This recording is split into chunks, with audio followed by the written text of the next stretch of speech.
Alright, hello, greetings and welcome in everyone. Hello. My name is Harrier Citadel, avian alien sentinel of Fort Misthaven, perpetrator of creative chaos and general maker of things, and oh my word. This has been a day. This has been a day of busyness and productivity, and it has been fantastic. We've gotten a lot done already, and today we're gonna keep on getting a lot done because we're going into wings mode. We're going into wings mode, and it's gonna be fantastic. I'm looking forward to wings mode. I hope everyone has had a good Wednesday thus far, and that it has been treating you all kindly. I really hope it has been treating everyone kindly this day. Oh, very exciting stuff is in the works. Very exciting stuff is in the works. I apologize in advance if my machine starts freezing at any point in time. As we get closer to the end of this commission, the amount of graphics processing power this is taking is increasingly getting heavier, so if my model starts freezing up, please bear with me. That being said, I just quickly need to let the chaos get out of my room. One moment, please.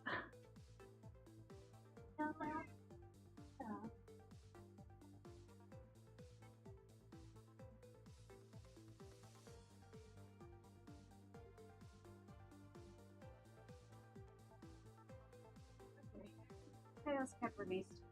We are back. Every single time I just start stream. Nope, now he wants out. You can set your watch to it just about. Right, so we have indeed gotten quite a significant amount done.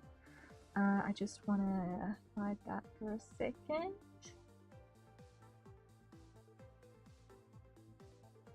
Hide that for a second.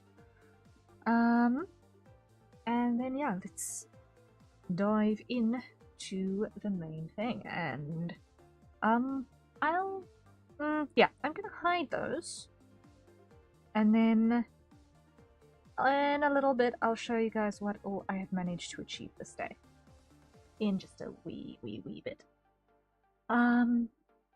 Yes, show main there, outline on, so we can see. Yay. So I'm gonna switch on our wings layer. I've just moved it slightly to the side because I needed some space so that I could see things. And I think what we're gonna start with is we're gonna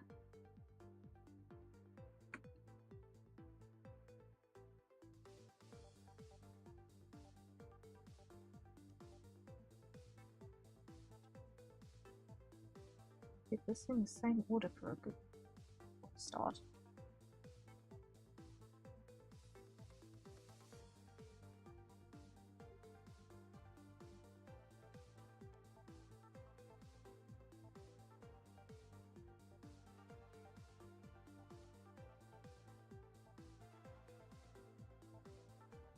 There we go.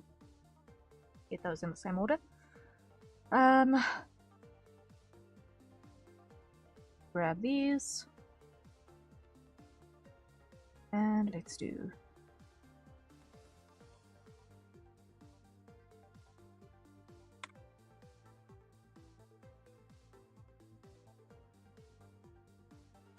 some meshing.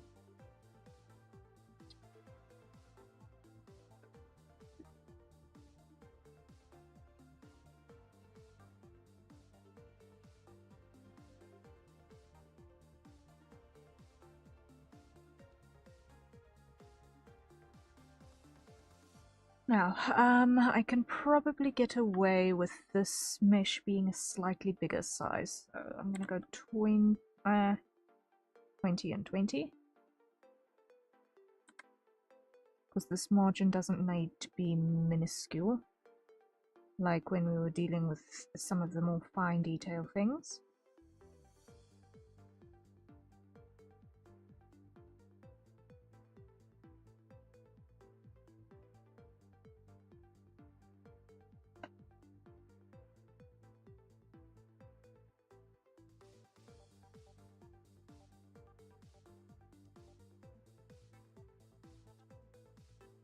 we can afford that slightly lower poly count.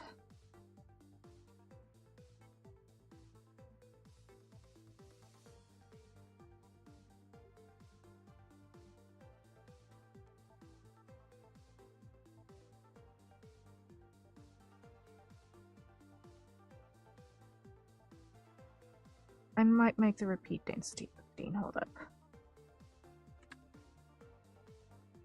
Yeah, repeat density 15 is gonna look better when it comes into actual motion.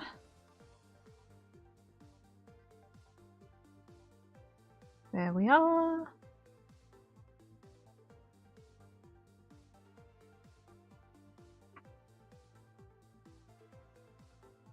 Okay. Now this side. Like that.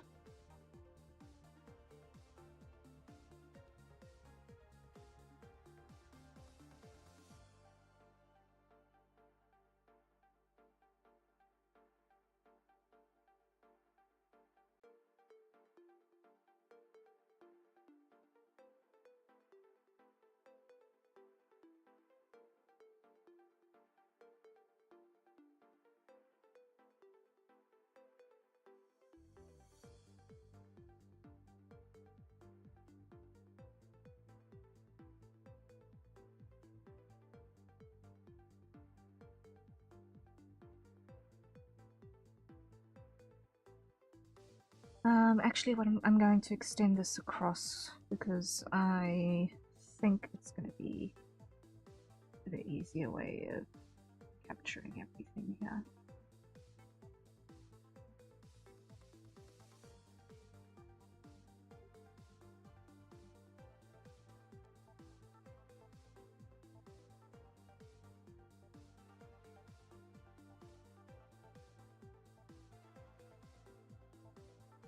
Because it's fluffy, intentionally.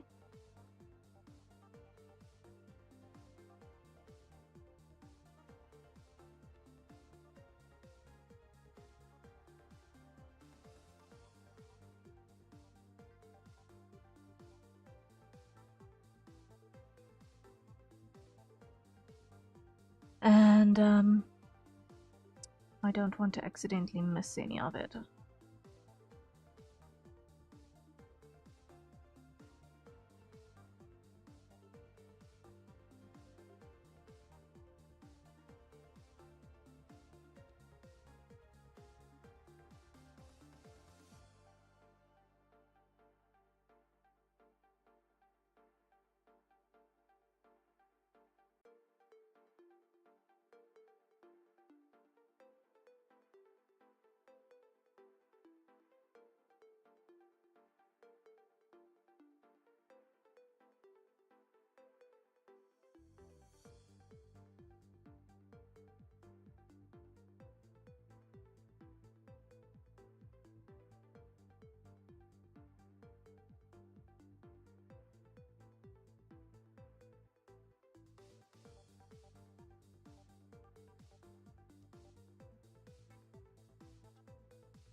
Okay.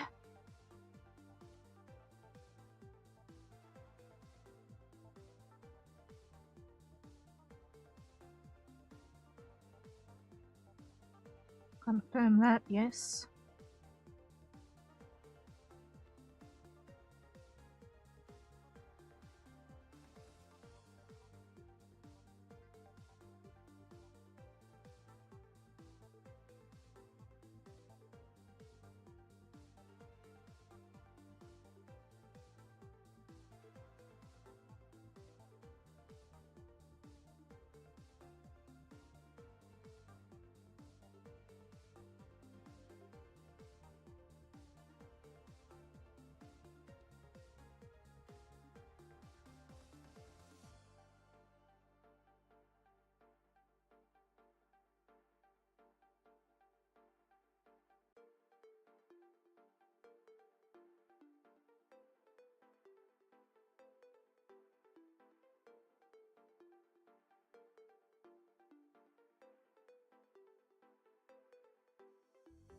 Okay, now let me clean up these bits over here because this is a mess.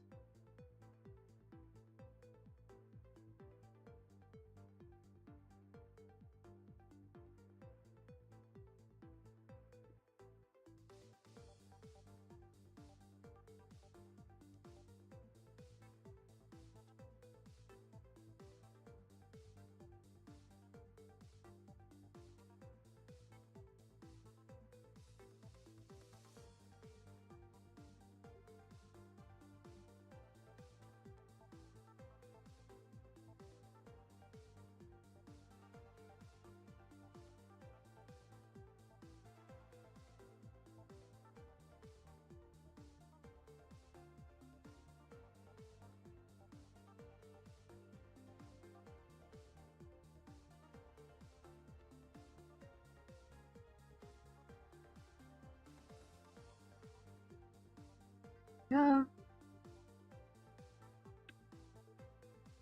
And here.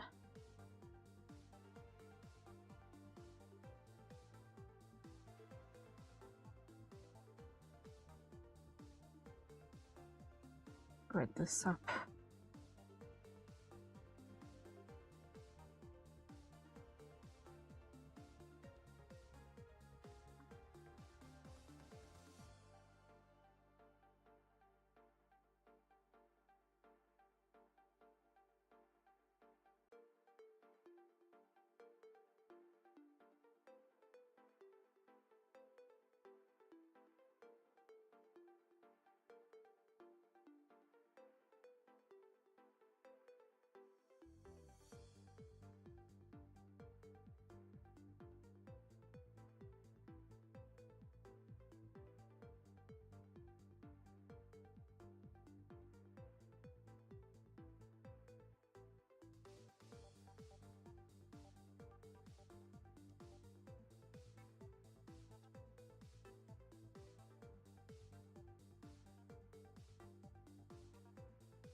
There we go. And next is going to be this one. Clean up this corner. What's going on here?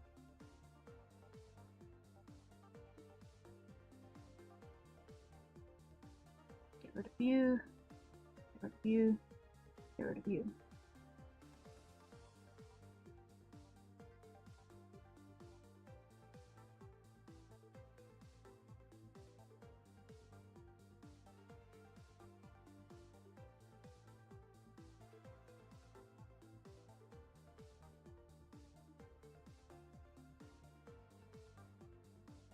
That'll work.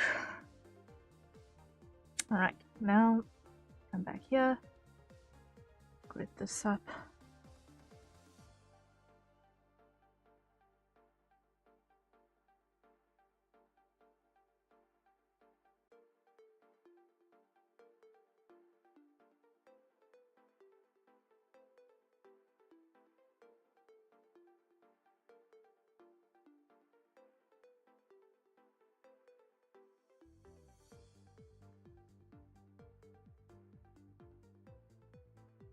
There we go.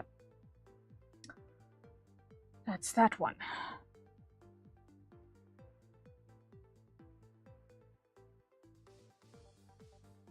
Put this in a format. This is going to be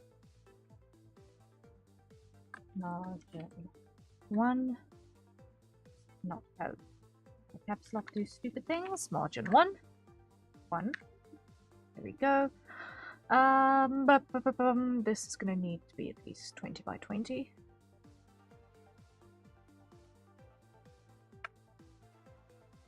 There we go.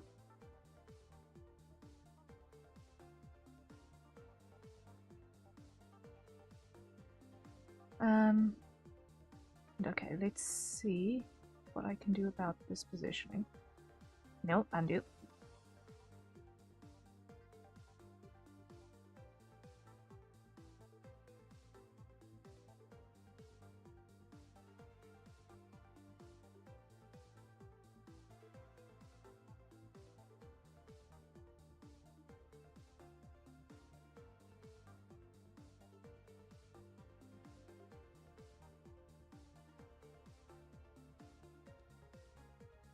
Okay.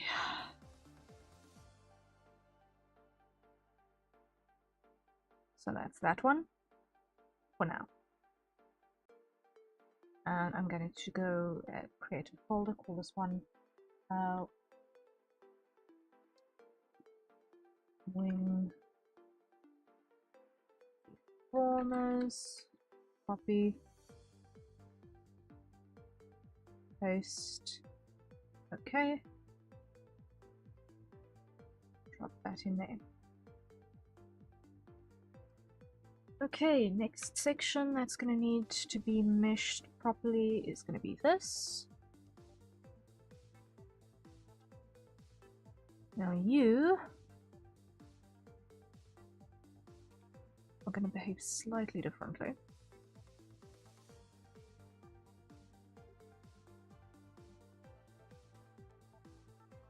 In that we need one there.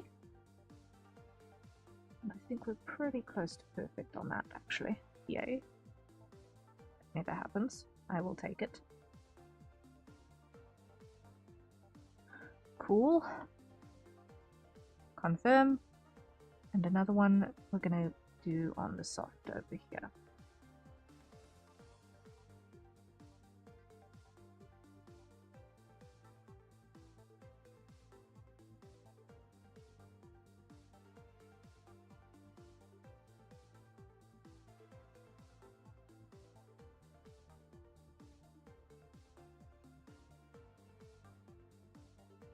So that we're going to come up here.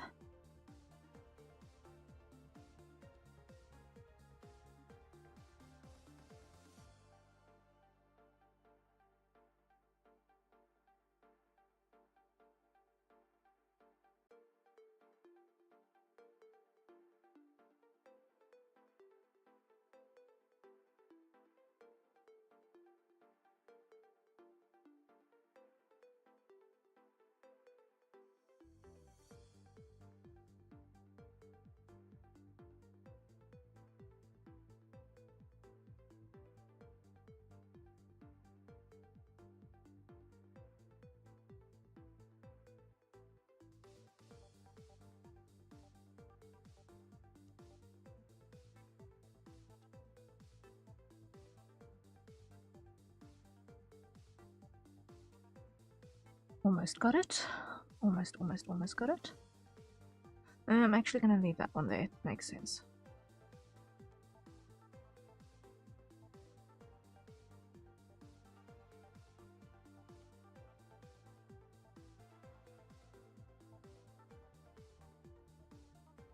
Yeah, that makes sense. Confirm.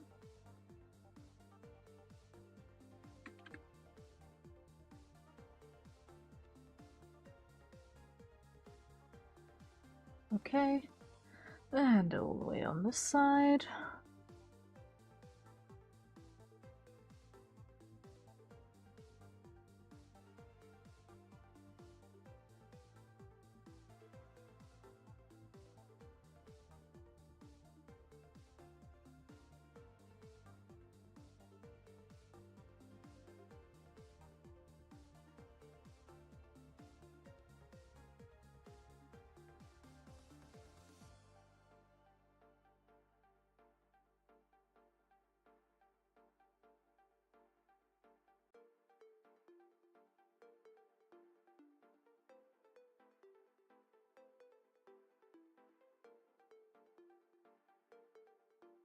Okay.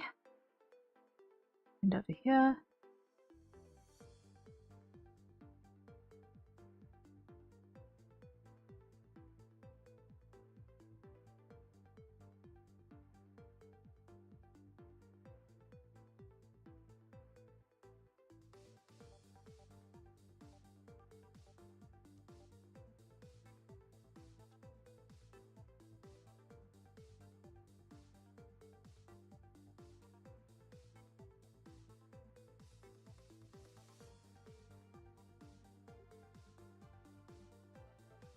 Great. There we go. So that's that one. Call this one mod 2. Create.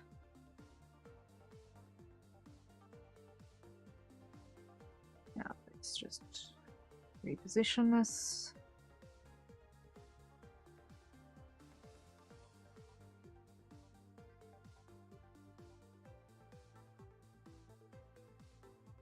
Like that. Okay.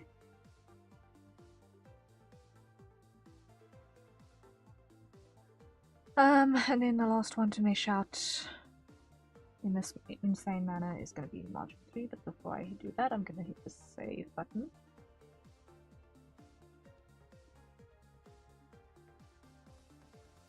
That'll be a good idea, is to hit the save button.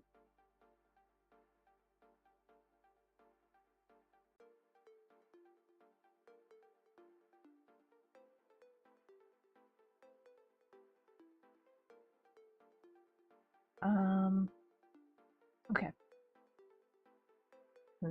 Just checking something on that side. We're okay there. And then on this side, let's see. This one is going to be small and compact and easy by comparison. So, clear it.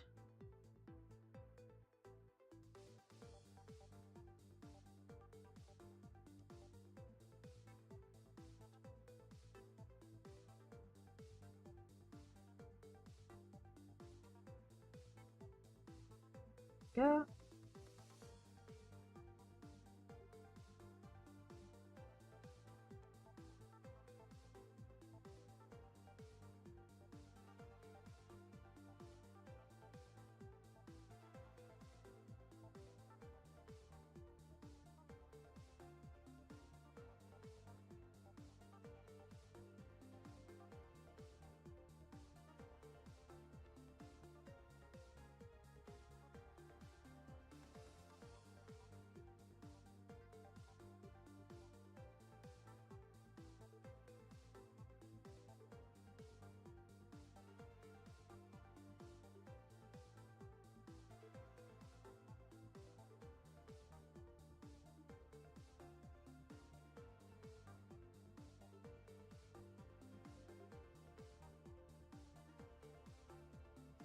Something like that. And that is a hydrate. So everyone, acquire your nearest safe for consumption beverages. And let's take a sip. There we go. My mouth tracking is being really dumb right now. Why? Probably got to do with the fact that my camera is pointing at the ceiling. Instead of at me. That's not gonna help.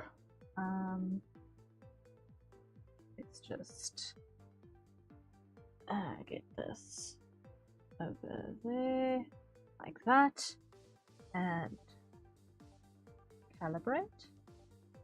There we go. That should be a little bit better. There we go. And I was going to highlight, that's why. That's why things were doing the dumb. That's why things were doing the dumb. Okay. Okay. Let's see. Next is just making sure that this is nicely aligned throughout.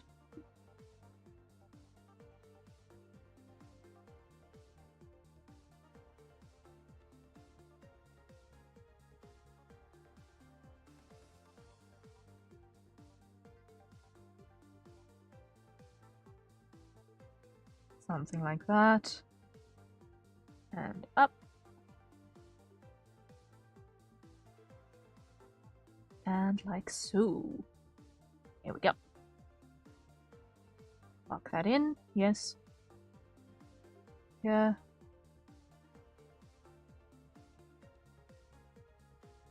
Like that.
Then this is going to be margin 3. Create.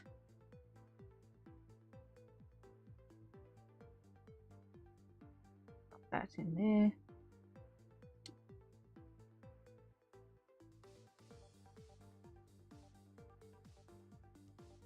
Rearrange this ever so slightly.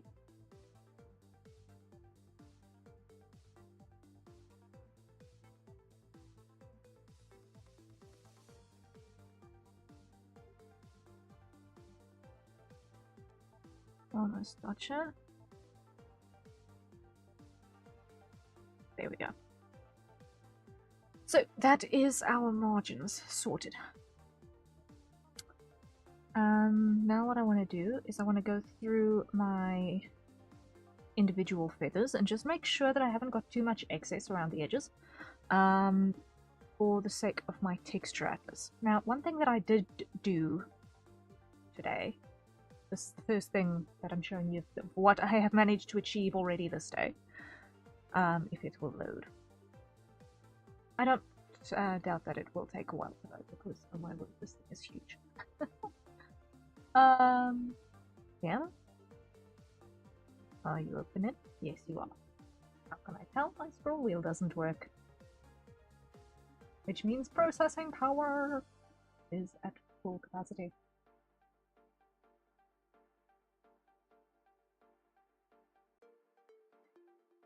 Just let that load up. There we go. So, let me just go over here for a second so you can see. Sisian, hello, hello, welcome in. Hi, how are you doing? My name is Harrier Citadel, avian alien sentinel of Fort Misthaven, perpetrator of creative chaos and general maker of things. I'm presently working on some wings on a VTuber model commission. Welcome in.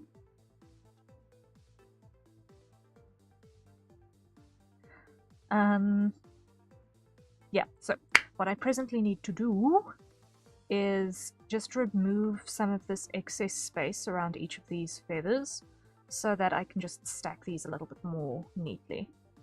Because I did spend quite a bit of time earlier today on the other page stacking things nicely to save as much space as possible, but I need to also do the same on this side. So I need to just make sure that I trim everything appropriately.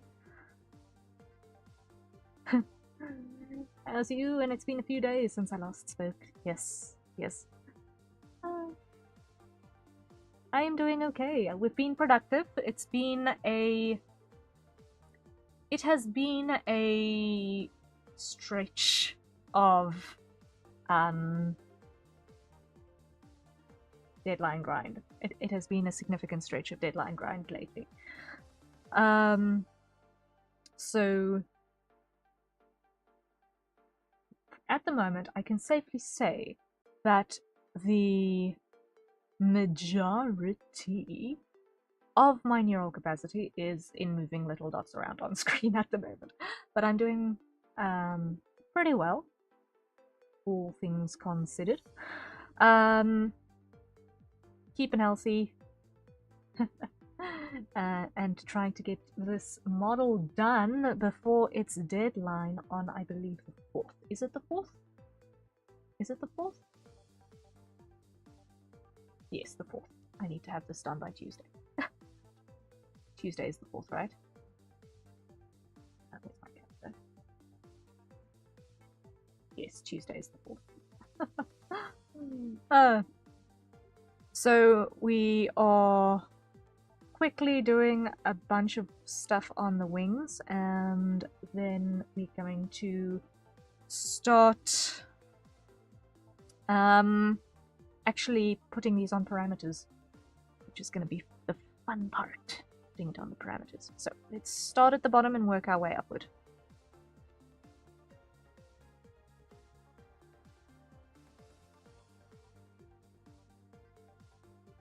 Now these aren't actually going to deform at all, really. So I don't really think that I'm going to need to do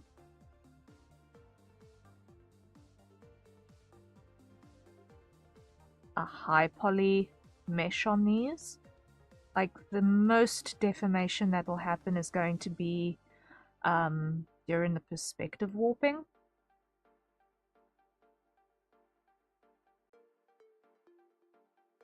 So I really don't think I'm going to need a lot of deformation on these. I'll put a guarding line through the quills just in case, as a precaution, so that it doesn't do weird bending things. But that should be enough, I think.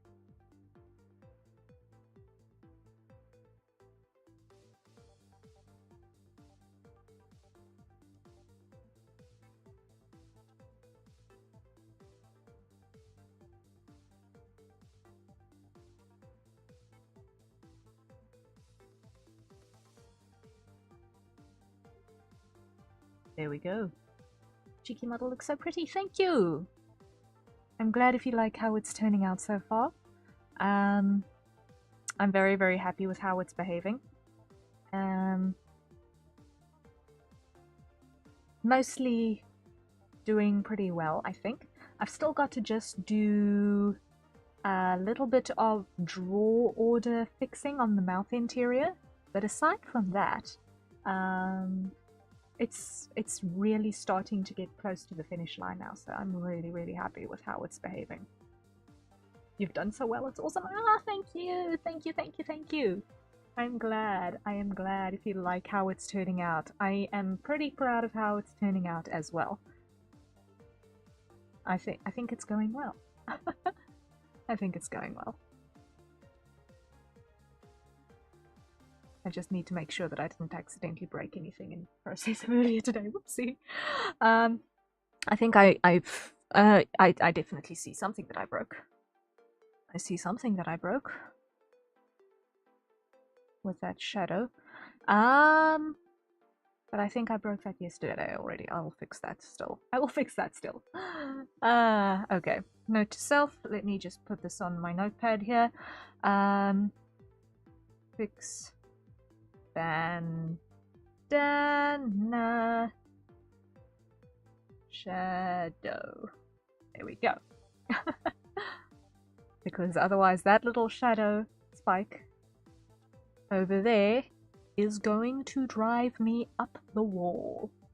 It is going to drive me completely insane if I do not repair that. But yes, we are currently meshing out feathers.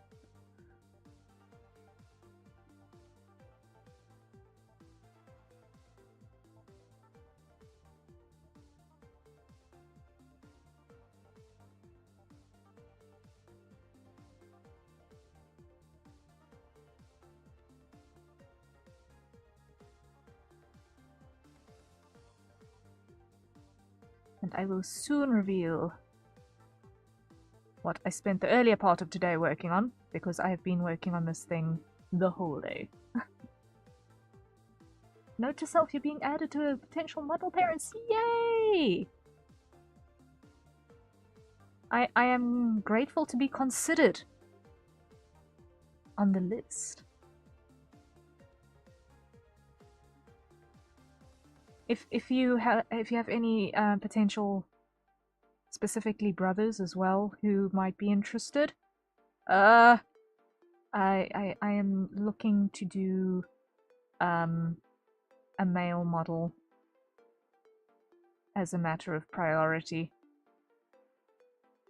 in the near future, and I'm just hoping to find someone who is willing to take a chance on me to be his model mama as well. Specifically looking for someone who might let me work on him over December.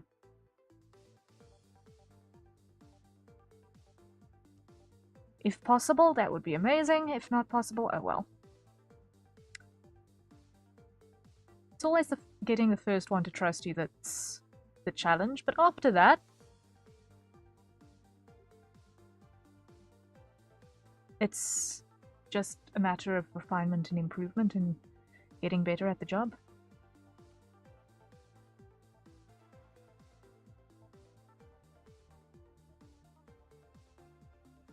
As cheeky is, I think, the how manyth model that I've made. I've made 1, 2, 3, 4 for myself over previous iterations of existence. One adoptable that I've never heard from again. I'm Indie, so androgynous but more male. Oh, okay. So I might consider. Hey, awesome.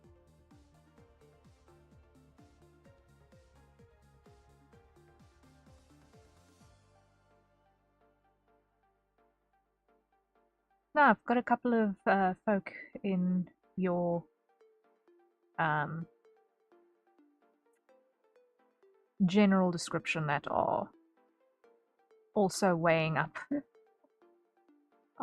So no stress, no stress.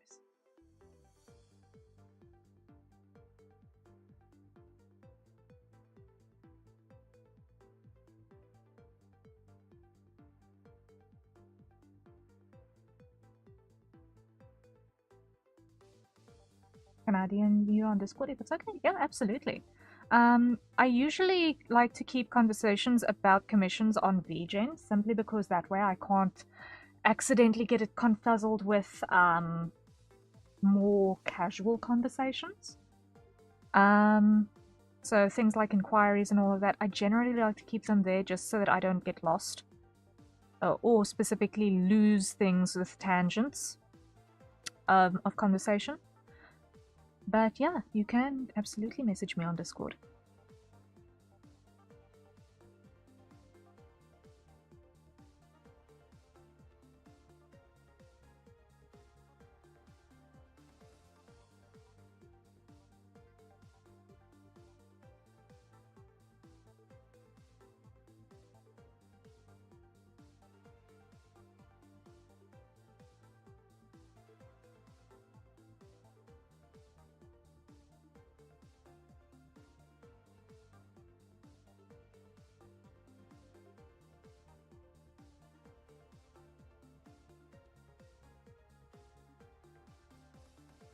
There we go.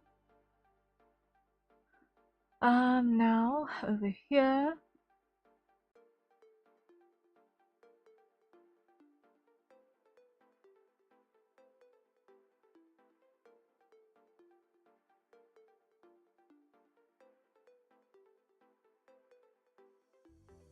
I was just going to show you my ref sheet to get your take on that as well. Oh, okay. No stress, no stress.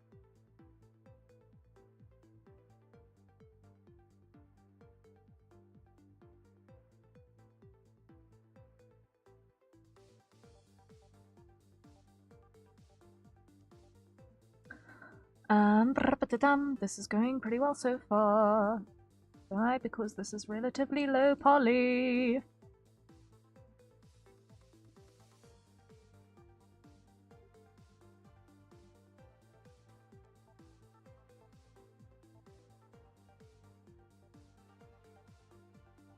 Nope. Do that one. Like that.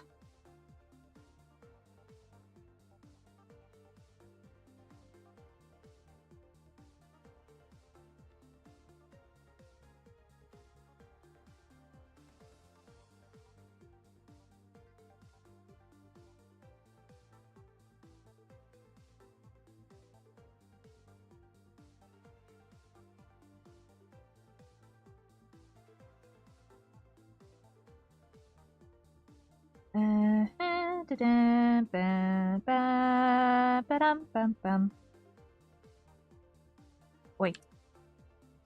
Come on. Like so. Good, good, good. This feather shape reminds me of a shark snout. And that's incredibly cute to me for some reason.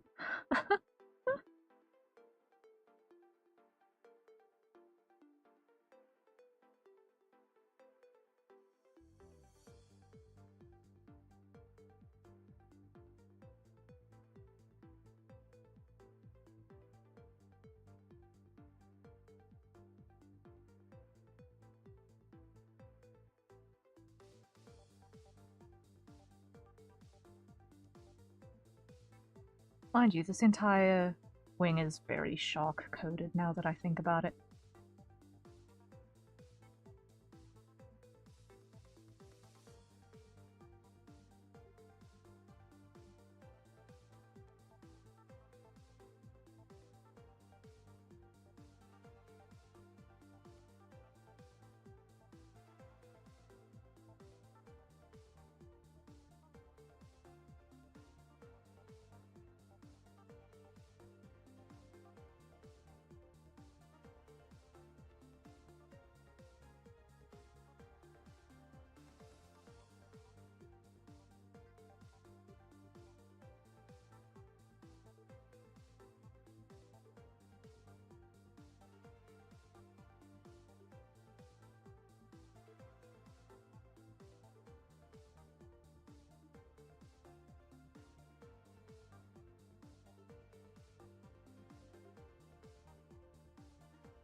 Okay. I need to just check this one because I'm scared I might have triangles pointing in the wrong direction if I'm not careful.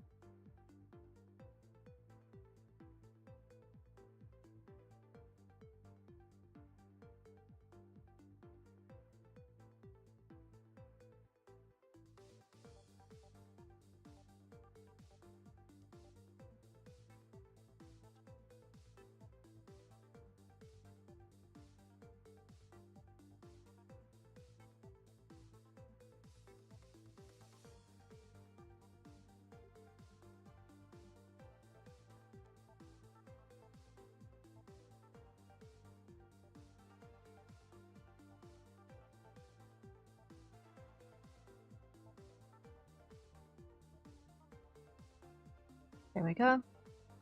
That's better. Next. Let's see.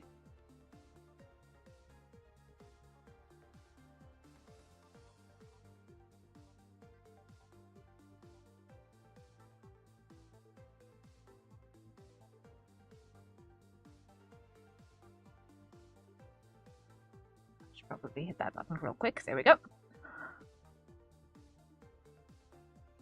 Up here.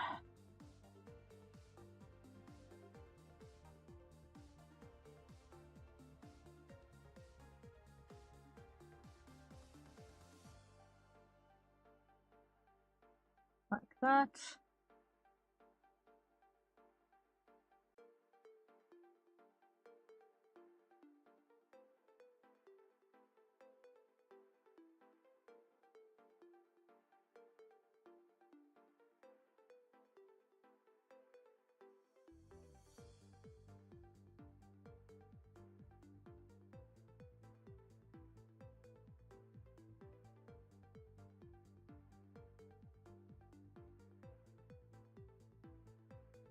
Nope. Catch that, like so.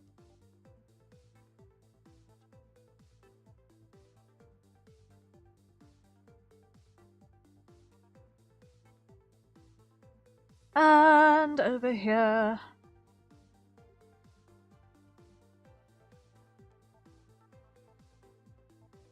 We are slowly but certainly working out through. The meshing is always the part that takes the longest, it feels like. Meshing and the physics.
Okay, let's just tweak these that way.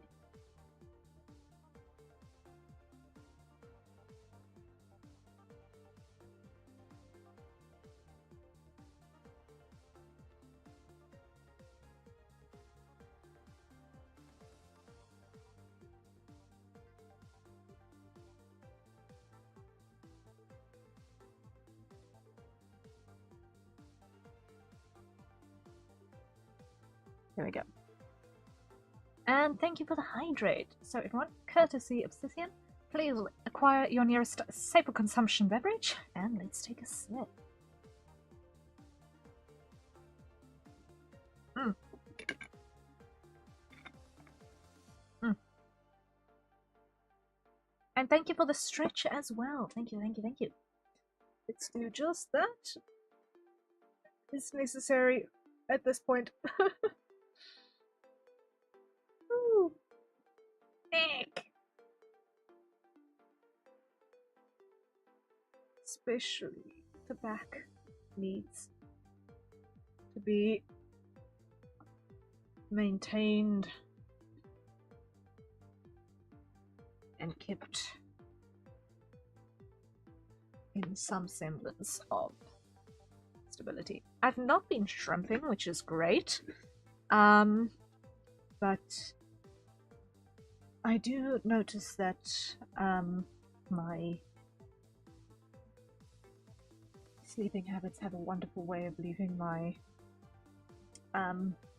mid back on the starboard side a little bit irk. That's why I redeemed them. Thank you. I appreciate. I appreciate. Oh, aha! If I can just now not stub my toe in the process. Ow! Ah! Oh joy.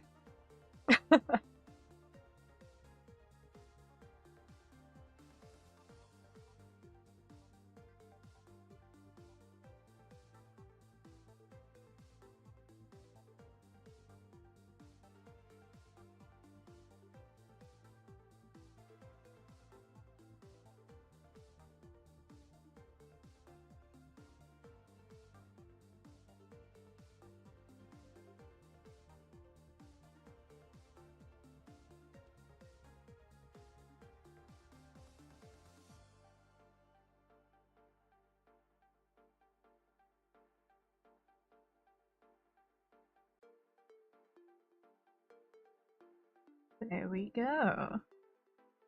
Almost, almost, almost.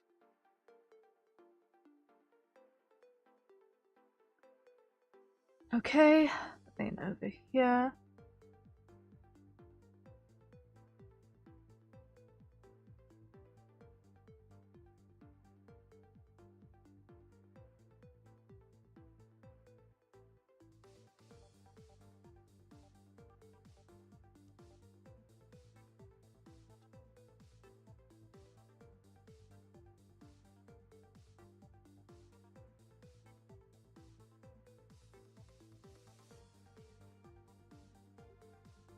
Really?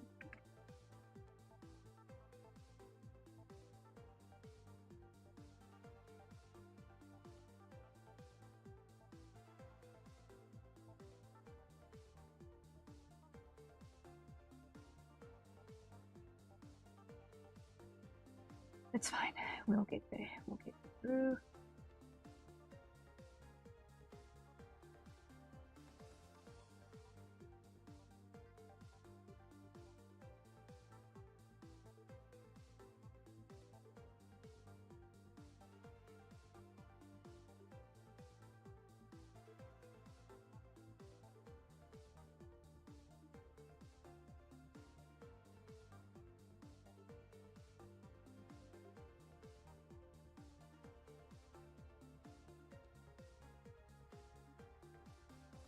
And that is the auto hydrate. So everyone, acquire your nearest staple consumption beverage and take a sip.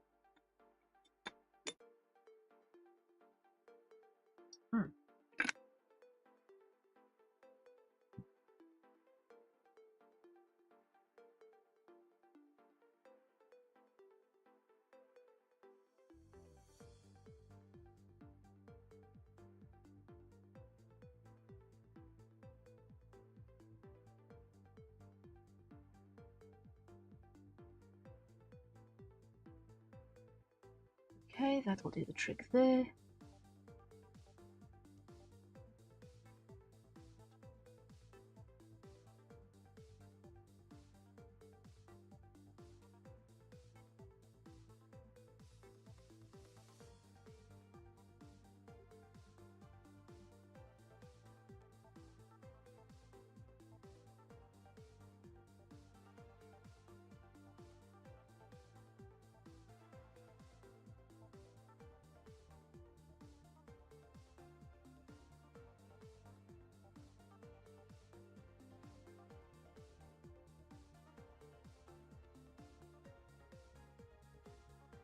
Okay, that's that. How many more of these are there? 1, 2, 3 primary feathers left.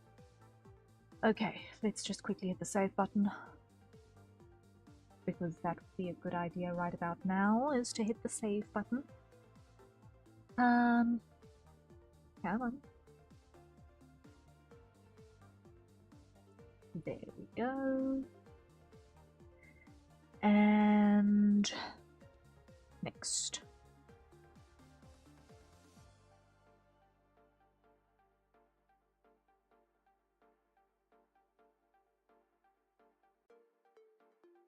Eek. Come on. There. Thank you.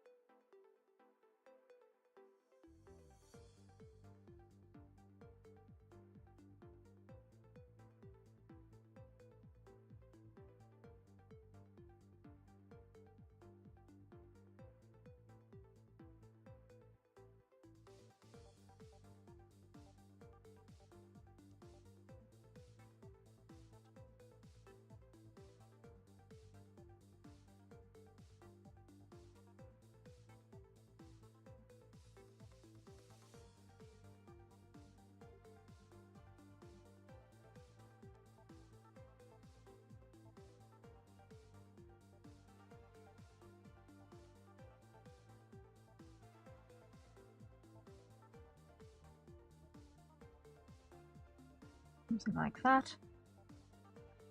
This one comes back here, like so.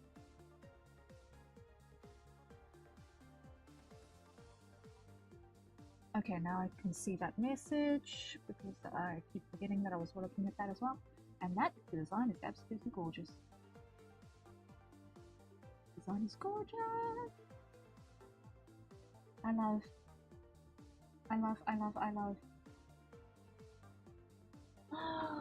That design is gorgeous.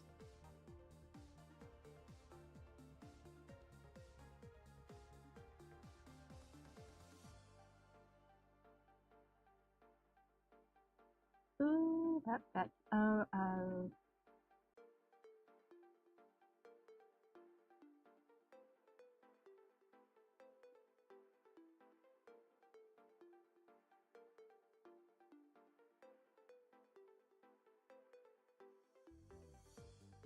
I want to check something over here real quick. One moment, please.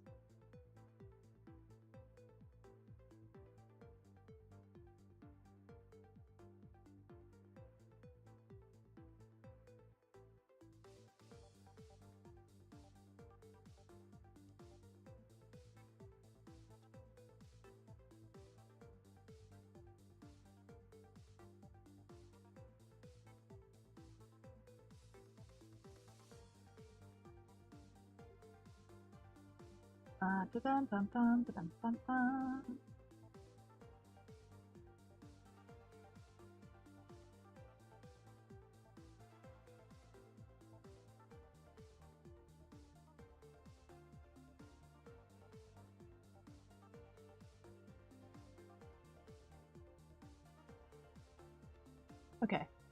Yeah, no. All sorted there. Okay. All good, all good.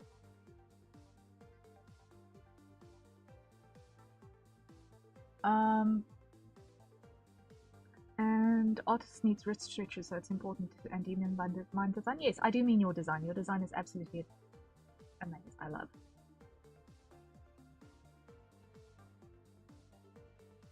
I adore it. Yeah.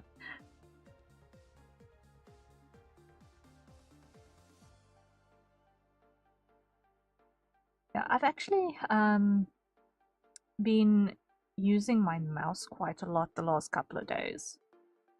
So my wrist has thankfully had a chance to catch a bit of a break. And my thumb has had a chance to catch a bit of a break because weirdly it's the muscle on the thumb that, you know, closes around things that has been getting tired lately. But thankfully the lower pressure stuff that I've been working on lately has been pretty good for maintenance on that front, so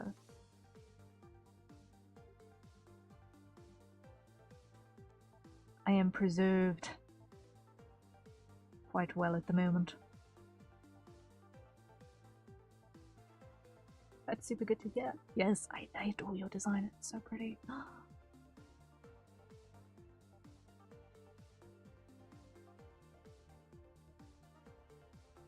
I love the dynamic in it. I hope I'll be able to do it stylistic justice.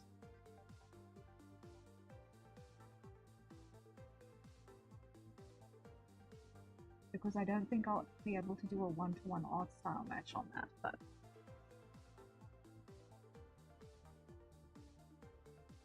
if you don't mind something manhwa-esque,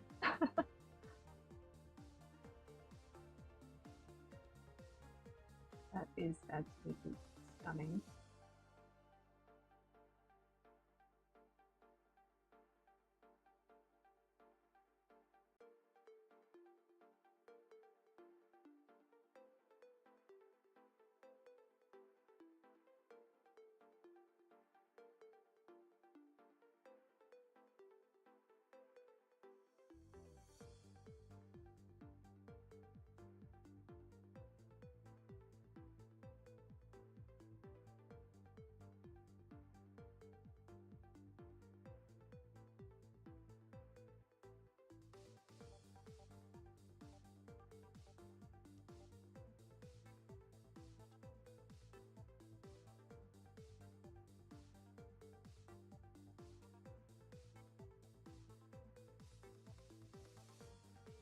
Yeah, man, we're almost there with these feathers. We're almost there with these feathers. This is just the little things that make the entire process a little bit cleaner later.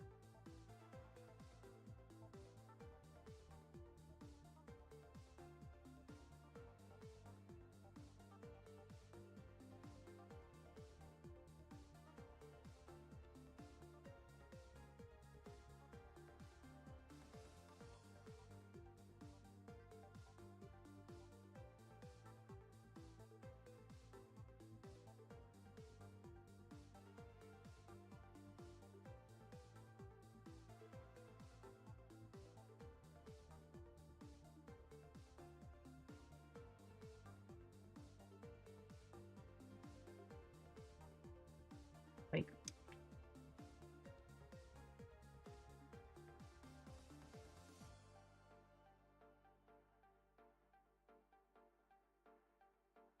There we go.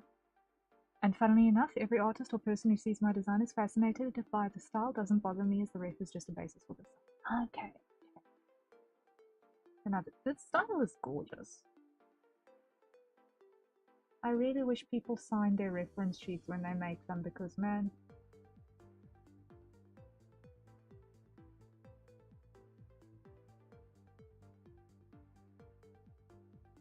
I also love that they actually put the repeating pattern on a piece of solid background so that you can actually trace that off. Because so many people put the repeating pattern reference somewhere where you can't actually see.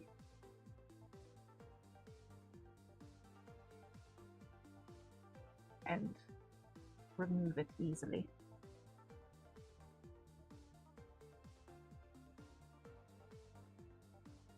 I have a couple of pet peeves when it comes to reference sheets. which is why when I make them I try to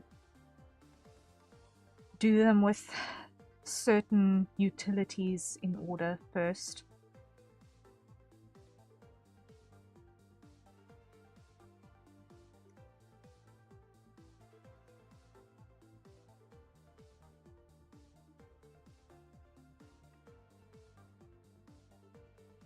I'm so glad to see this one has actually got the repeating patterns separated on a nice clean piece of background.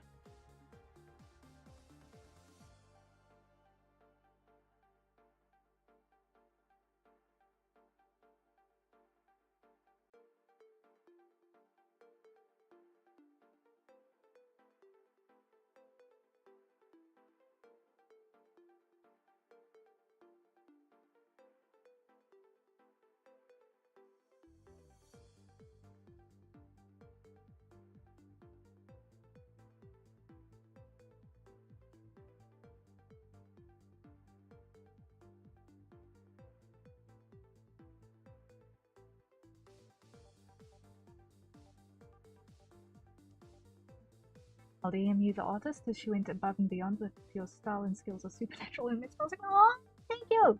No, I would love to follow this person. She did a really good job. I won't show the ref on stream because I don't want to do so without the artist's permission potentially, but like, it's so pretty. Opening that up immediately.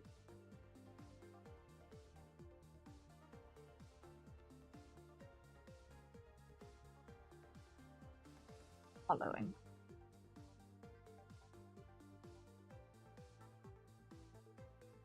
Thank you! Greatly appreciated.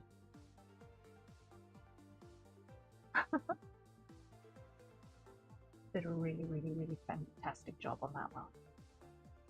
Ah! But I'm glad you're enjoying my work as well. I was her first ever reference sheet? Well, she cooked. And I can safely say that for first subject matter, there are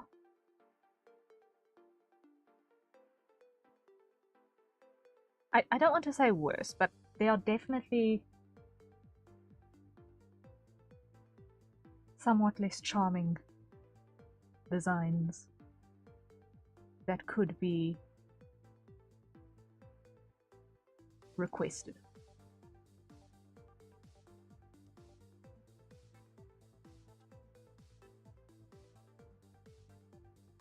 But yeah, she really cooked.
Okay, that's that one in place. So that is the primaries meshed out. Let me just quickly see if I can do something without that over here. In terms of just compressing these down a little bit because I want to save some of this space. I'm actually going to take these off here.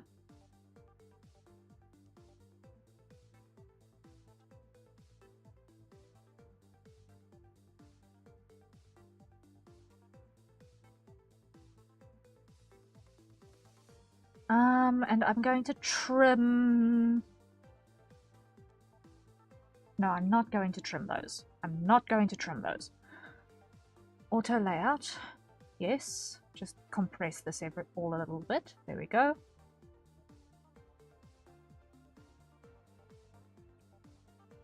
Place.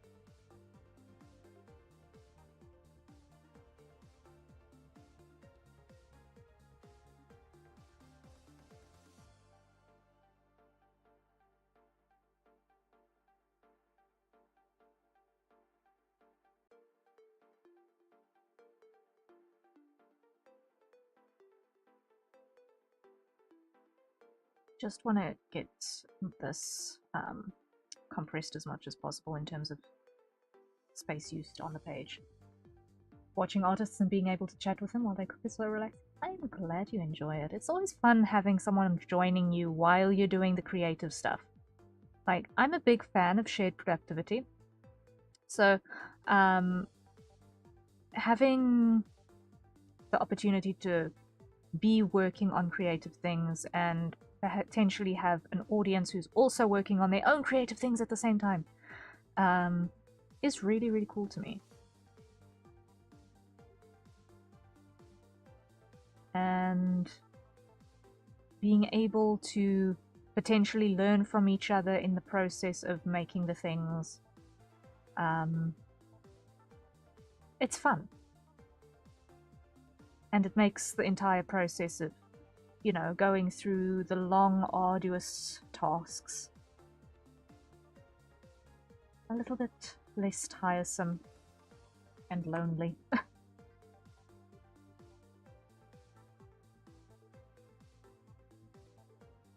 Because sometimes making things can get a little bit lonely if you're doing it 100% alone. So it's really, really nice to be able to share the process with people. And knowing that there are folk like you who enjoy actually being around for it makes it feel, okay, we're not just wasting people's time as well. Okay, that compressed nicely. This used to be most of the page, so I'm happy that that's an improvement. I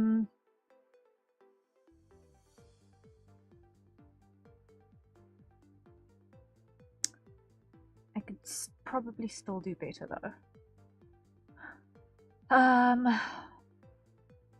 What I am going to do is I'm going to grab you and you and you. And I'm going to pull you to the other page.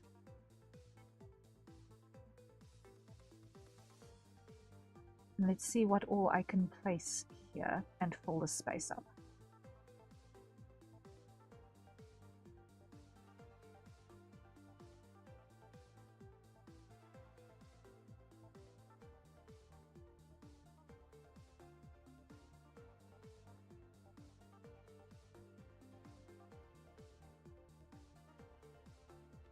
This, I think, can go in that little gap. It should fit.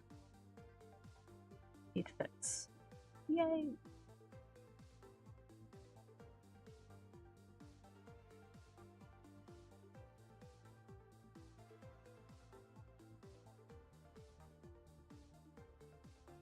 And if I flip this over, when I mesh out the lower arm, it won't clip through there. I try to lurk and vibe in artists' chats as much as possible, but sometimes it does. It does. But we appreciate it when you do get a chance to pop in. for real. It's always nice. Always fun.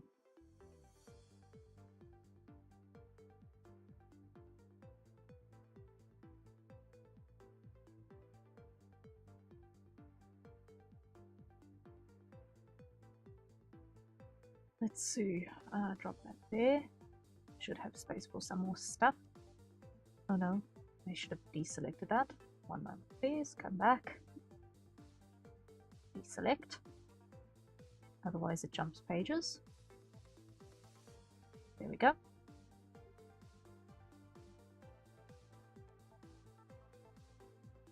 Now, if I grab you, specifically U4,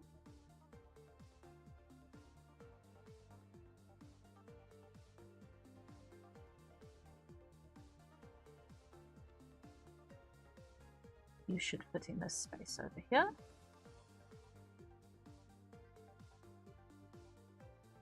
You do, give or take a little bit.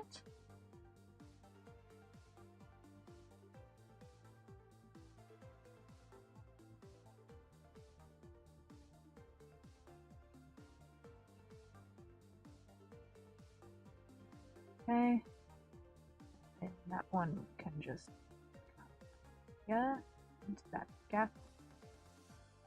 Okay. Also, the model is blocking bits of the picture you're doing right now. Okay, thank you. Let me just go there. There we go. Let's see. Thank you for pointing that out. I appreciate it. Let's think. This is looking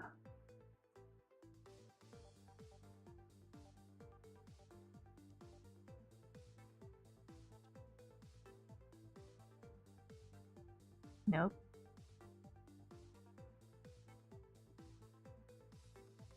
Grab you. Rotate. Come on. Rotate, please and thank you. A little bit more.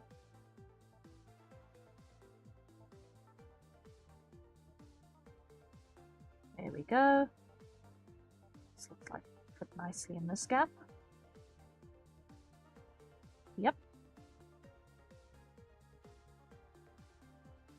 Next.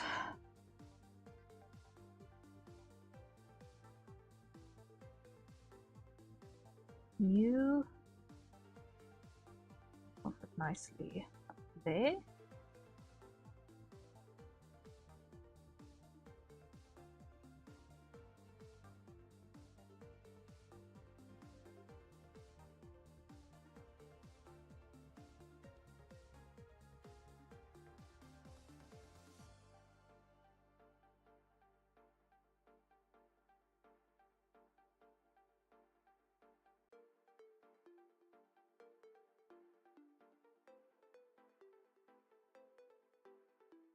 And over here, let's see, are we gonna get lucky?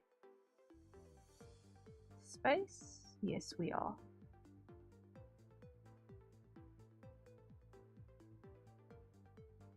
This is so cool. I don't have talent to do digital art, I'm only traditional artist. No. That's... Do not think for a second that this is a talent thing. If you have traditional track mind and you are willing to put in the time, you can learn the skill. 100% it's a learnable skill. Thank you very, very much. Copy! Fresh delivery of copy. Yay. But yeah, no, I 100% believe that this is a learnable skill if you're willing to put in the time and if you've got the resources available to you. Personally, for me, digital art was more accessible than traditional. So while I still have a sketchbook for traditional sketches here and there, a couple of weeks ago, I painted with real paint for the first time since I was 6. And that was part of my Donothon goal fulfillment. It was not an accessible medium for me to do traditional stuff. So the pixels were there. And it was just where you invest your stat points, basically, if I can phrase it that way.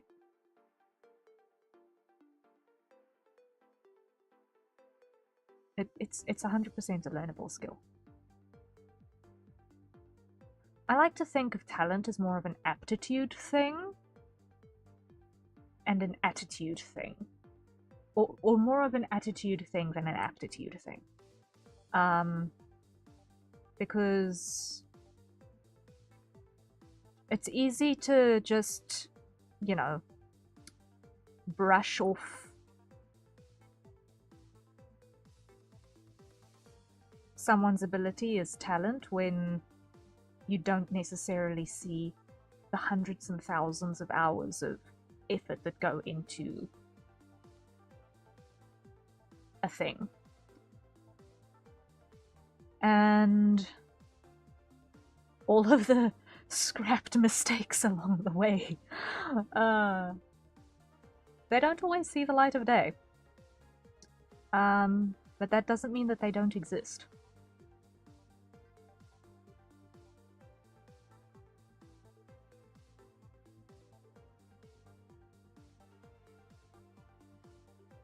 Okay, fair enough, I'll potentially try then. Yeah, no. If it's something you want to try, then think of it like trying a different kind of paper, maybe. It's just a different medium. It's just a different medium and getting used to a different tool. But your limitation is only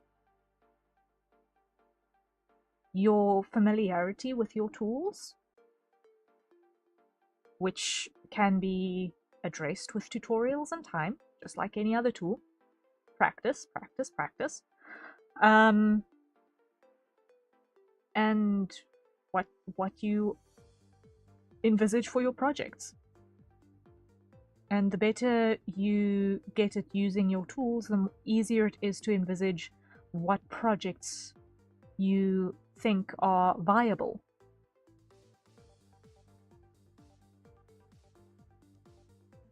Okay. So we've compressed this down quite a lot, I think.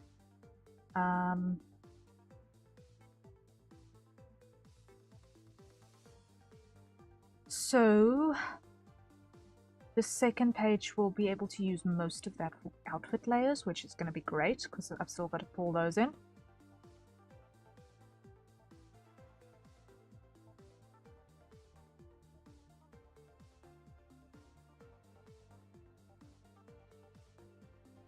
And let's just let this thing crunch all of this madness out.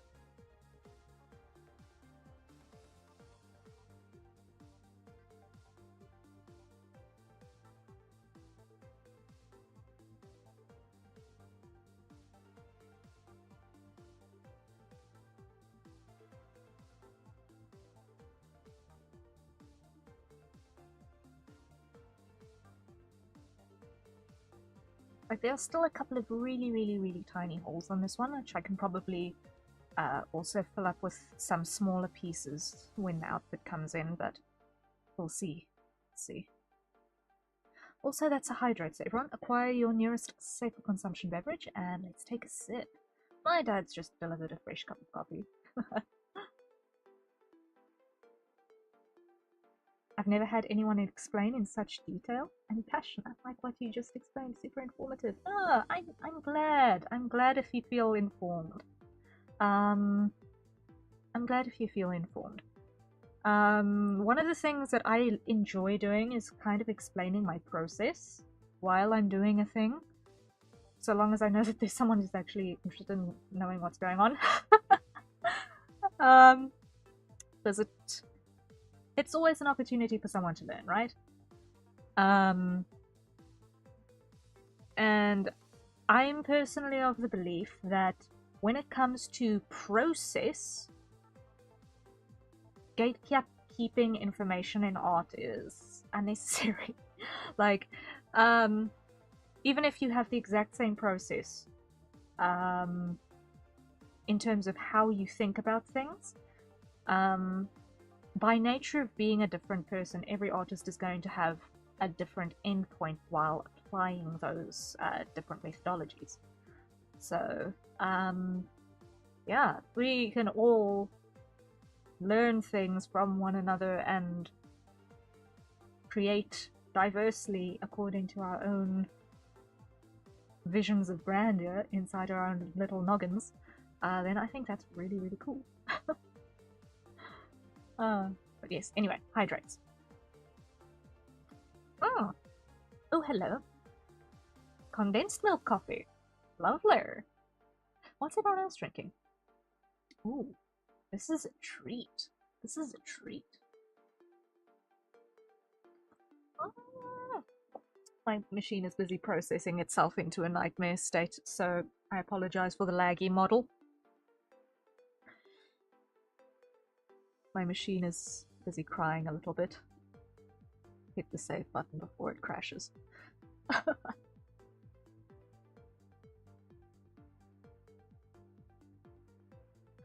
Let it do that thing correctly. There we go. Are we back to some semblance of usability again? It looks like it. Yay. Okay.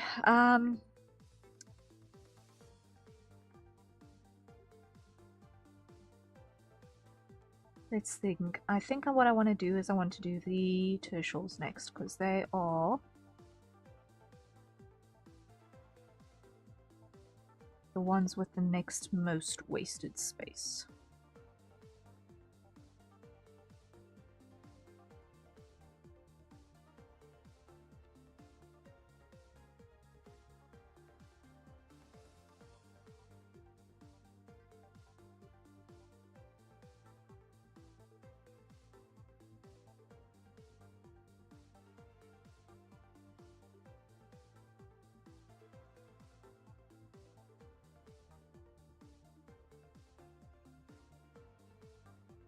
The PC is secretly going beep nope instead of beep boop.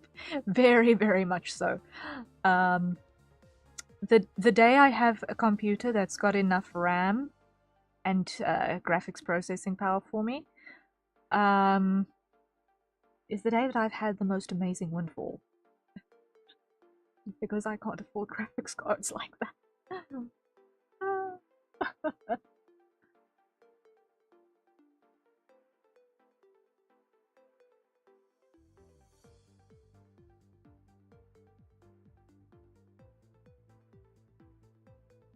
Let's see, next over here.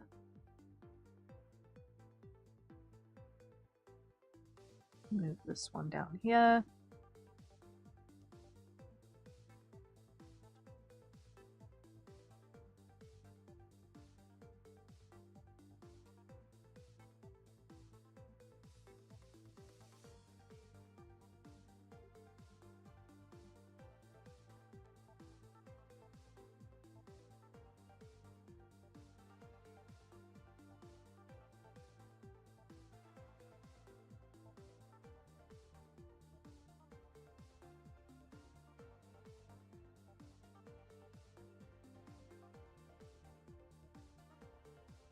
Okay, almost now. 1, 2, 3. There we go. Maybe one day, a day to a Santa will help you get one. Maybe one day I'll have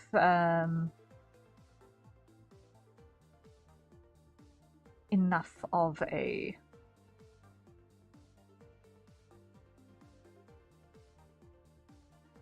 how can I phrase this? Enough stability with background income to be able to actually start to invest back in certain things.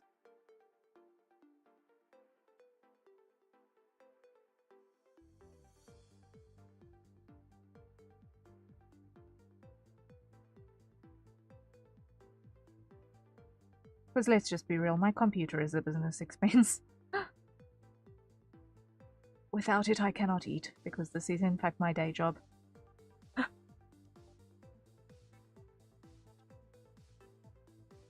So, at some point after quite a bit of saving happens, I'm going to need to reinvest as far as the business expenses go.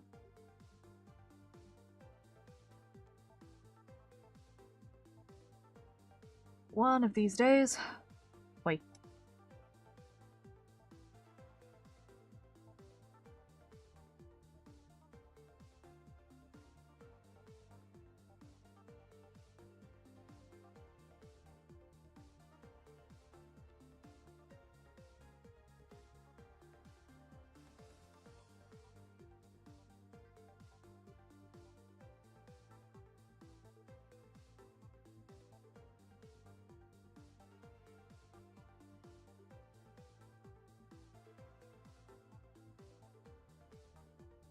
It's all a matter of just good stewardship of what we've currently got, making it work, and making it work such that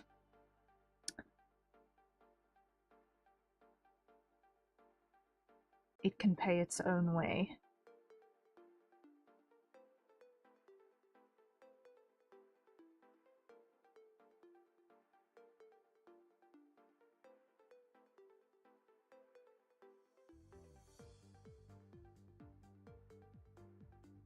Something like that, yes.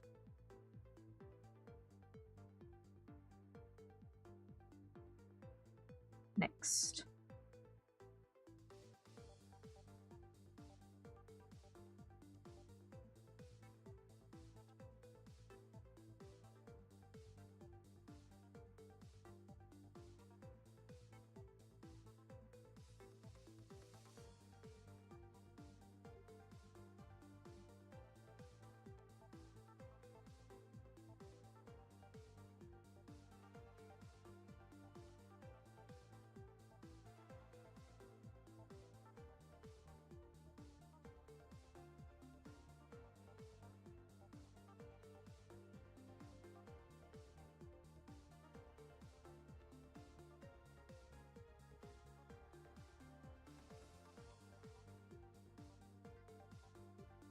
Like that, good.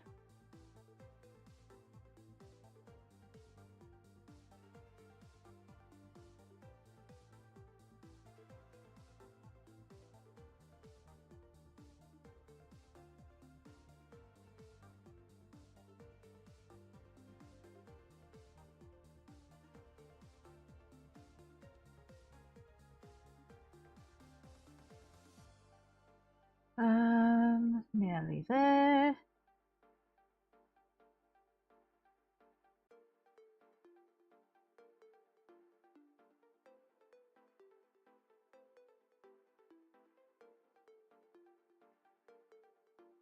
Okay.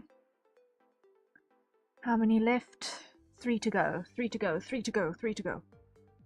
Ah, and then it's the cupboards. We should be okay though. We should be okay though, with the cupboards. I think, hopefully.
So explain what you're roughly doing right now, as I'm so confused. Okay, so what I'm currently doing is I'm converting the no,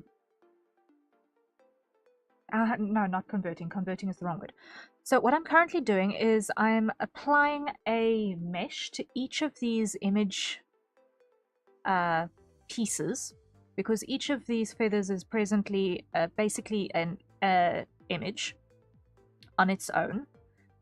And what happens is that these little dots that I put down are used by the machine to calculate location on the screen. So what it's going to do is it's going to map on the texture atlas, which is what we were looking at over here, is it's going to map a coordinate for each of those corners onto the picture. And basically it's then going to do a whole bunch of color math to make sure that the appropriate pixels live in the appropriate relative space to all of those little mesh vertices, no matter how the mesh moves around. So it's sort of like 3D in that sense, is that it's using vertex data to convey and mathematically place movements and pixels in the right places. But what I'm currently doing is I'm basically taking these basic rectangular meshes and I'm just making them conform to the shape of the feathers a little bit more closely, so that I've got less wasted space. Because every time I've got an object that overlaps into the mesh space of another object, its color information is also going to get picked up by the other object. So we want to have as little contact as possible between these, while also having them take up as little space as possible. So I think I'm actually going to, yeah, I'm going to have to shave these, because there's a lot of wasted space here that's going to bite me later if I leave it be as it is now.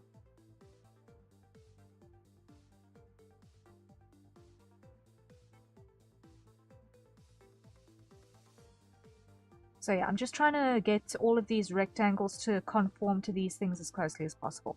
Like, do I really need to? Okay. Some of these more oblong feathers definitely need it, but these more stumpy ones like this one, this one, I don't think we're gonna win really anything. This one, absolutely, we're not gonna win anything by trying to trim it down. So yeah, that's the present process in order. So basically these, what we call art meshes, are what are going to tell the software what it is we're looking like. If we had to take these pictures now and replace them with other stuff in the background, all of the art mesh or all of the model information that conforms to the same vertex points there will be different. So it's like changing the texture in a 3D object as well. If we've got a UV map, it works on the same principle. A UV map will be projected as an island or set of islands over an image file. Swap out the image and it swaps out the texture.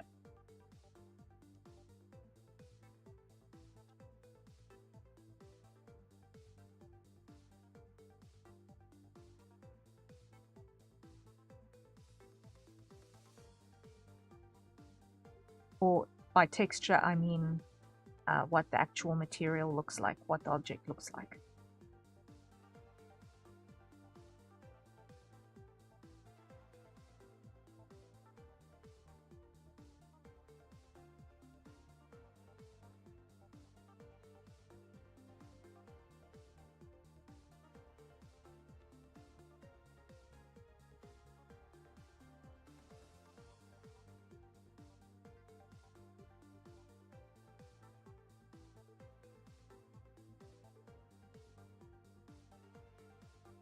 like Minecraft skins. That's an easy comparison. It's like Minecraft skins.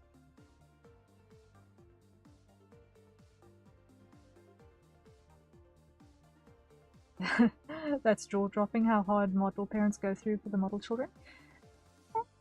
It's fun though. It's a lot of work, but it's fun.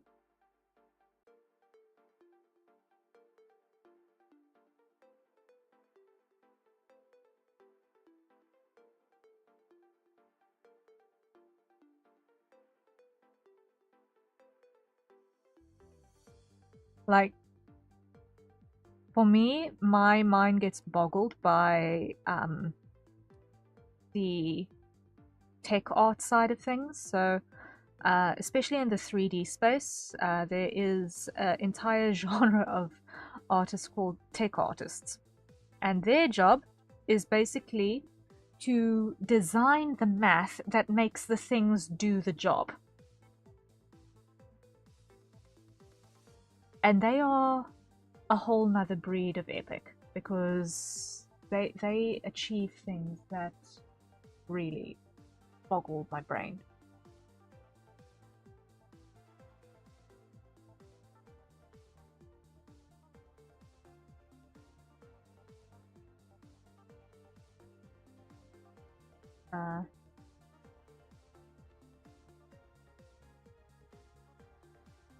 And without the tech artists, none of this stuff would be possible, really. Because they're the ones who problem solve and figure out, okay, we want to achieve this effect, how do we do that?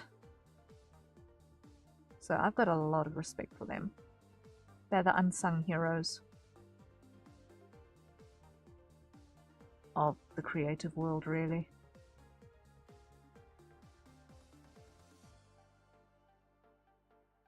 I bet it's hard and can be stressful at times as well. Okay, how do tech artists work? Yeah, basically they are not entirely dissimilar from programmers. Actually, I think they are actually programmers. They're programmers, I think. They just know how to hit all of the buttons and somehow get computers to do black magic.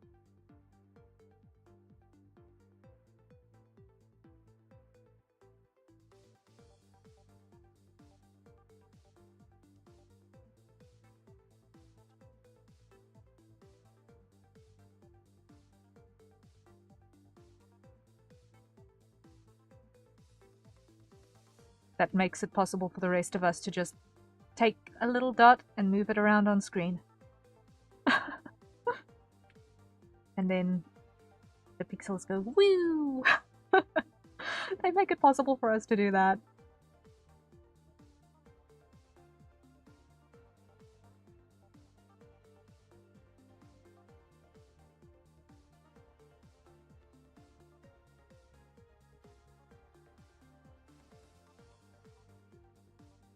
And design things like shaders in 3D as well. So, light calculations, physics simulations, all of that bonkers madness that is absolutely necessary. Okay, fair, I'm a fan of like magical artists thing. Yeah, the tech artists are they are wizards. They are wizards. All of the respect to them.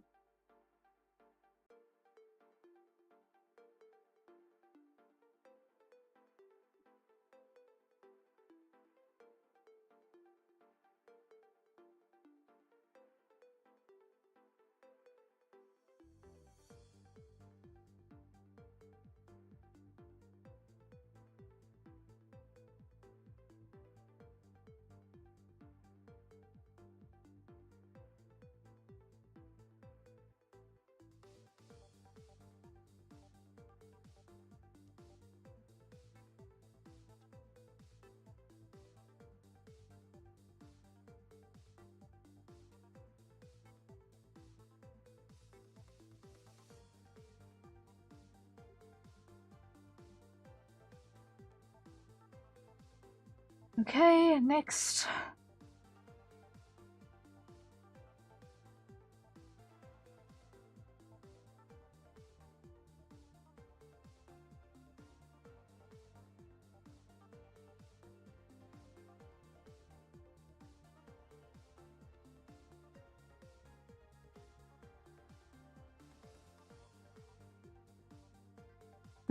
I didn't know we had IRL level 20 D&D wizards. We do, we do.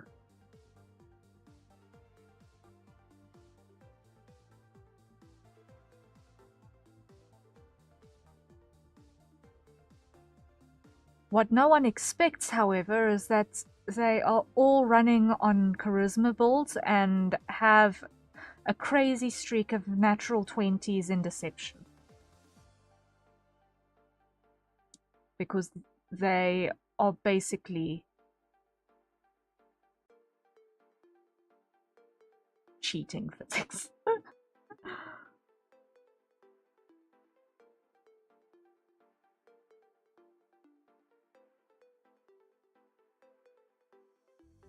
Like 90% of the time. From what I have seen.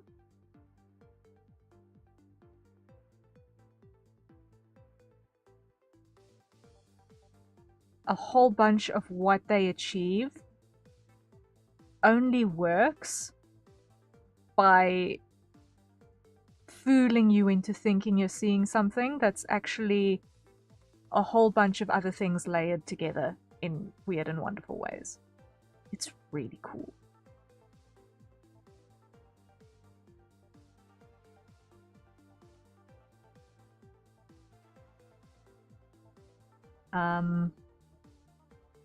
There's this one 3D tech artist who I am following, who's currently busy working on some tools for non-photorealistic rendering in Blender. His name's Ascalon. And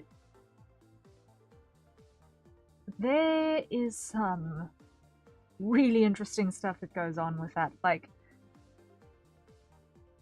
a lot of it has to do with basically cheating how math behaves around corners. At least as far as what I can understand. Which is very limited because me and math are not friends. Me and math are very much not friends. I like it when the math works, but don't ask me to actually crunch any calculations. Because that's a wonderful way to end up in on fire, probably, with something exploding.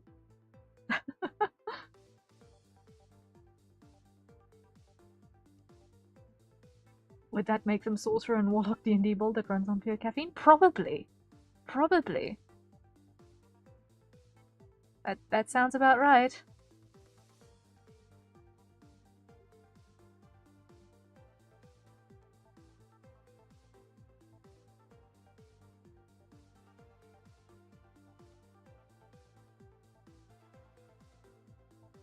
But yeah.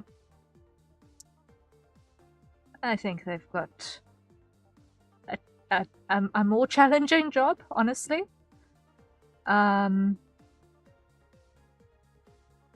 But I am very, very, very grateful for their existence and persistence. Because, man,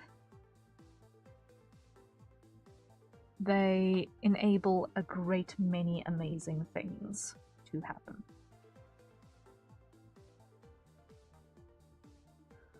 I said I wasn't going to do this one, but I'm going to do this one anyway. Fine.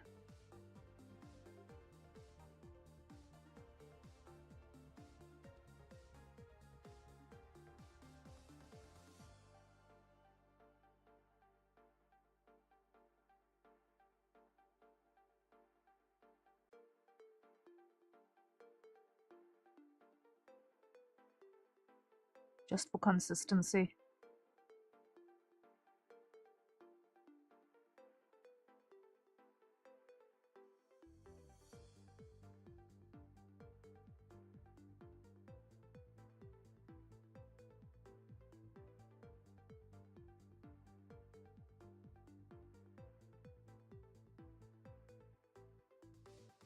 There we go. And like that.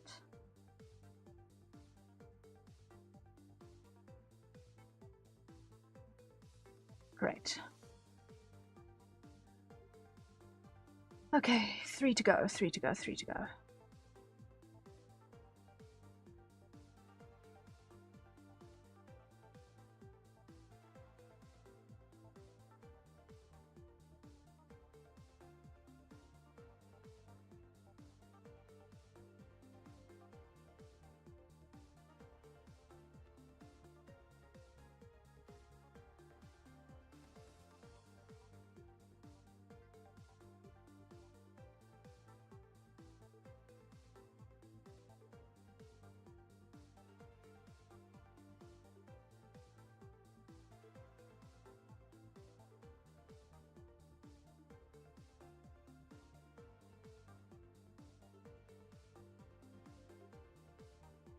Second last one.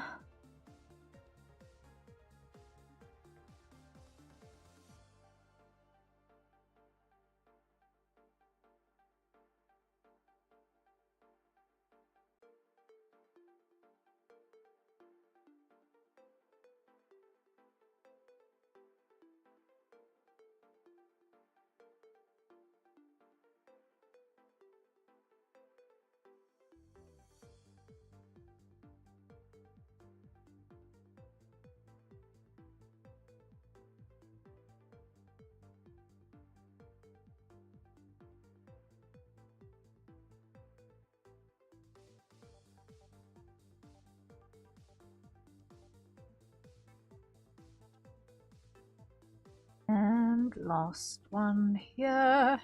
Last one. Last one. And then we can actually get into the fun part of the process. So we start making parameters and doing things. The things move.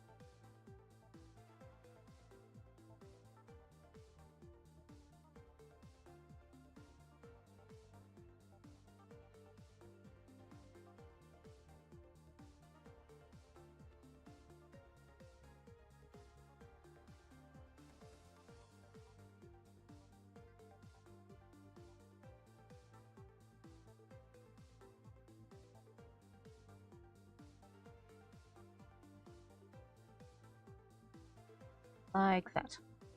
Okay. So that should then be all of these are now meshed. Yes? Yes. Victory! Victory! And that is a hydrate. So everyone acquire your nearest safe for consumption beverage and let's take a sip.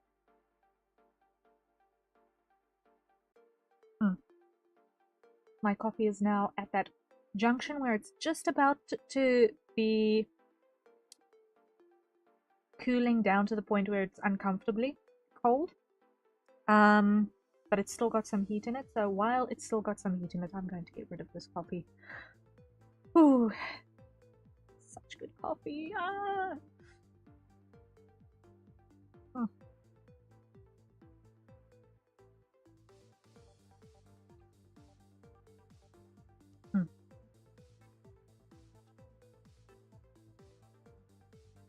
Treats.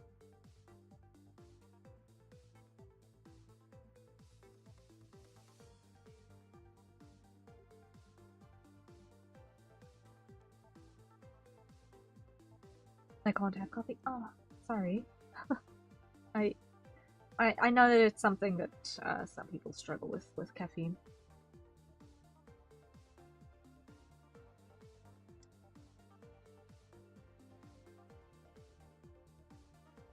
You have my condolences. I get hyper because of it. Yeah.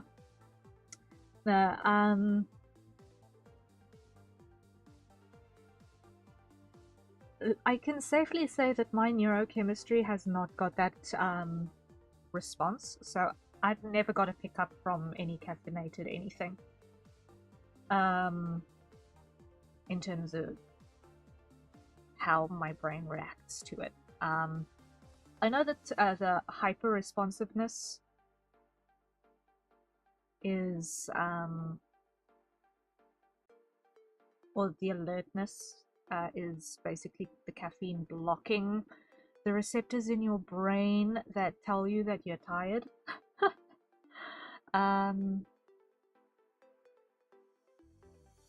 But I don't know. I've never had coffee say, "Blink, no, now you're awake."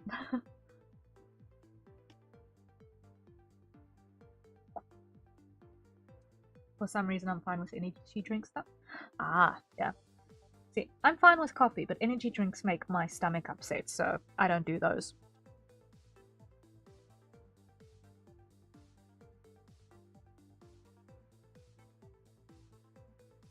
There's something in them that tastes plastic. I don't know how else to phrase it.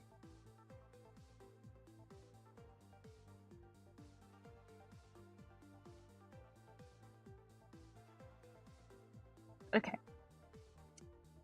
So now the next thing that I need to do is go to my wings folder. And the first parameter that we're going to need is going to be a wing fold. This is a port side wing, so we're going to go port, copy that information, paste.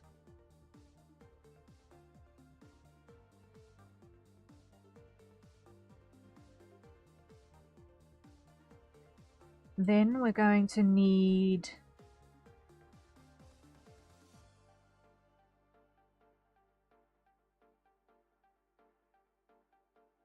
wing Y, copy and paste. And then perspective will be based on the body parameters, so I'm fine with that. Okay. So it's going to be wing fold and wing Y. Okay. So let's start with our wing fold.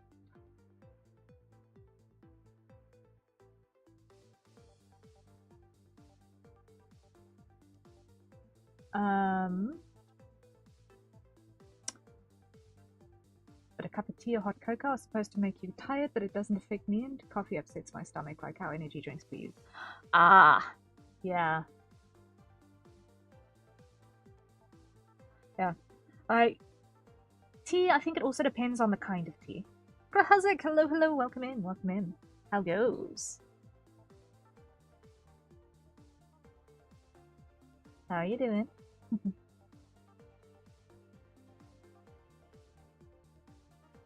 Tea, it definitely depends on the kind of tea as well, because I know a lot of the black teas are also actually caffeinated. It goes alright? Oh, that's good news. That's good news.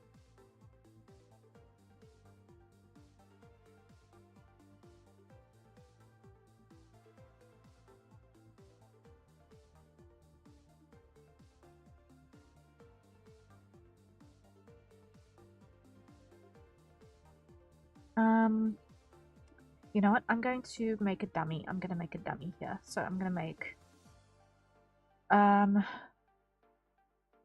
copy, paste.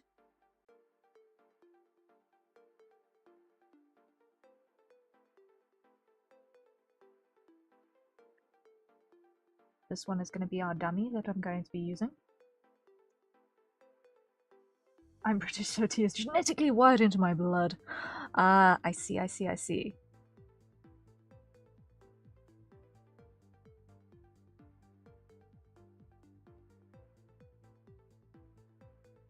Okay. So what I'm going to do here is I'm going to basically create for myself a template. And for that template, I am going to show what I did for the first part of today, which was basically throw in all of the body layers. When I ended stream yesterday, we just had a head.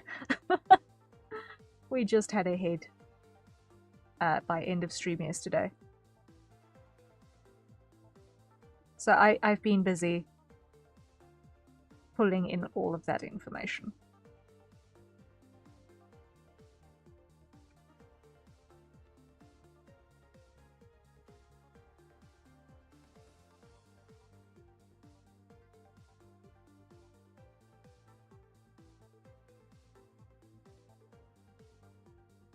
Now what I'm doing is I'm basically using the arm as a measure for the proportions of how the wing is going to bend.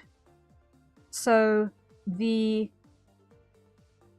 elbow distance on the wing arm, I actually want to be basically from sprout point on the shoulder to approximately human elbow height. So that's going to be our length here. So from our origin point to our elbow, that's going to be that length. Then that's going to need a second deformer. Undo. I want this one to be a child of this one. Create. Toaster! Hello, hello!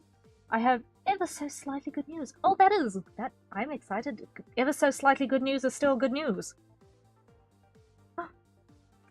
Ever so slightly good news is still good news. I'm curious. I'm keen. All good news is welcome.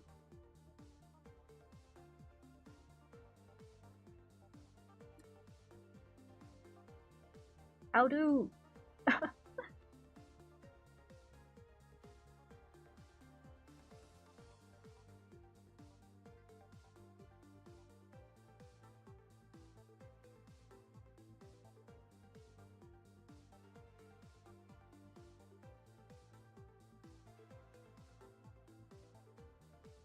I passed my exam for repairing helicopter engines and get to move on to a more advanced engine model. Oh, that is epic! That is epic. Oh man, that is cool. Hey, that is really cool. That is really cool. Well done, well done, well done. Ever so slightly. Bah! No, that is legitimately good news. Awesome. Well done.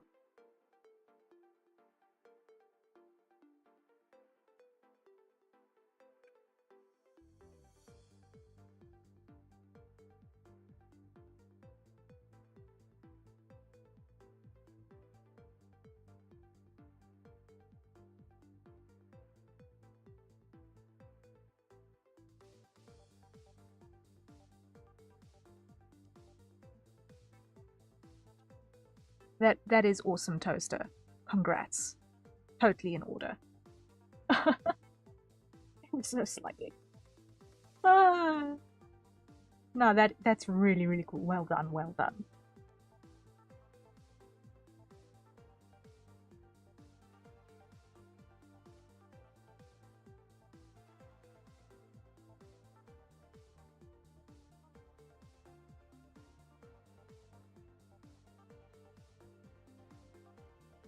So what I've currently just done is I have created a fake skeleton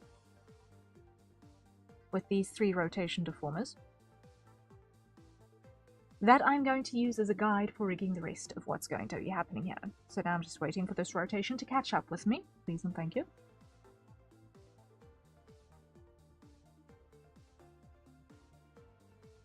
So that folds down like that.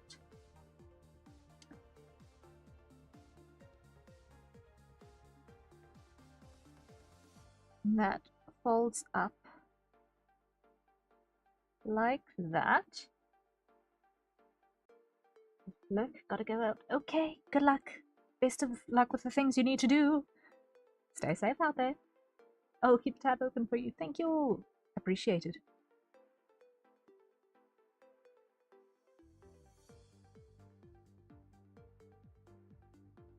There we go. So, undo. That first needs to go on a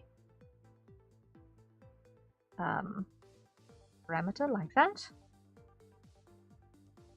Okay. And then that slides in like that. So, that is going to be how the wing opens. If we look at those very, very, very faint red lines, that's going to be how those open. Okay.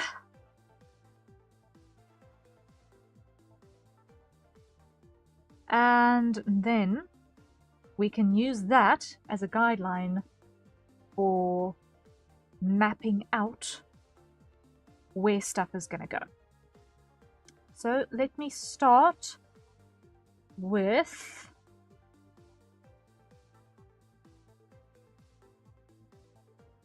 hiding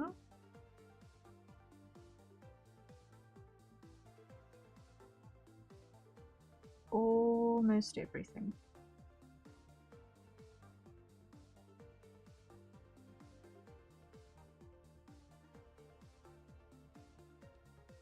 This Alula over here, we can ignore because it's going to go away in a little bit. That feather does not exist. Let me just go here and just put this opacity on 0 so that we don't notice its existence.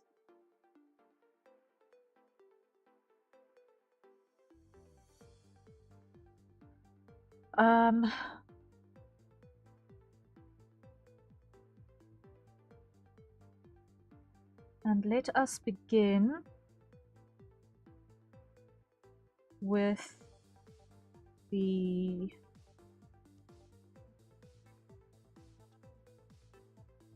part by the wrist here, I think. Like that. Okay. So we're going to start over here.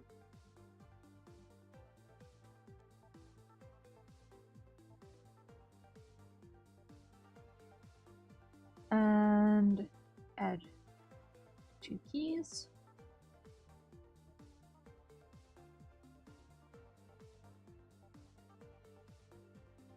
All right. And now what we're going to do is we need 1, 2, 3, I think will do. Yeah, 3 will do.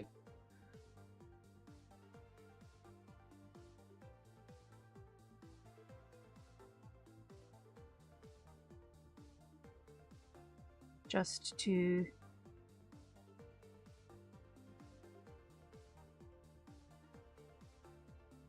give us a rough guideline.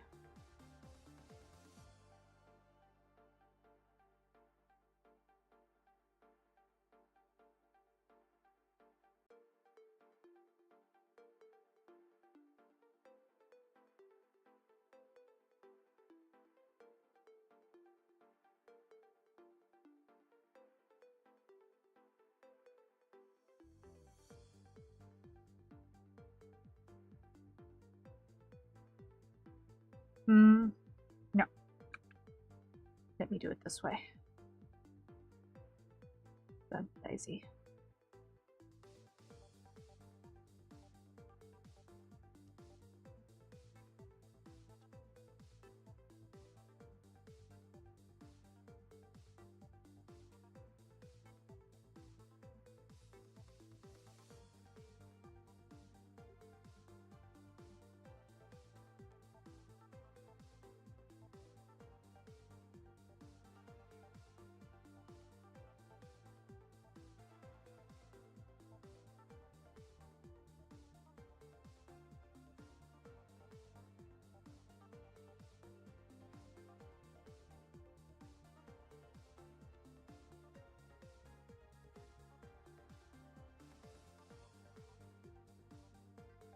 Oh, that's going to need to be slightly shorter.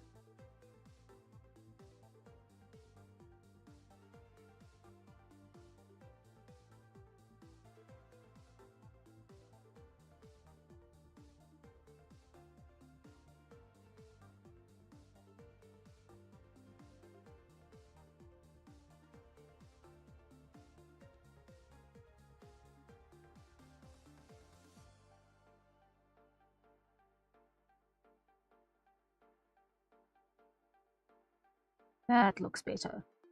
That looks better. Awesome, awesome, awesome, awesome, awesome. First one, check. second.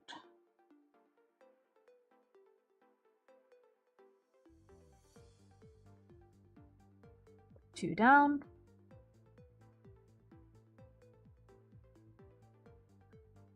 Now, this one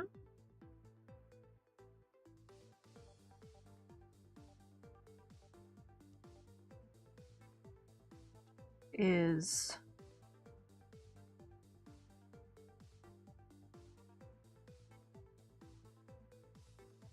sort of wrist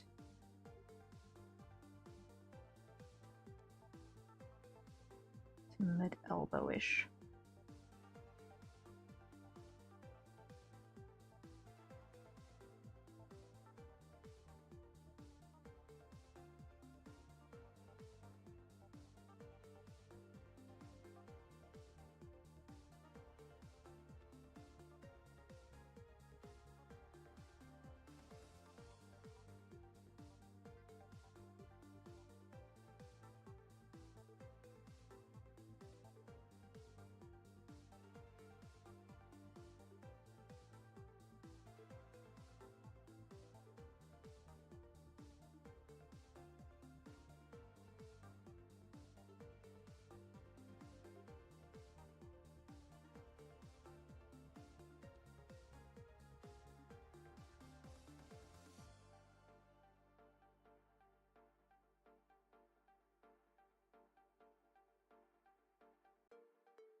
Something like that-ish. I'm gonna need to refine that top corner there. And that's gonna need to come down.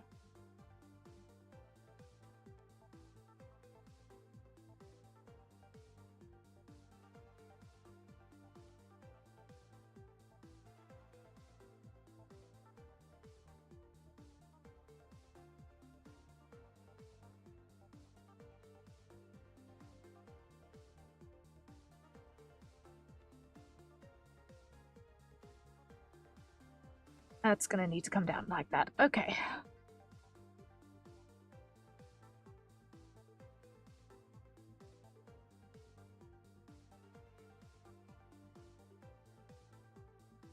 So let's come back over here to this side.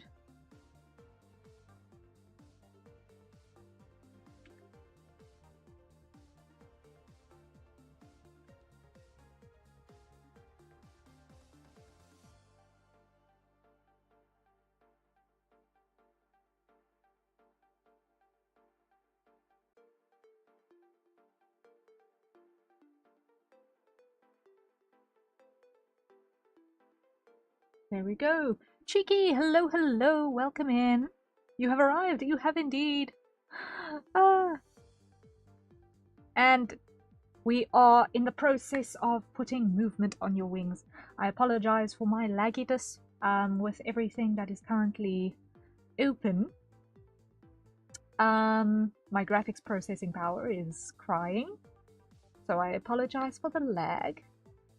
But we are making really, really good progress. I have, so far this evening, I have meshed out all of the feather groups, and we're only now getting into the actual movement part. So the first movement that we're busy mapping out is actually the fold, which is a pretty big one to get in place as a first step. But now that you're here, I just want to hit the save button real quick. And over here, what I want to do... Wait.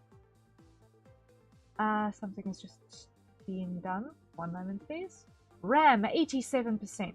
That is less than helpful. Come on.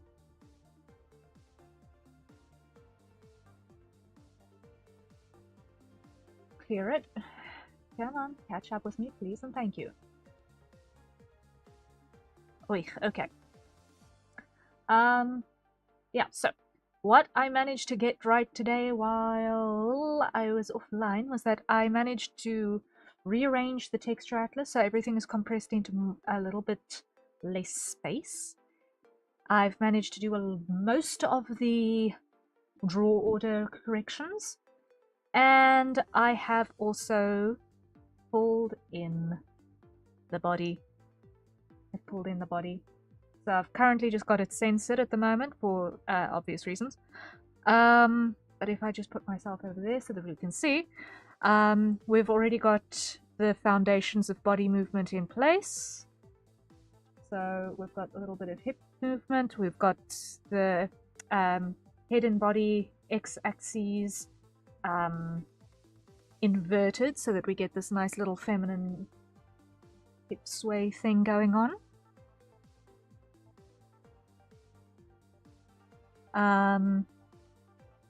Of course, because I'm streaming, my encoder is overloaded and the lag is insane.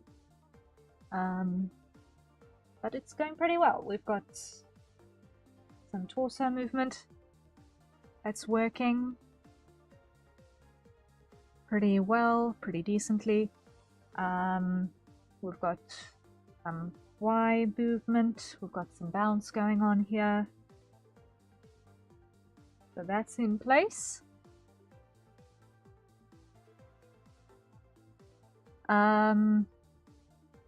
Yeah, I'm sorry for all of the jitteriness. It's my processing power is just crying. RAM 87% still, yikes.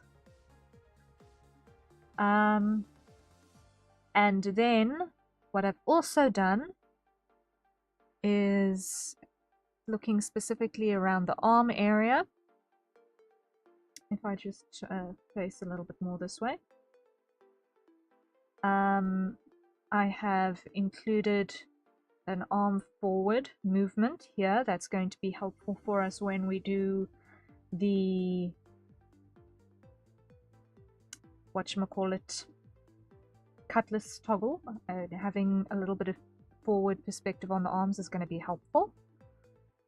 And also outward movement as well, which currently with the hair is a little bit tricky to see, but that is functional, so the arms can raise. I should probably be showing this with the hair toggled off, but okay. Independently, we've got leg raises, so each leg can step, which is useful as well, especially if we're going to do a flight animation in a little bit. And then this is going to be our cutlass drawn toggle. I've given her a little bit of a broad stance for that so that it looks a bit more action ready. And all of that is also y-axis responsive, so the knees bend as you look down.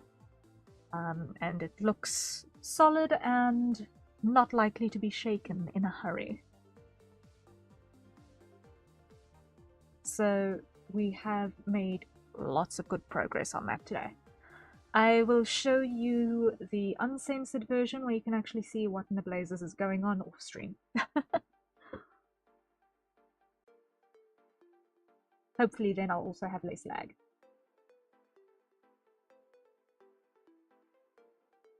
Moonshiro, hello, hello, welcome in.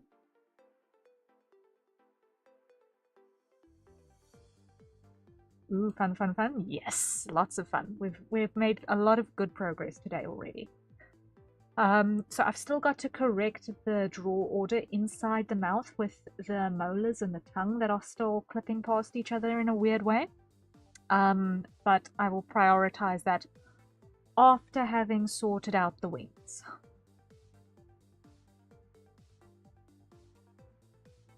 So that is where we're presently working.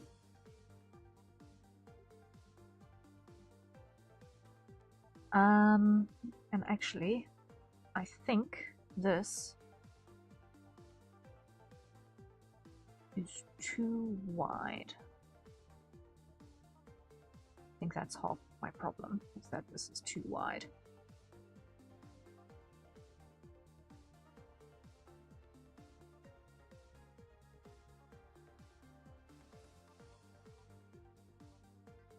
I'm about to sleep. I just wanted to say hello and good stream. Thank you, Monshiro. Thank you, thank you, thank you, thank you, thank you. Greatly appreciated. I hope you rest super, super well. And thank you so much for dropping by. I appreciate it.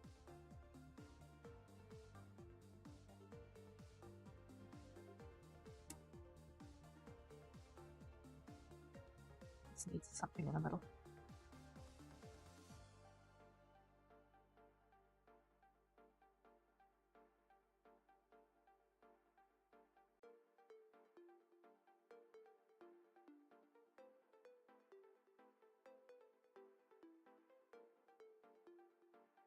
Remember to stretch? I will, thank you.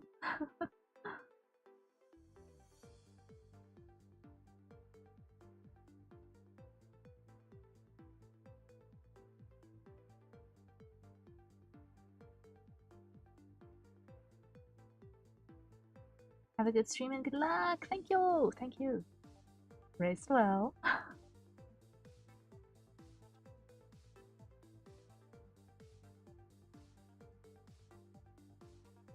Okay, so that's that section functional. Lastly,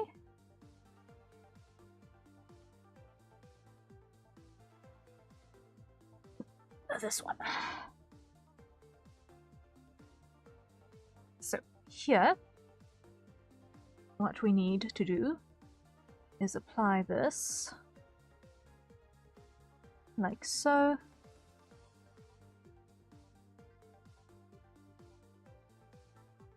And like so.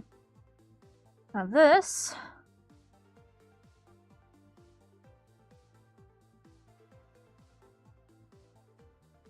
is the part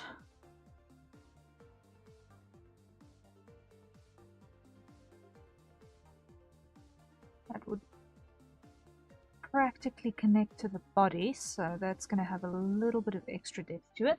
And also that's a hydrate, so everyone acquire your nearest safe for consumption beverages, and let's take a sip.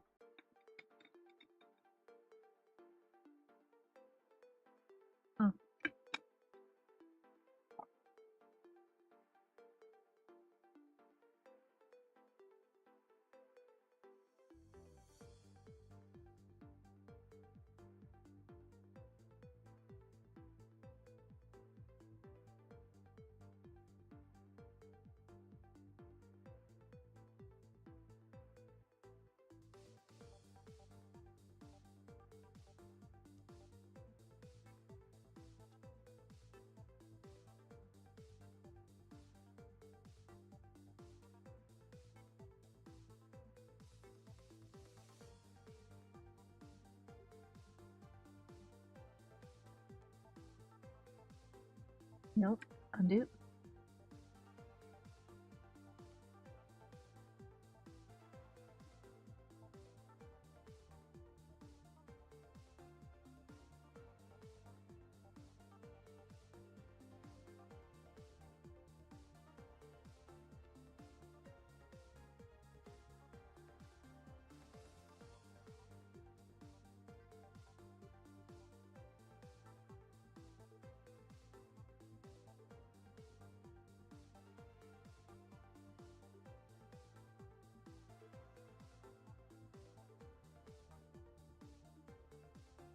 Now if I hide these, I just want to see how that actually looks in practice.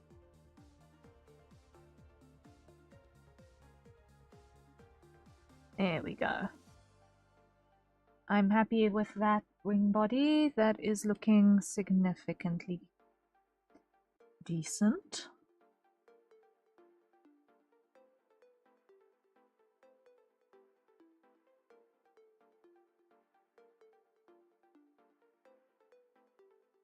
I'm happy with how the feathers are compressing as well.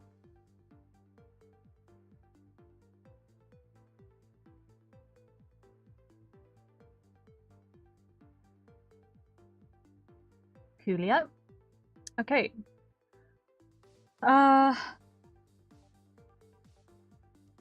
So then, the next thing that I need to look at is probably going to be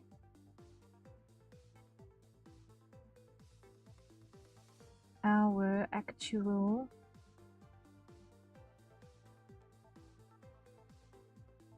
I'm going to start with primaries.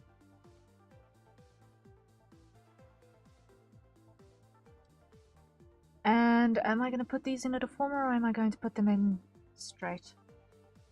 I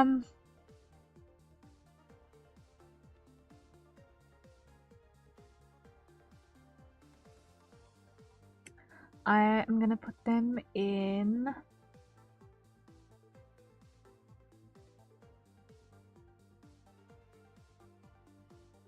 a visibility. I'm going to put the entire wing group in a visibility deformer. The entire wing is going to go into a visibility deformer, so that's not going to be it.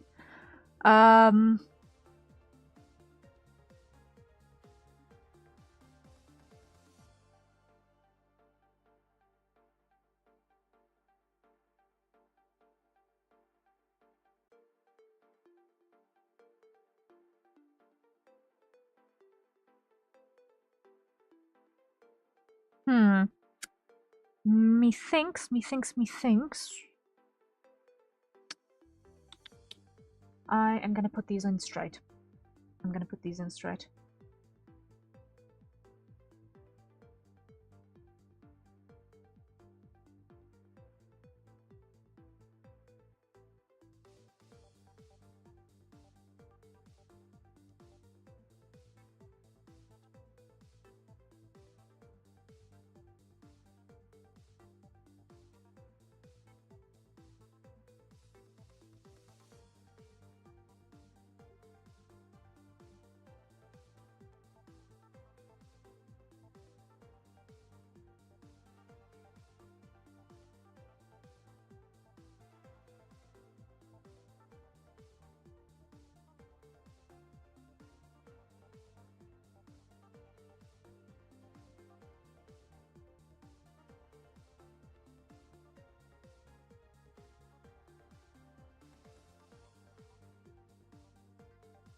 Okay, that's that one. Next.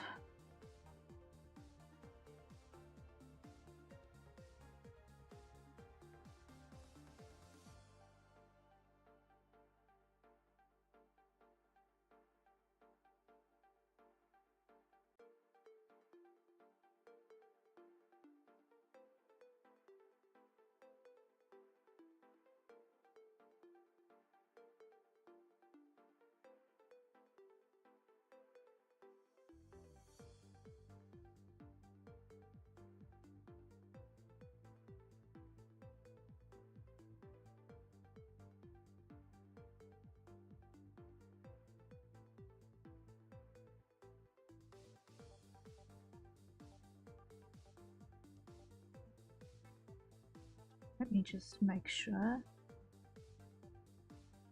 I'm putting those quills somewhere sensible.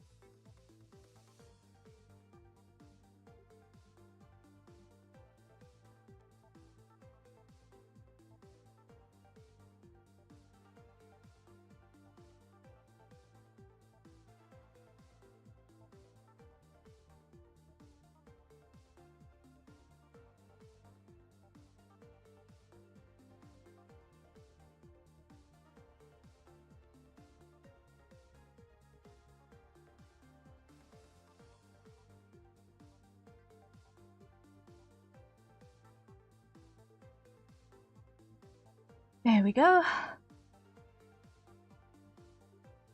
Next,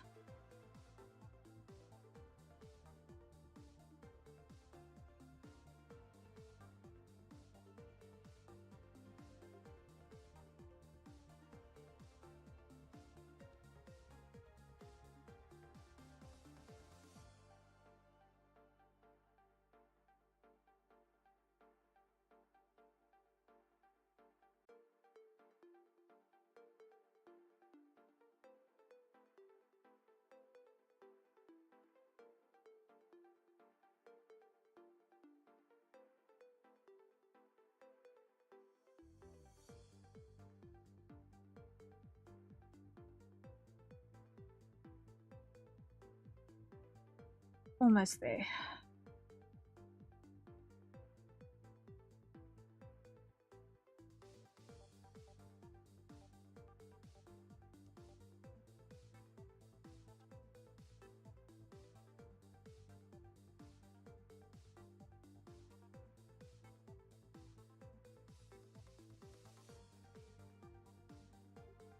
Wait a second, are you in the right place?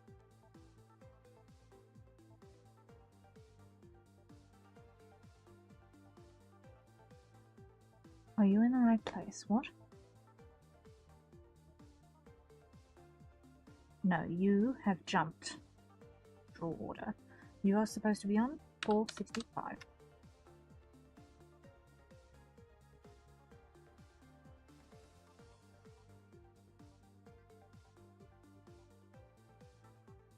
Okay.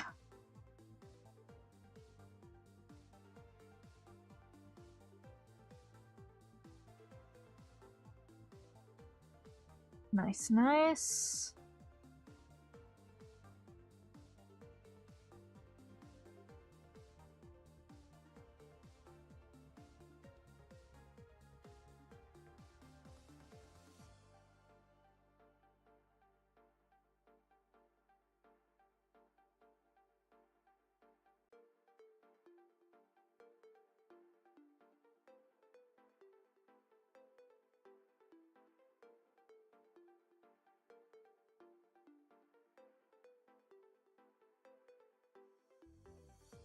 Now, what's going to happen, and if I just show you guys here these test bones that I'm using as a guideline here, what will happen is that on a real bird, there is a tendon that goes from the shoulder to the wrist, from the torso to the elbow, and then from the elbow to the wrist as well. And the skin between those stretches and relaxes depending on what the feathers actually need to do. So when the wings are folded, the tendons here are obviously going to be in a more relaxed state because they're not being pulled tight as the arm is extended, as the flight arm is extended. So the quills are not attached to the bone, but they are embedded in the skin because they're technically modified hair follicles. So, with that being the case, what's going to happen is that our quills are going to not follow all the way up into the corner there, but they're actually going to arch down to sort of follow the line of that. So that's the next thing I need to check real quick, is that I'm actually following that little arch.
Okay, and then this is the last of the primary feathers.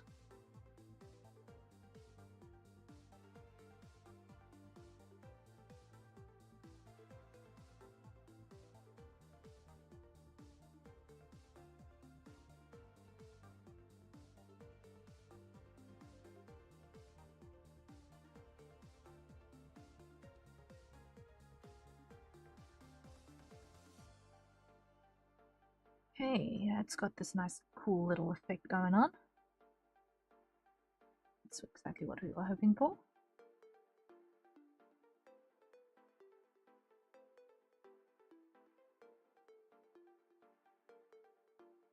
So when we extend, and just hide that for a second, just so that we can see it clean. Nice. Nice, nice, nice. That behaves itself properly.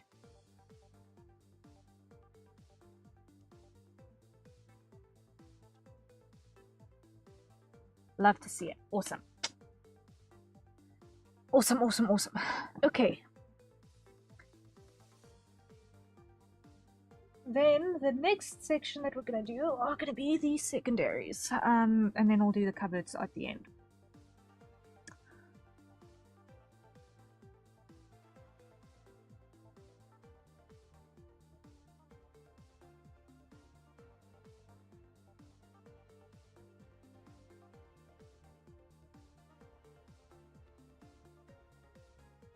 Now, the thing with the secondaries is that they are linked to the elbows.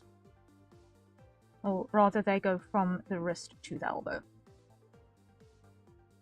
So if I show my fake arm there that is actually not getting used.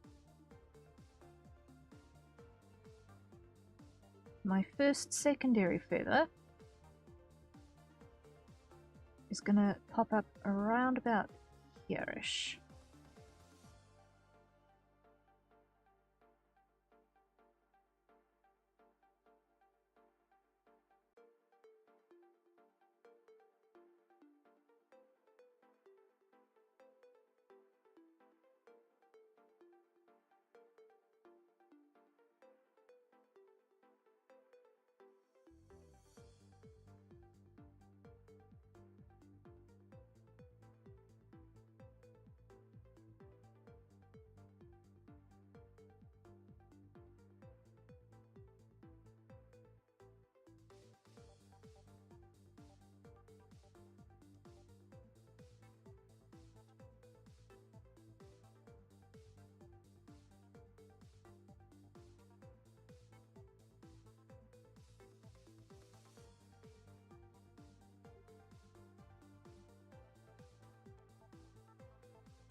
Okay, and when we extend, that is gonna do that.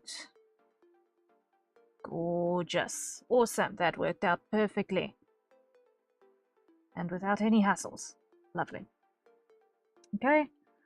And then the tertials are going to fall in the gap between the elbow and where it joins in with the body. So those three are basically just going to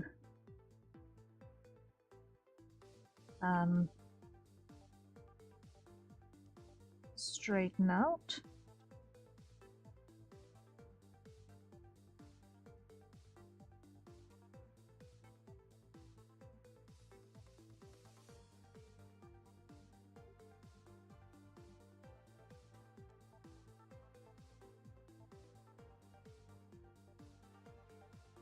Like that.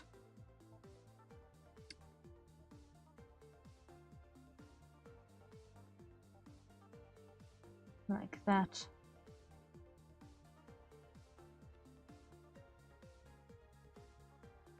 No. Because there's a tendon that these also get attached to.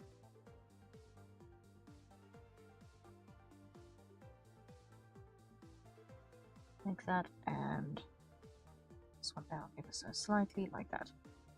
Okay, so if we extend the wing now,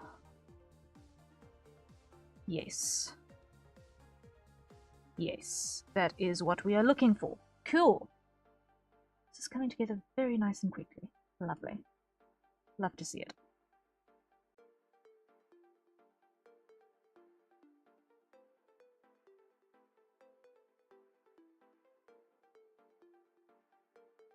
Now this is actually at the top side of the wing, and this is one of the coverts that goes on the upper end, which gives a little bit of extra support with upward force, and just also helps with the aerofoil shape a little bit.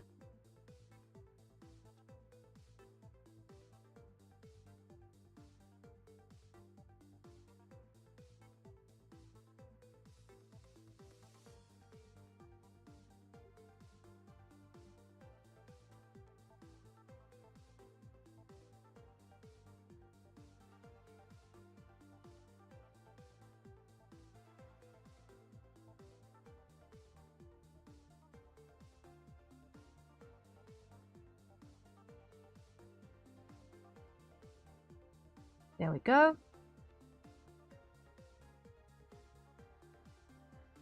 That works. And then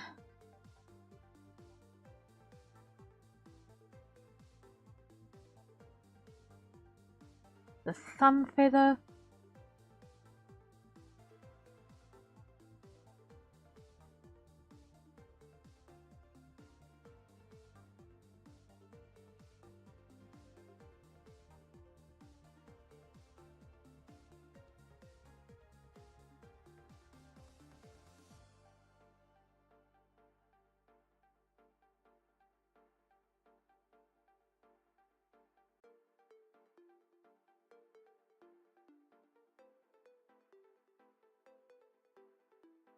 Which is going to need a middle.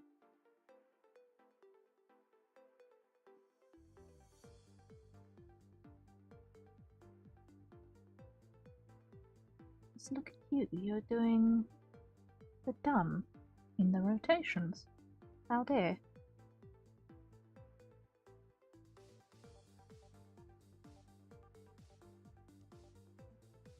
And extended interpolation and ellipse. There we go.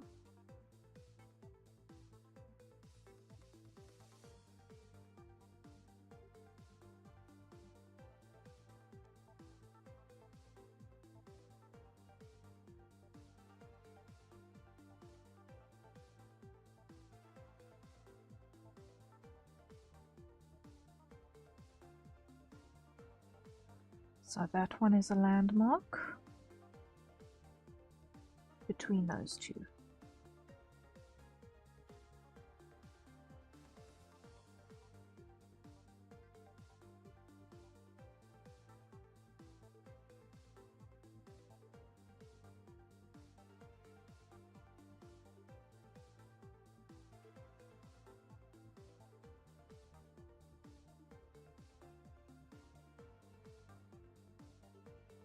Did I read it right?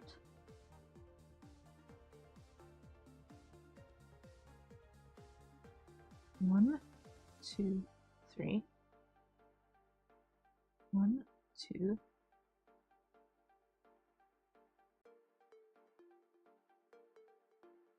3.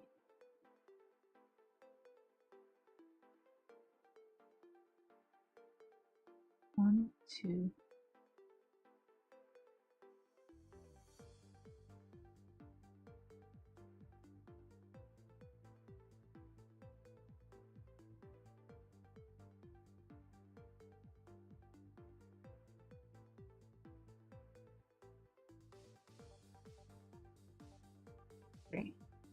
Okay.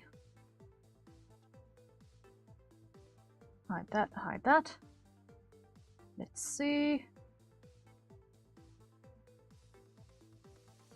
Nice. It's behaving!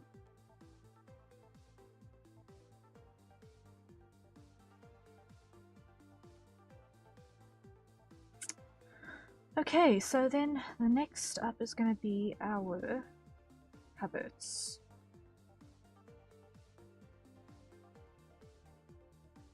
I'm going to start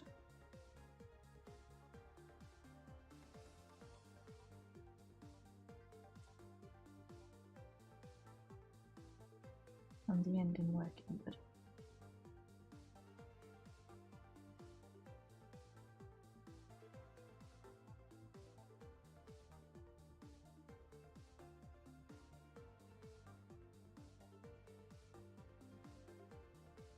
Wait.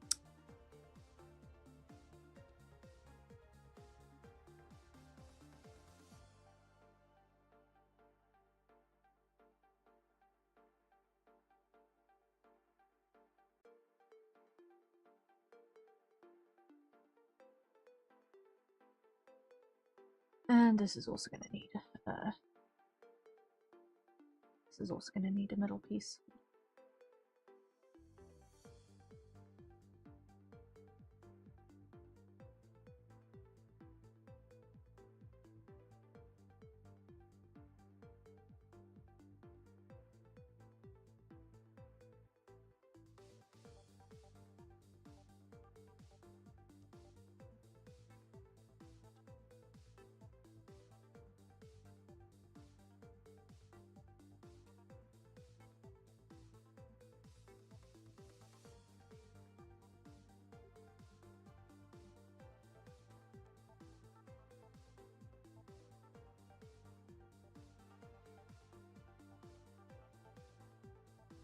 Okay, so I'm probably going to need middle pieces for all of these, so let's just do that.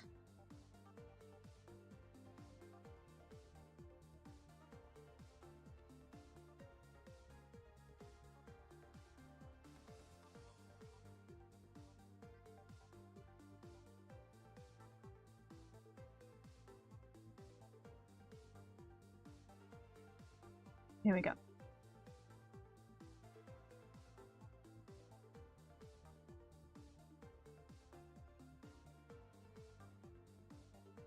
Next.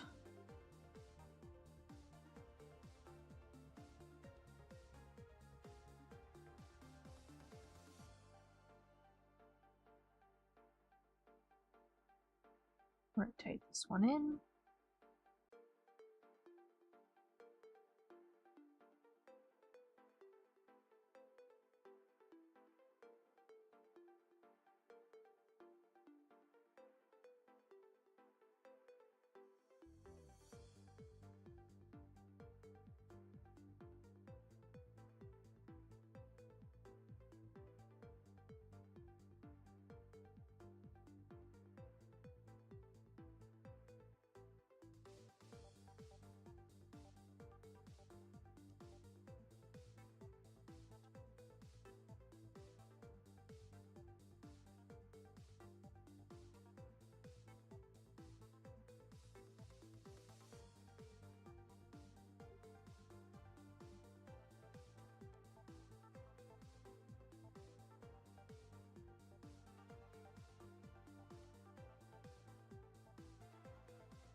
Let's see how this behaves.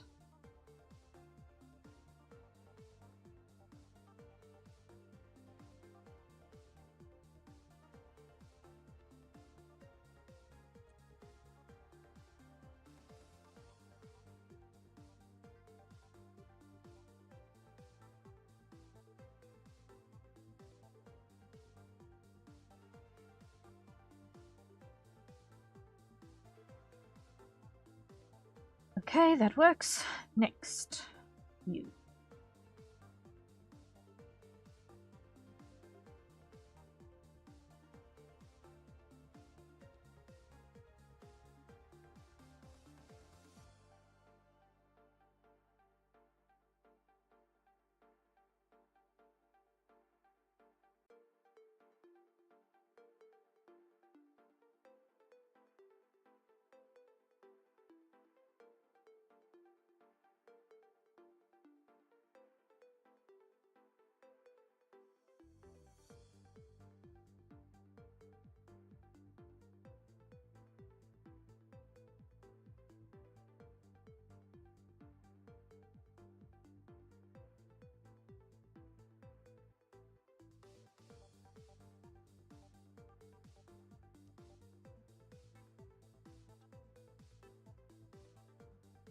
Okay, next.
Okay, that works. And that is a hydrate. So everyone acquire your nearest staple consumption beverage and let's take a sip.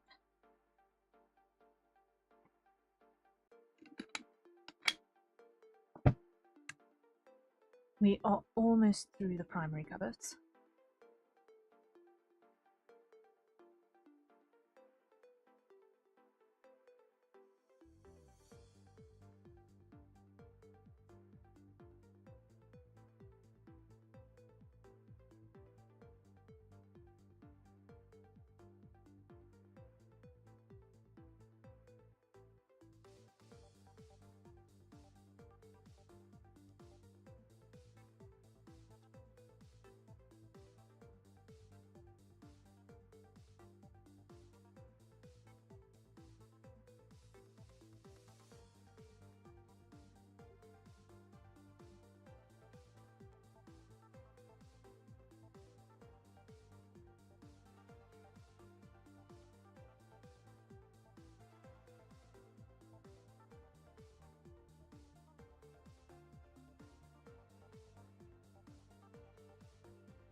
Last one.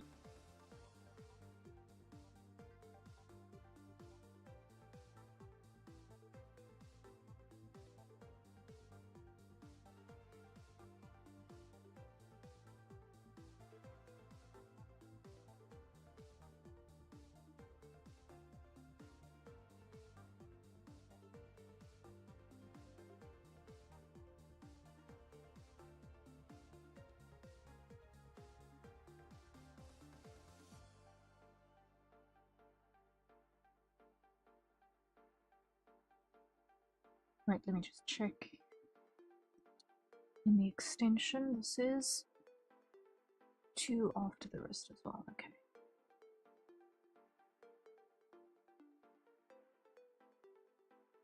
I'm not being completely mad.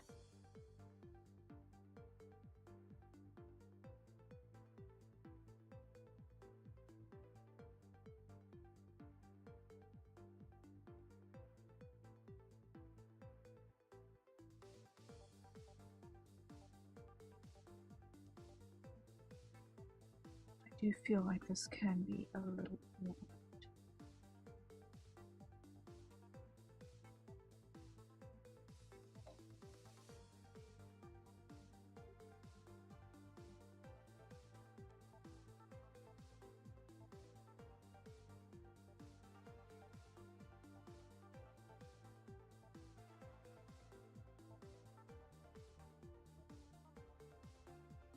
Okay. This is arguably the most complicated part of the process. And it's already so close to being done. Can you believe that?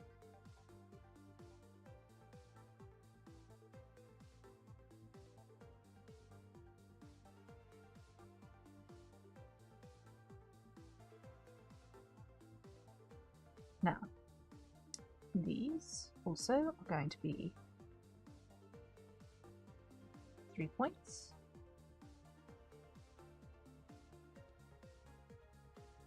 And we're also going to start at the furthest one.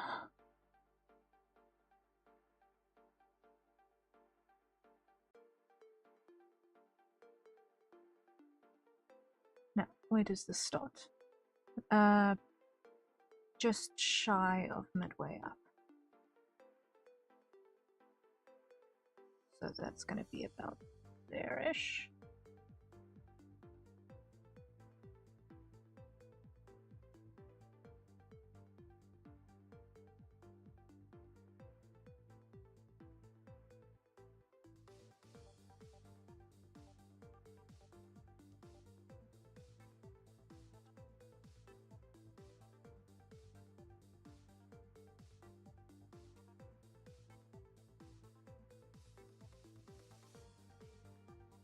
Okay, oh, and then, of course, what I need to do is grab all of those.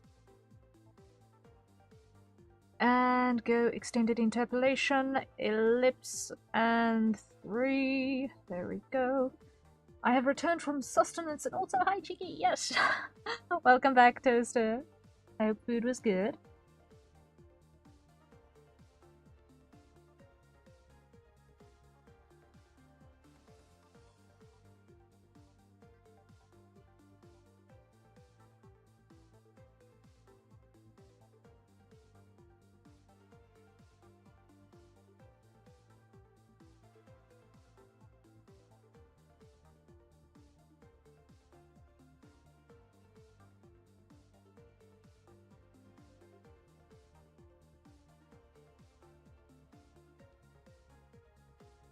It was hot, had protein, and went well with my beverage.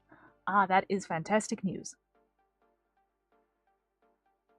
Hot as in temperature hot, or hot as in spicy hot?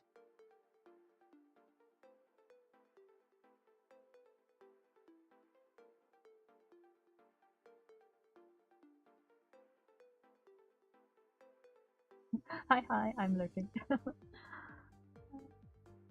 I appreciate the looks.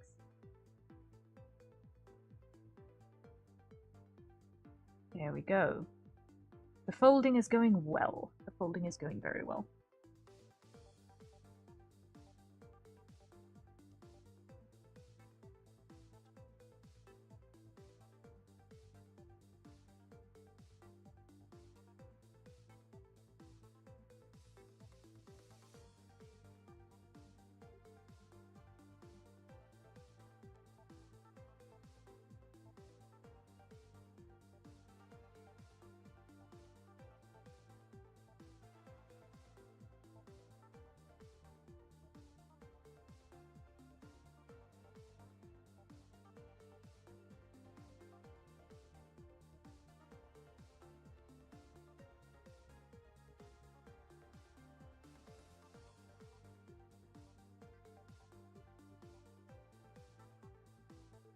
No, do not do that.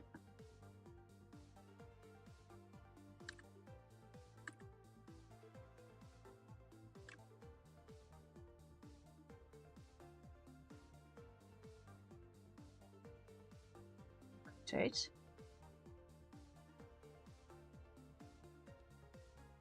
Like that, thank you.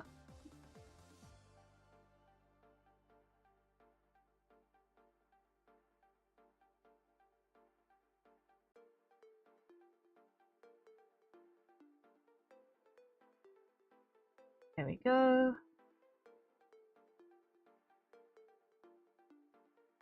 Yes. Can you believe it? Only 4 feathers left and then the wings are actually 80% done. Crazy.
Alright, then last one of these is going to be mostly upright like that.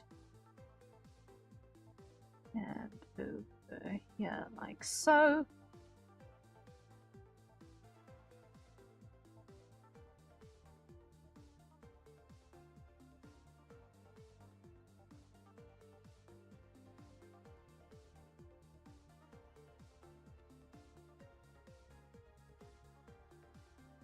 There we go. And now, if I show that lot and come in there and just change my positioning a little bit so that we get all of the width we can get. There we go.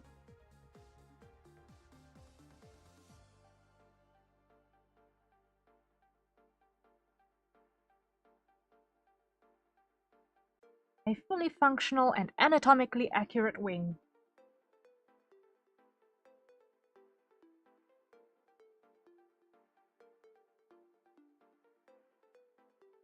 Nice. Okay, now we need to just add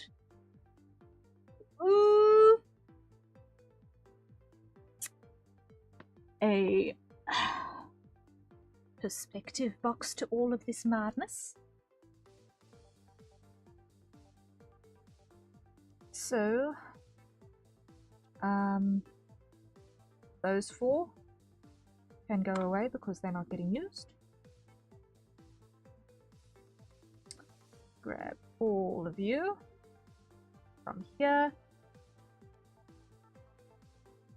to there, plus you, and you, and you.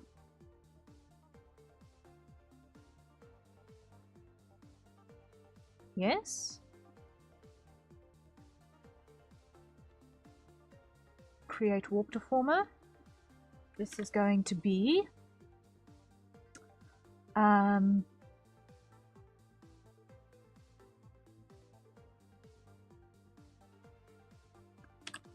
perspective.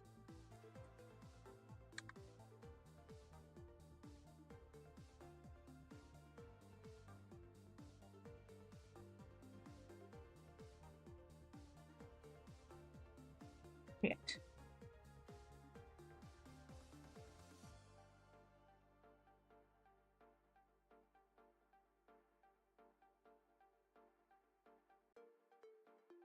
Grab the slot.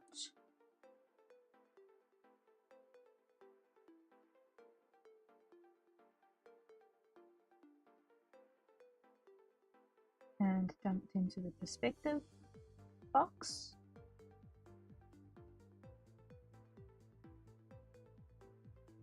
Now grab our perspective box.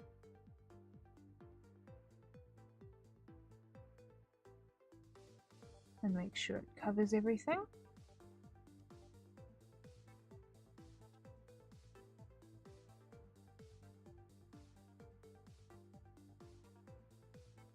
What's this? What broke?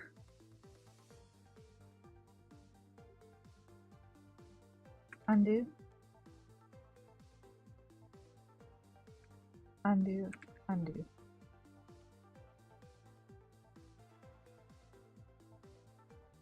Undo.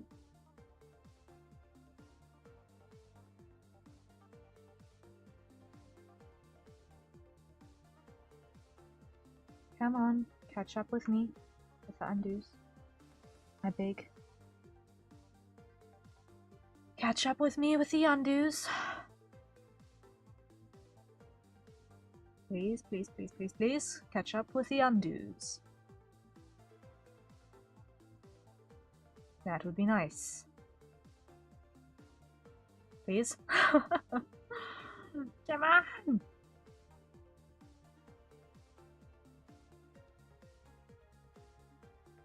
Okay. Encoding overloaded. Yes, I know the encoding is overloaded. My RAM is sitting at 84% and my CPU at 50. I know everything is overloaded at the moment.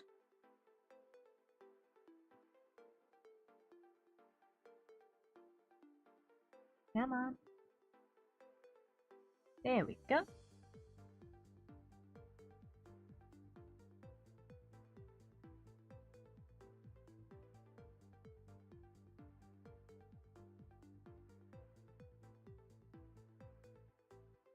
Did everything go in?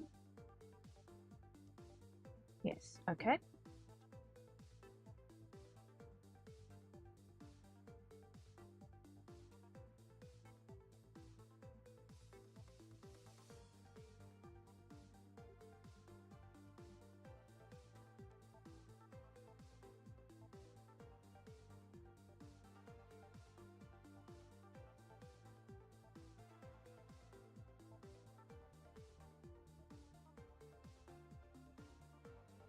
So, note to self, don't try to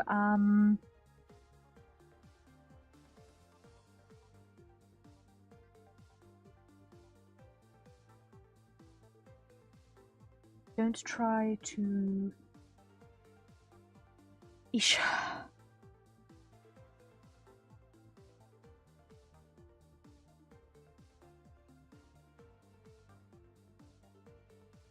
Rescale one of these.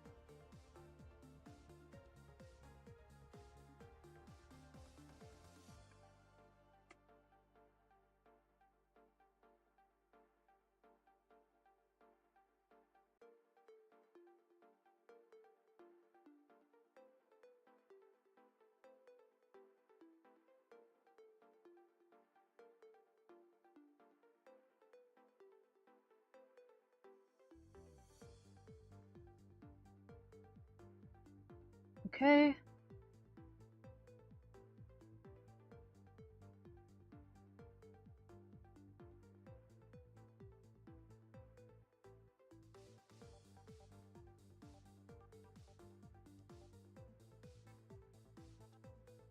Do I want this to be a perspective or do I want this to be the Y? I think I want this to be the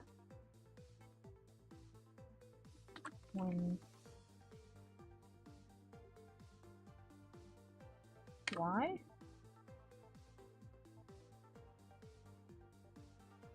Create 3. Extended interpolation. Ellipse 3.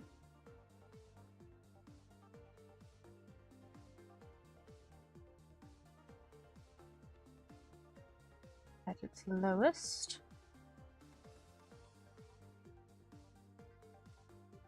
I want that there. At its highest, I want that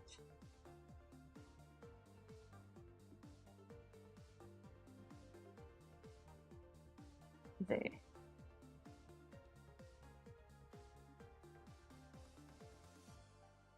Now we check our onion skin to just check the curvature to see if that behaves itself nicely.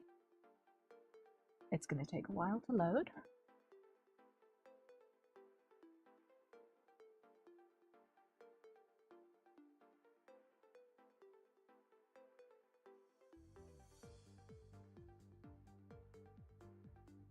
I'm just going to hide that just so that I've got a little bit more memory to work with.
That looks like a nice arc.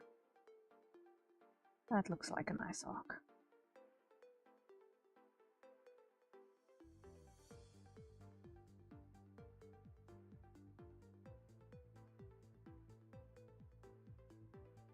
There we go.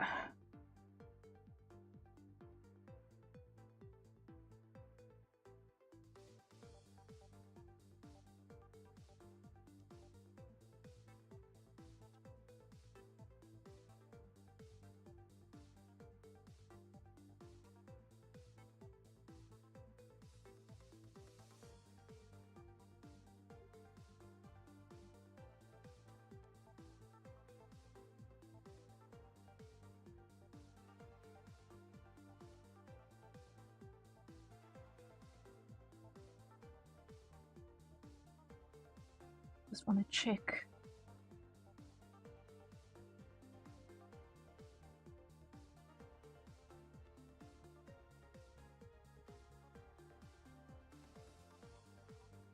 What it's doing with anchor point.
Okay, so now, theoretically,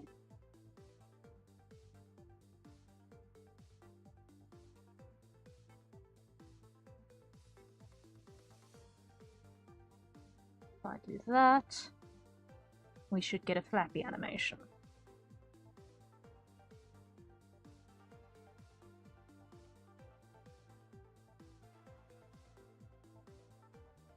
Great.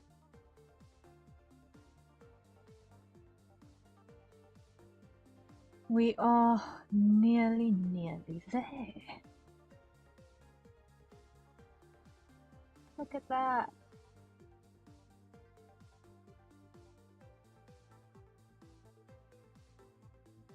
Awesome. So, next thing that needs to happen is going to be a perspective. Perspective is the next thing.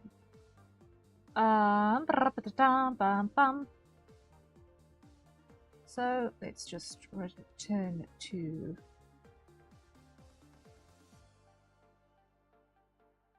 some defaults. I think I'm just going to quickly go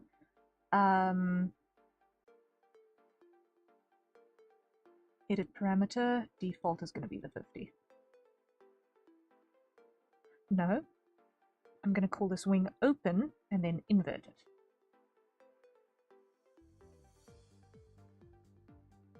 I'm going to call it open and invert it.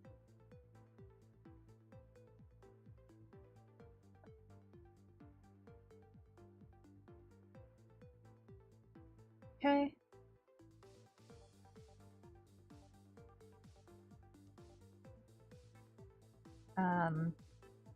Select everything. Reflect. There we go.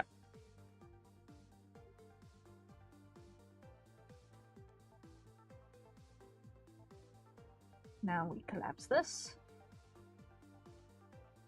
Wait, collapse. There we go.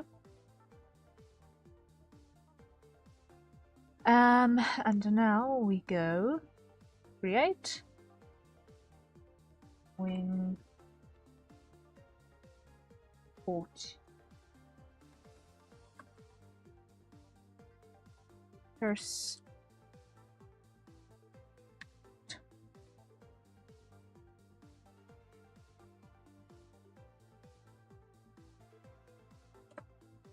wing perspective, because we've still got to do body Z.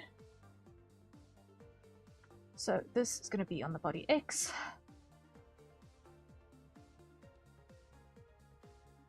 Or no, perspective is perspective. So create new parameter, wing T.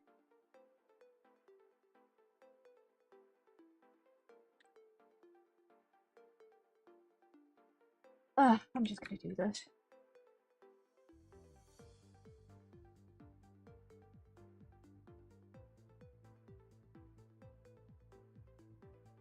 That. If I need to split this into two parameters for port and starboard, I will. Then perspective. We're going to grab that. Like so. And that. Like so. Roll that out. Like so.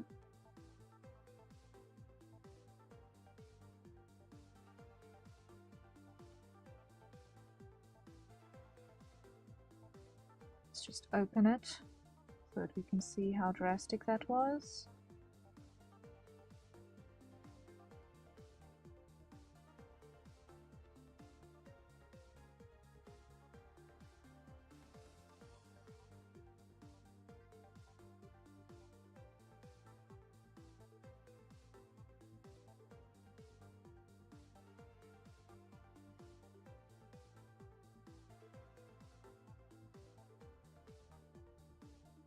What I'm going to do is I'm going to add a little bit of a bend in there. Not that that's actually going to do anything much.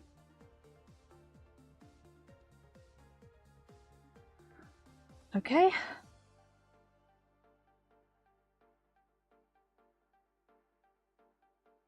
So that gives us the backward movement.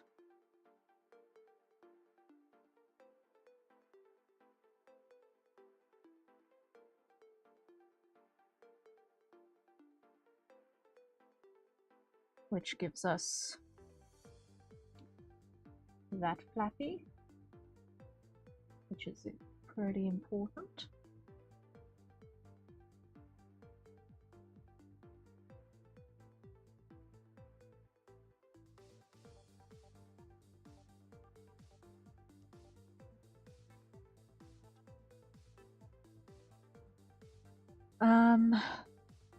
So drop that. Drop that. Collapse that. Collapse that. Now wing perspective goes inside another box. This is going to be wing no. Body. Wing X. Create.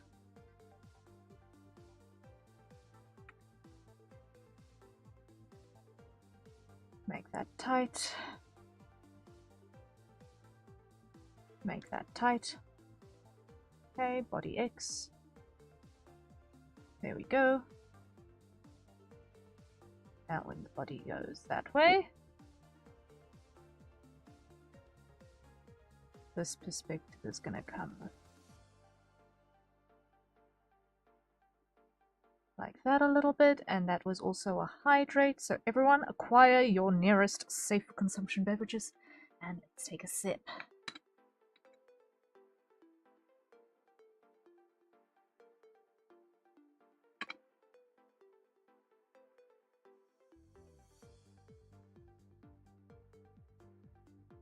If we open that up and then go back,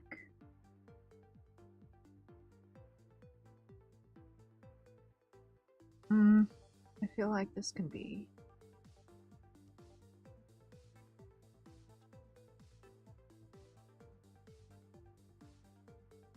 a bit older.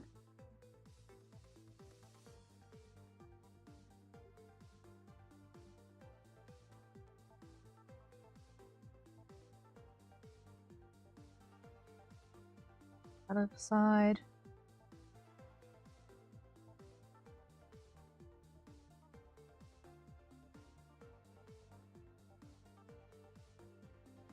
Pull that down there.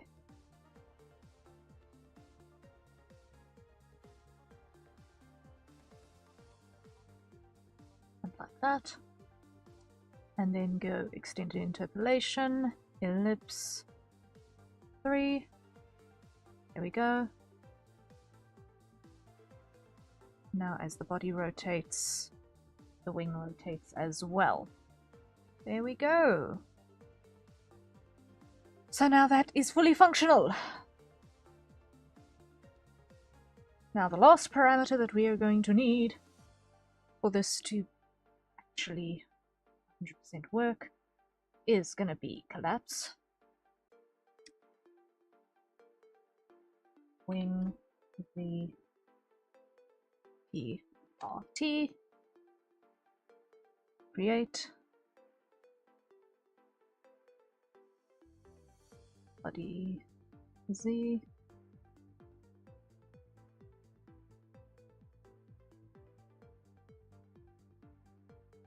X3. That way.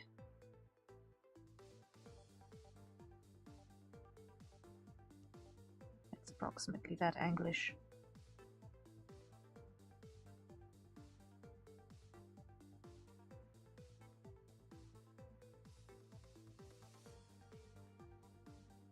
It's approximately that anglish.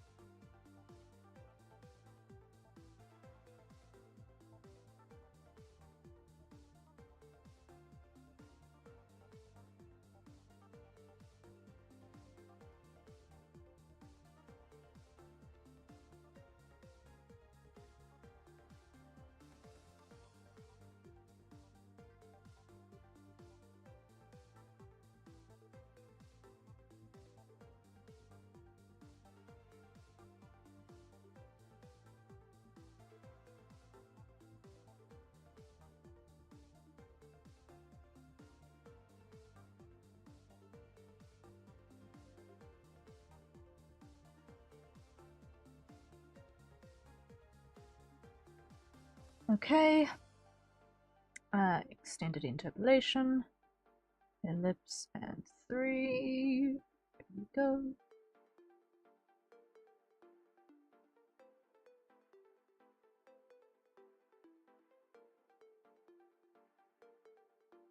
It's out ever so slightly.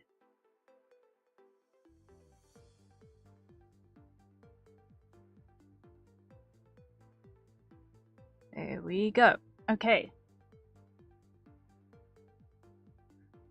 That is that lot. That's that. That's that. That. That. That. That. That. That. All of those. All of those. Those. You. Perhaps you. And you. You. All of you. Have I got a hair container? Yes.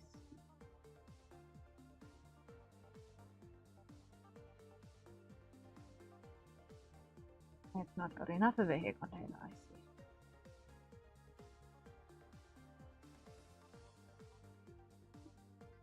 I need a bigger container.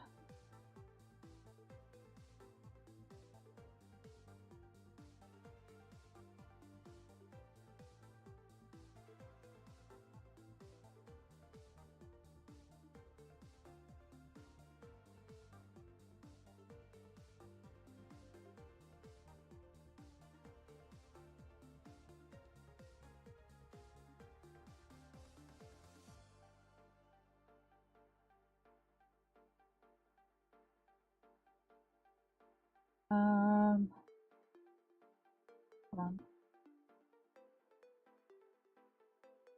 Ice container, collapse that lot. I'm going to need to clean this up more, I see. Because, oh my word, there's a lot. loose in here in the neck rotation.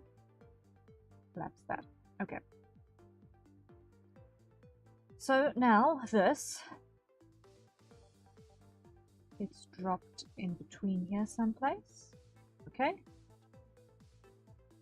Select child objects, go to the bottom of the list, grab that, go to the top of the list, grab that, copy,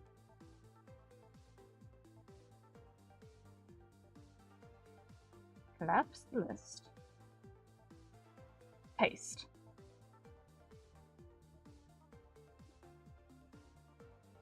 Modeling, edit form, flip, body X, body Z.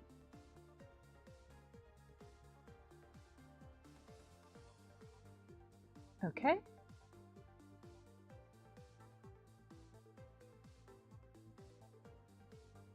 Rename this one to starboard.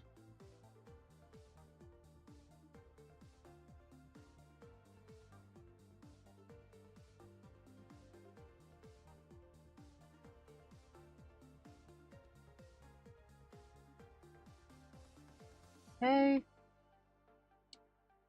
Taste that. Okay.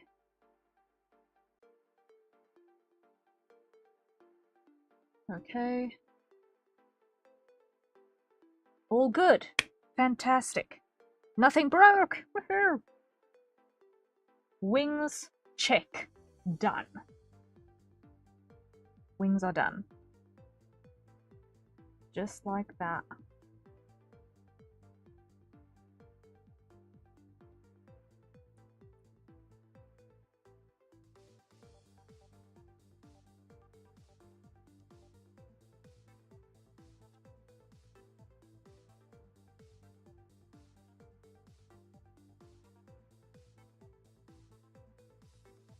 Just put these deformers in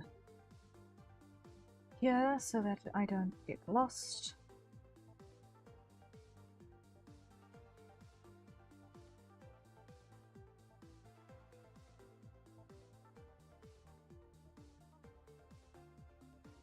That's that.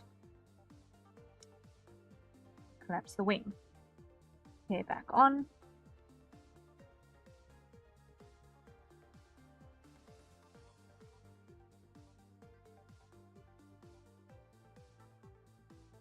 Show the head, show the eyes. Now,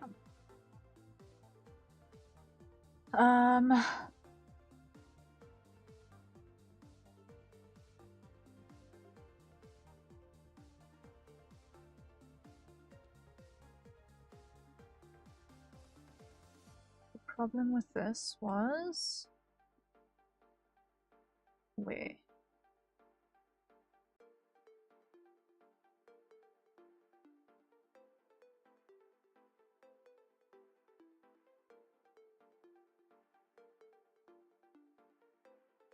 You know what? I'm just going to actually clip this to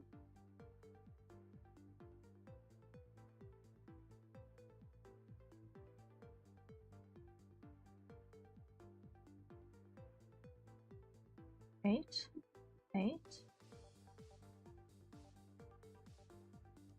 7,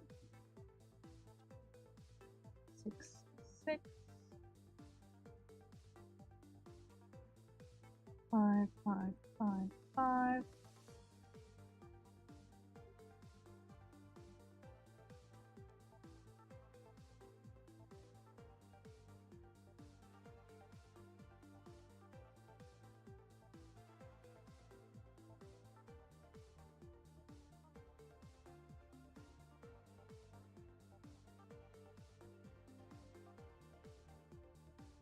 Those two.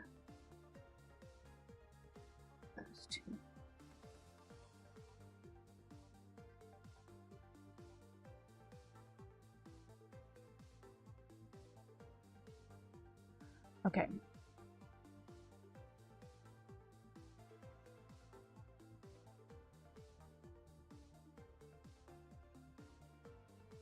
Modeling. Test. This is going to take all of my processing power again. Okay. So, in the folded state, they are down there. That should be their default.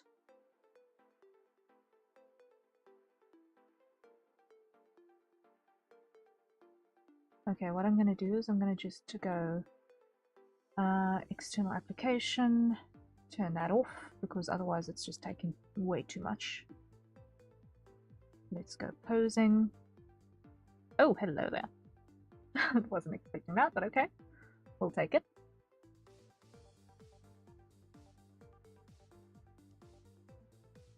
So much dynamic already. It's very, very jittery because I've not got enough processing power, but man. Even I can already tell that this is going to work just fine. This is going to work just fine.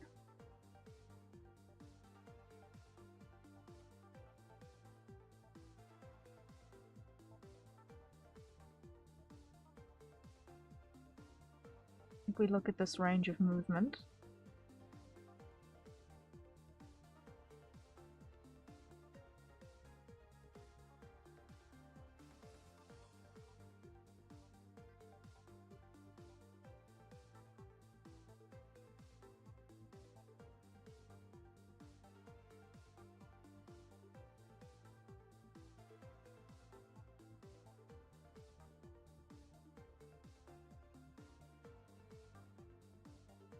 this is going to be so expressive.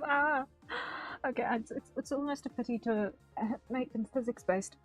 But I think I'm gonna have to for a default. Alternatively, is there a way to make it toggle between physics based and?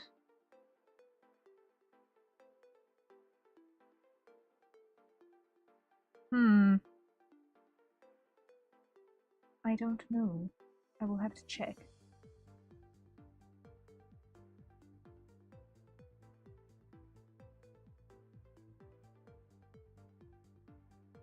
Like, I am really, really happy with these wings. They are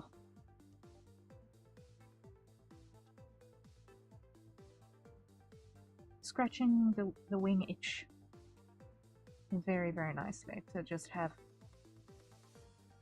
you know, fully, properly functional wings.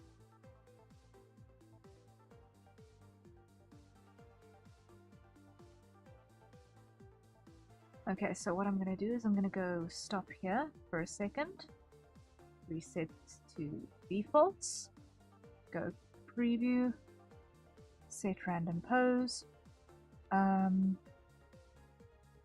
stance off,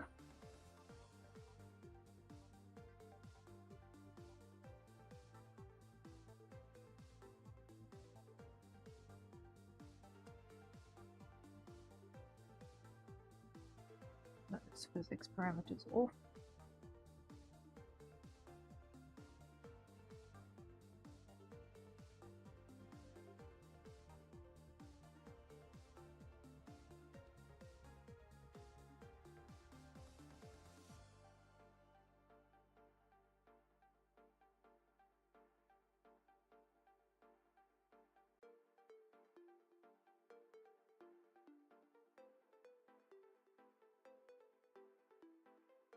Okay.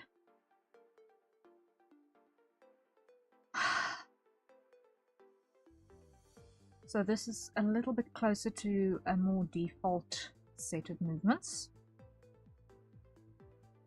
as would be seen in actual practice, in actual use case.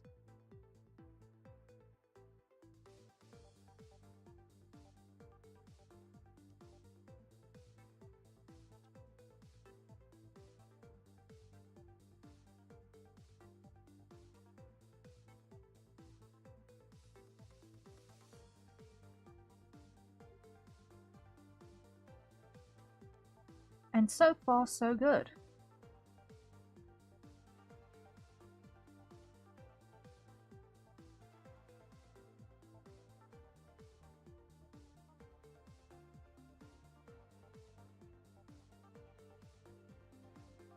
I am happy. Everything is behaving itself.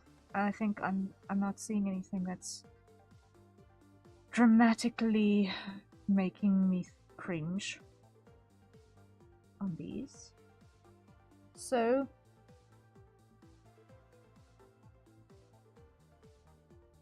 I think we can safely call the wings done. Yay!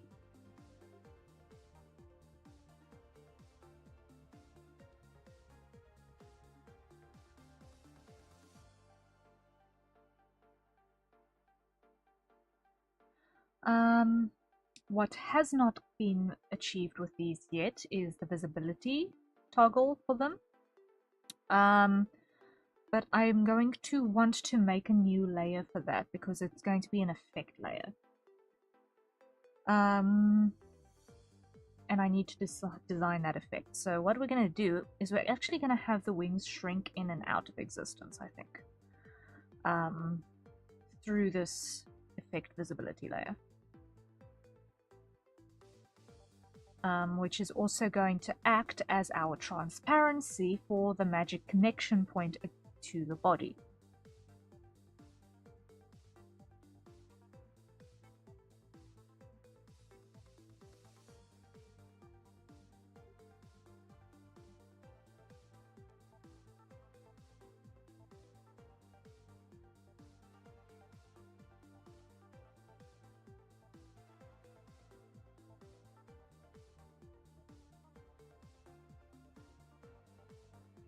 All I can say is that one of two things is going to happen with Cheeky and these wings. Either everyone is going to come at me with pitchforks for them, or a lot of people are going to spontaneously learn how to draw wings. One of the two.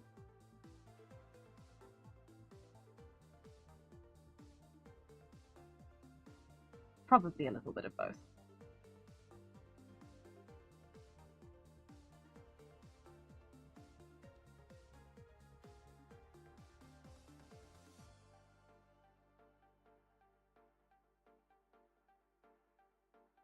But yeah, I'm happy. Okay.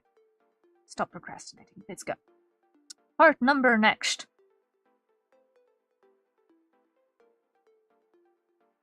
Let's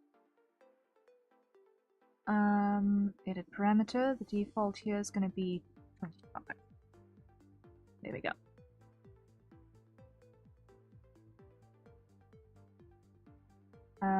And I'm not going to have these open independently of one another.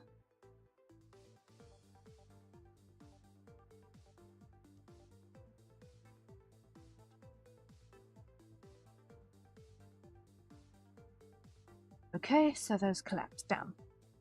Now, the next thing that needs to happen is let's see.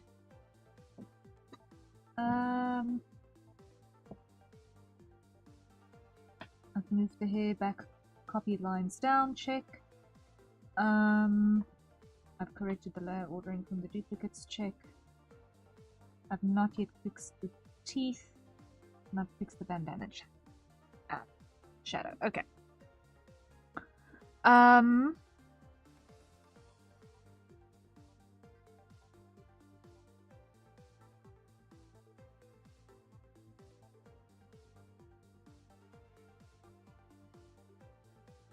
You write down the next things to do is going to be wing visibility effect.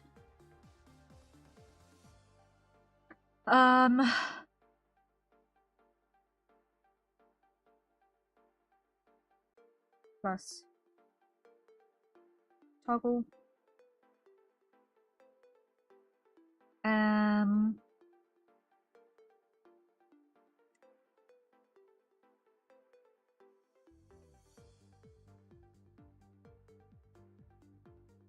I need to do the lower arms in their idle state.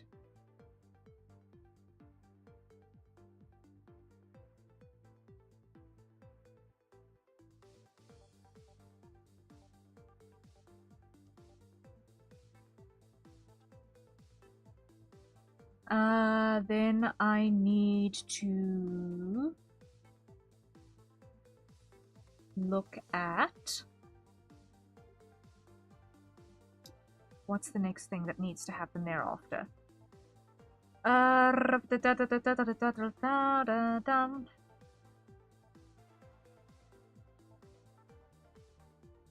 She has a body connected to her head. Yes, she does indeed. She does indeed. My RAM is crying. Why is it my RAM idling at 88%? Why is my RAM idling at 88%? Good grief.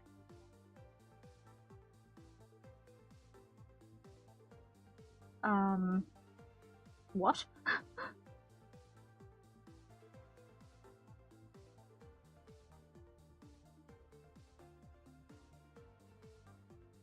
Ay, no wonder everything is lagging. Let me just hit the save button before everything dies. Maybe that's a good idea.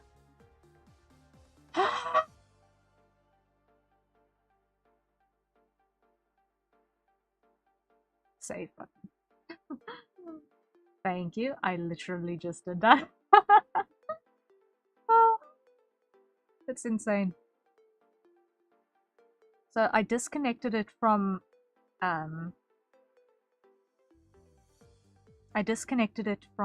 my model because obviously I'm in PNG mode at the moment.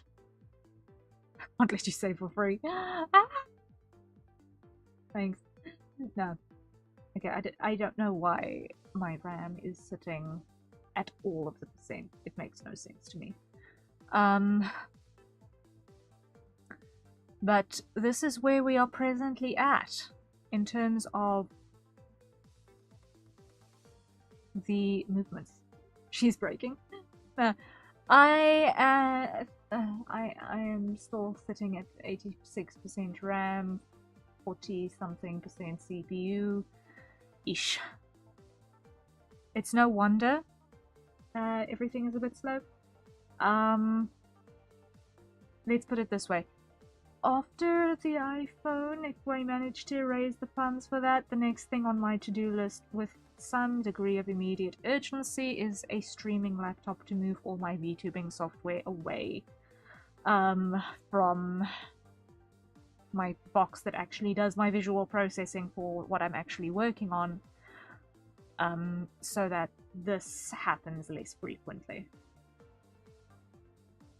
Because between running physics and a VTuber model and video encoding all in the same box, my poor machine is crying.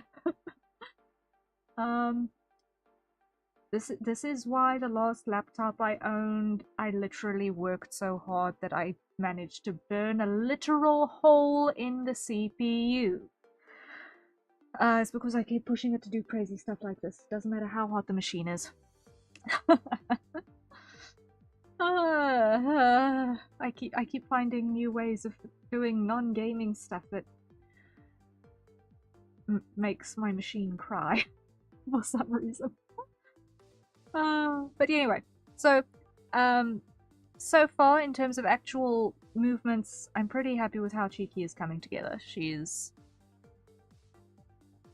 mostly functional, so I've just got to put her lower arms on for idle state, and then finish up her body layers in terms of outfit stuff,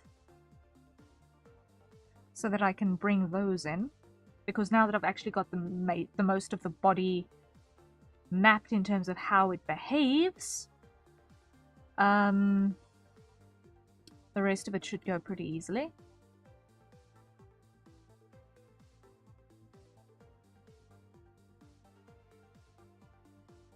So with the cutlass toggle, we've got the stance that's gonna work out pretty well.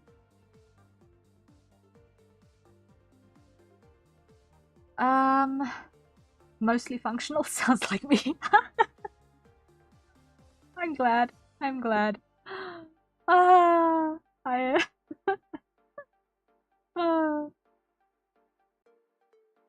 So yeah, we're making good progress. I think at this point, I'm going to save finishing the draw order madness for another day, because I've not got the guts for it right this very second.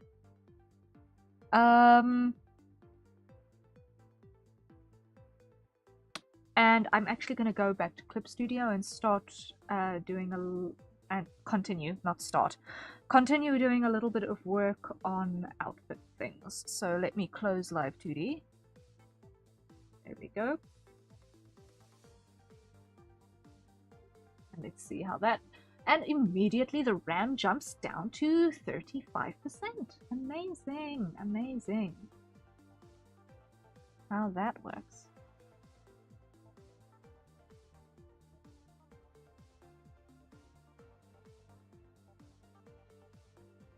And on this side, VTube Studio is still stuck. Disconnect and reconnect. And there we're back. And there we're back. Okay, now let me just go to my hex curtain page for a second. Because I cannot remember what state. Oh, yep. It's a more good thing that I did go to the hex curtain state. Because, oh boy, that model is not safe for human consumption right now. I need to put the sensor on that before I do anything else. Visible anyway.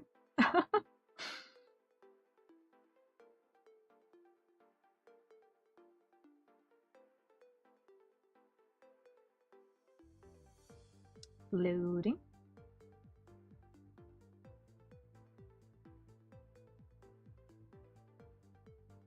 And let me get a glove on.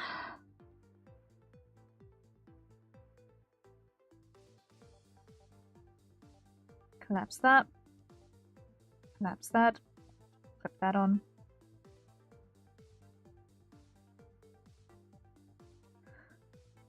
Collapse that.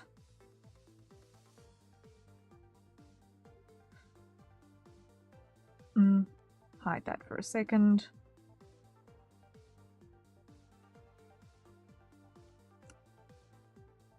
Okay, so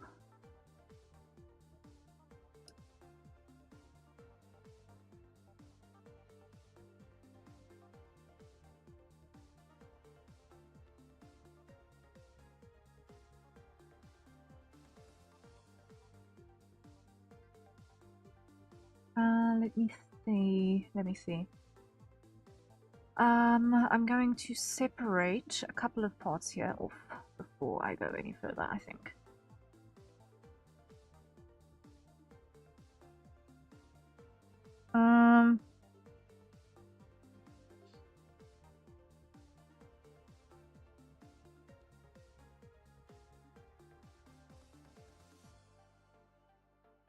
Let me just fold that so that we can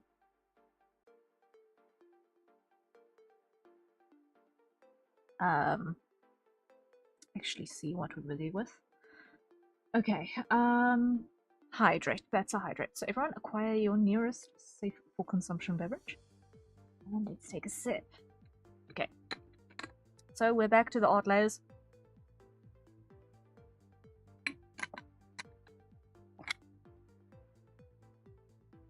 And what we're going to start with is we're going to do the wings viz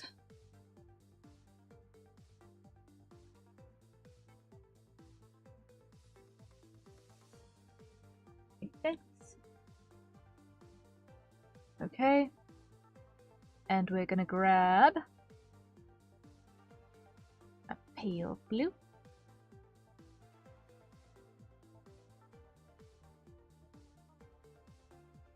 And we're going to start by creating an opaque space.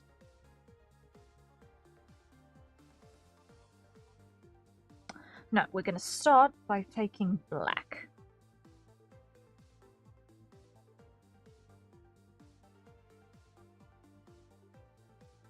And creating a little void zone. So, this little void zone is going to be an add layer. Then, in that little void zone, we're going to grab that color, create a little opaque space in the middle, where we are going to hide the wings for the majority of the time while they are disabled. Then we are going to add a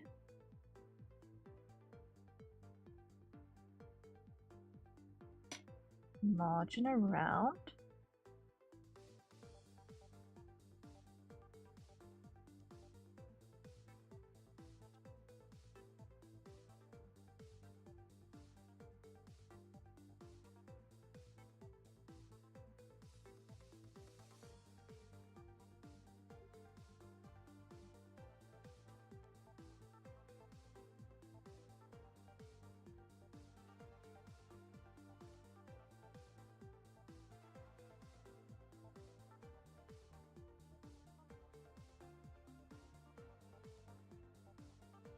I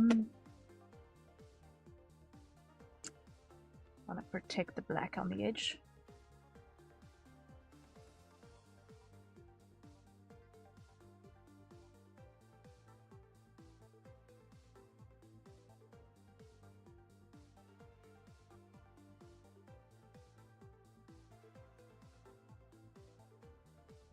There we go.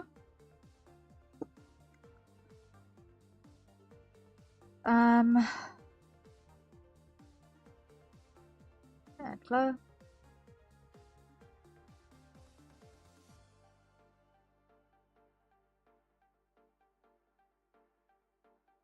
Or am I being the dumb? Am I being the dumb? I am in fact being the dumb. Clear it. Grab this. Make it a normal layer.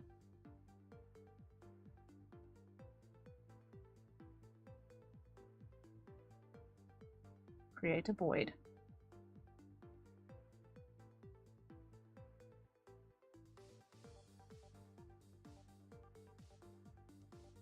Out of which the wings will appear.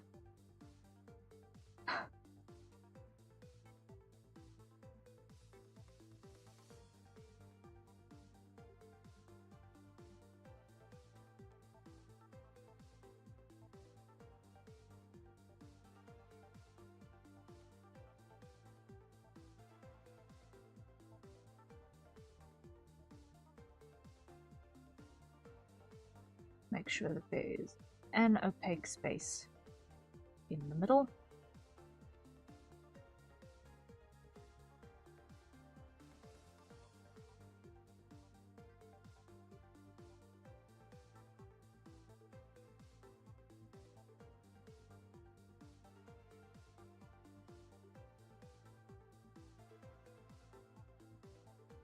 Okay. That is going to be our clipping core. Now on top of that,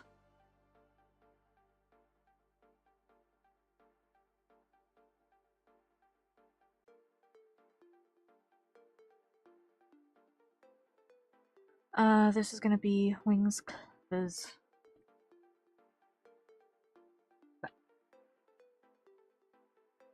Okay. Wings viz clip.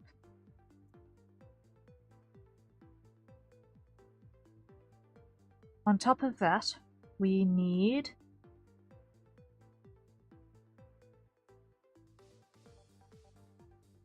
something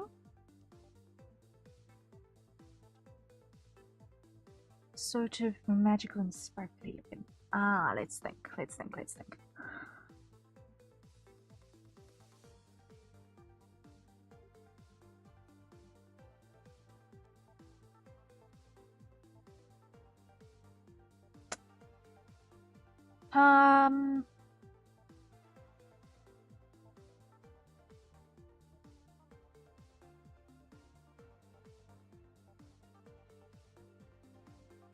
Because if it's just a straight transition into a lower opacity, I think that's going to look a little bit boring. So what I'm going to do is let's go grab a circle here. Selection like that. There we go. I think I'm going to pull in. I have a color pattern, texture.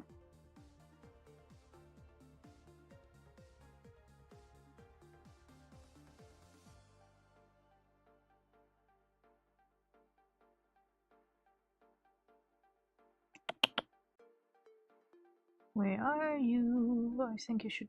I'm probably going to be right at the bottom, yeah. Here we go.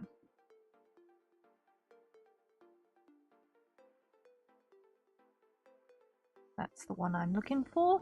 Just a little bit of water.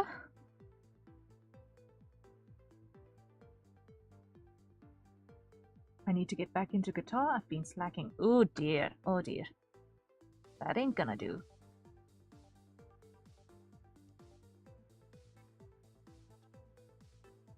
What song have you been practicing lately?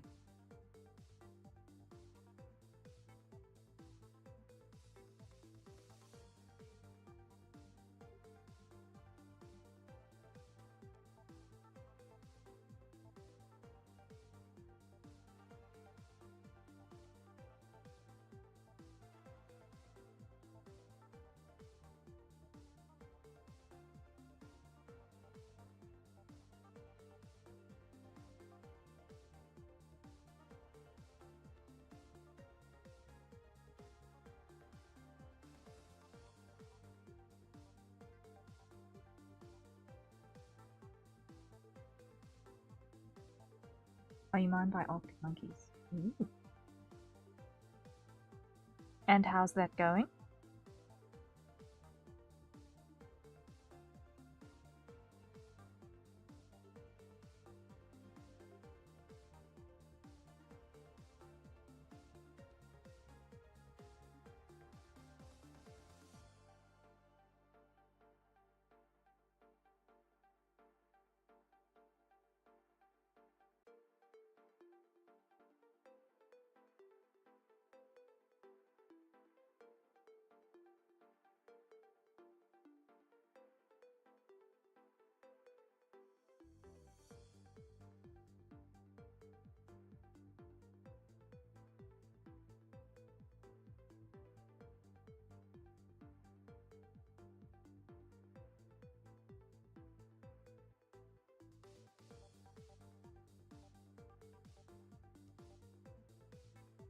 Okay, maybe that'll work. Maybe.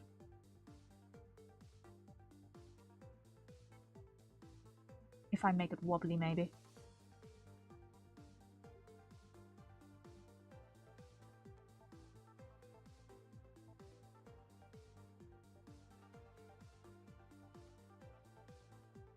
I've learned how to hammer the strings so I can make one note and then make another note without having to strum second or string second. Ooh. Learning to combine different tap styles and strum styles does help. Between tap, strum, and pluck, if you can flip between those three, as needed, you'll find that all of a sudden your versatility goes really through the roof.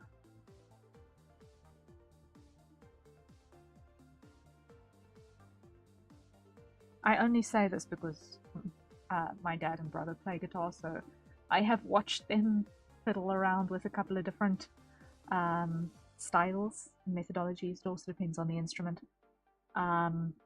What works. Like, The 12 string does not like being strummed. That one wants to be plucked.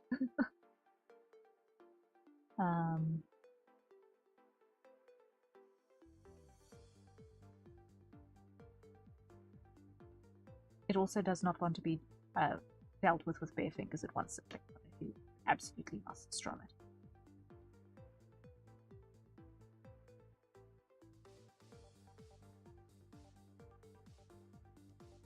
Okay, let me think.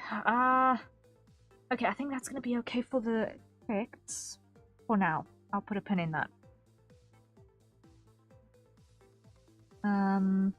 Yeah, I'll put a pin in that. I cannot.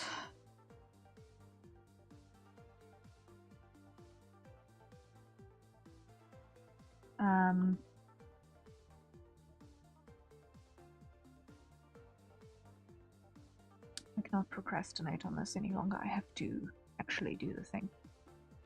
So.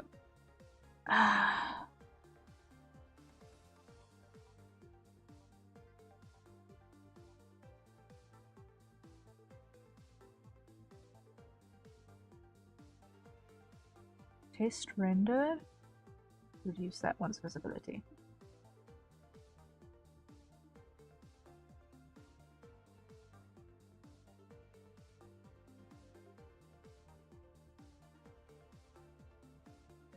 Show that so that I can be sure that I've actually got things on the right current scale.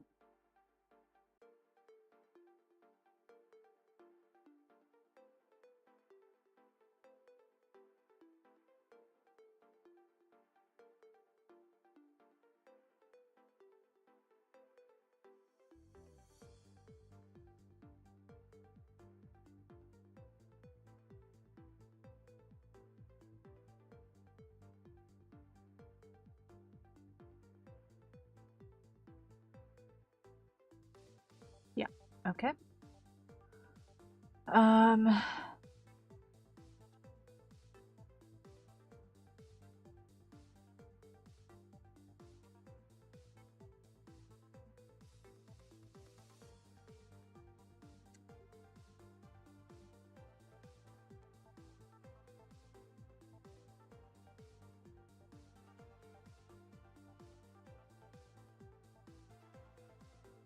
Let me think.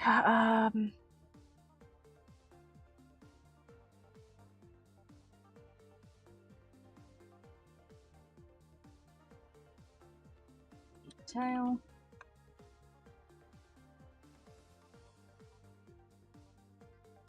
Did I actually have my plan finished here? No, I did not. I knew something was weird. I didn't actually have my plan finished. That's why I was having a hard time.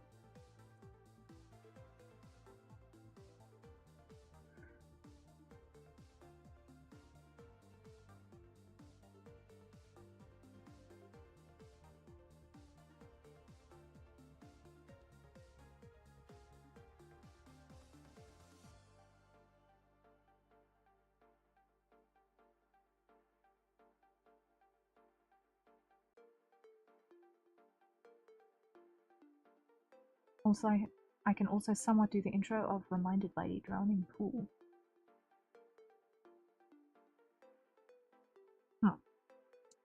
I'm not familiar with any of these.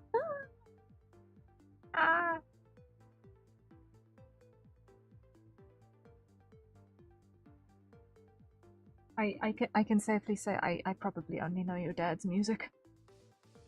As far as the Western stuff is concerned.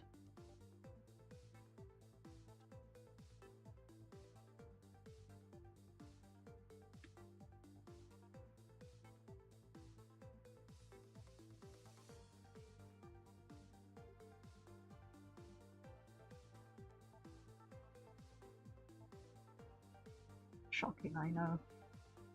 Probably not that shocking, actually, now that I think about it.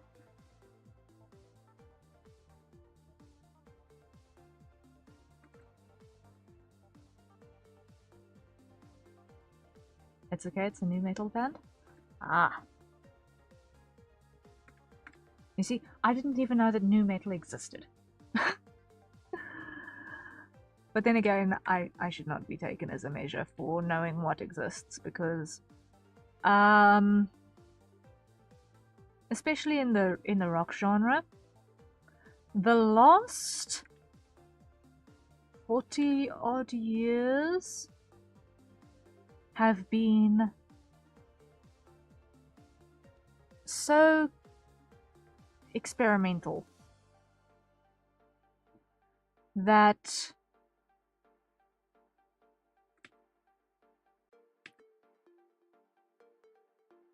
figuring out how to even classify anything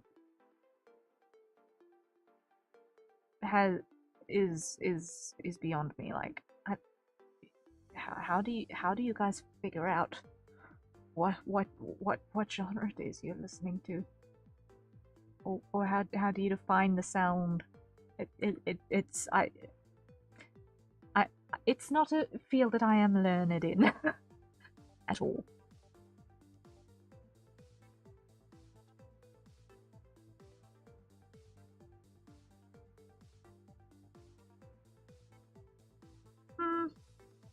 Wait, do we want that to be buttons, or do we want that... Anyway, wait. Firstly, that's the male direction of buttoning. That's the first problem. That's the first problem I've got over here. That's the male buttoning direction. That ain't gonna fly.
Let me put this over here now. Put that over there. Okay.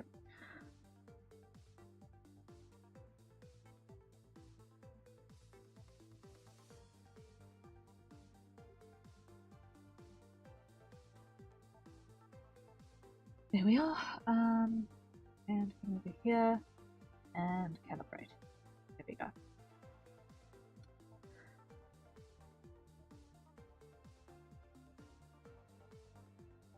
Now what I want to do... Wait a second.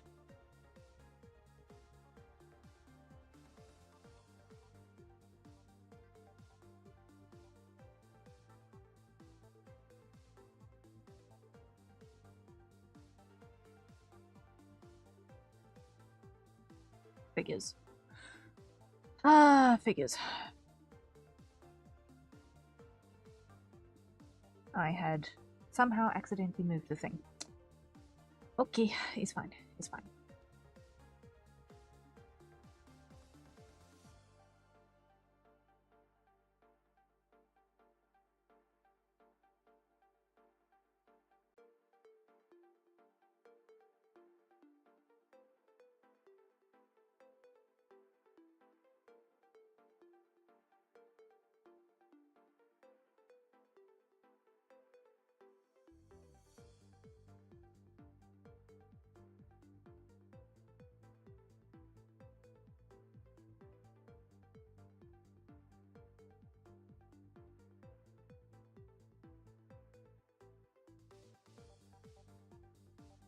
I did it! I was able to do the intro for the reminder. Yay! Nice! Well done.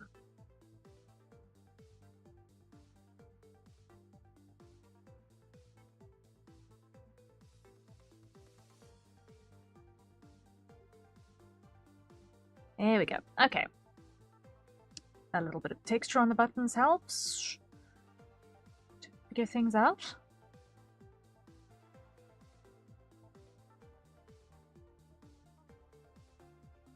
Okay. I think with that I've got first time after yes amount of attempts. You know what? It's normal for it to take yes amounts of attempts to get good at anything. That's totally normal. The trick is sticking with it. The trick really is just sticking with it.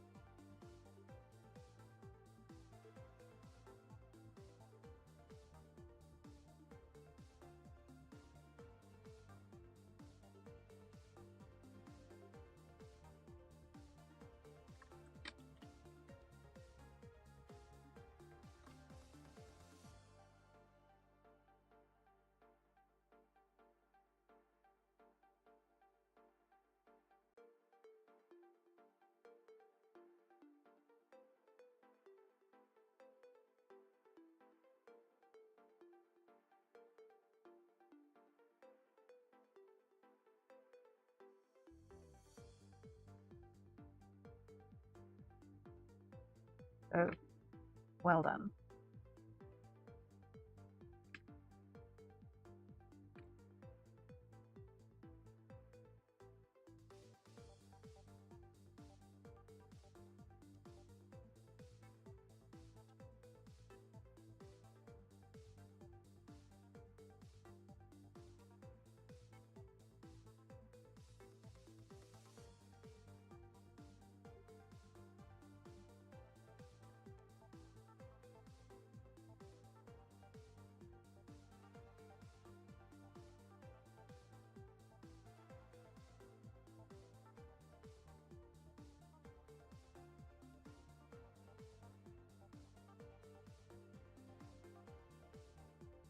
Now what I'm going to do is I'm going to duplicate that.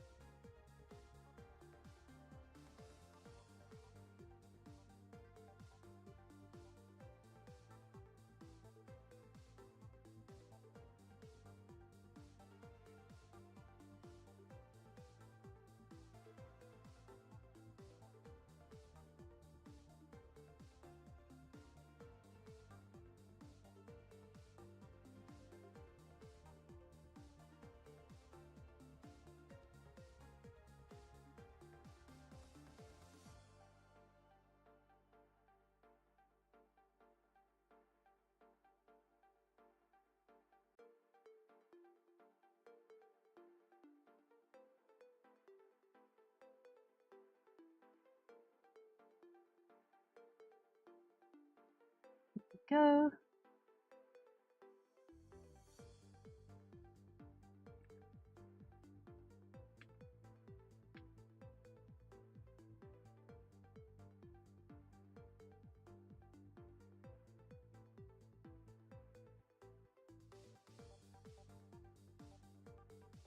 Get rid of the test render. Okay. Now, merge those down. Detail.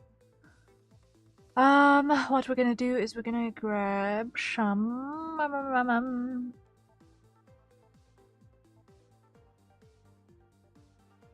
grab that color for a base. And we're gonna throw in some old gold.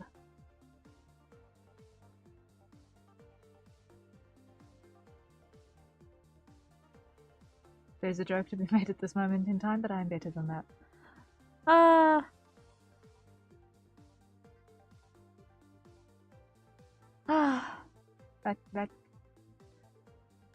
That can go any number of ways in terms of how that should be interpreted. I fear.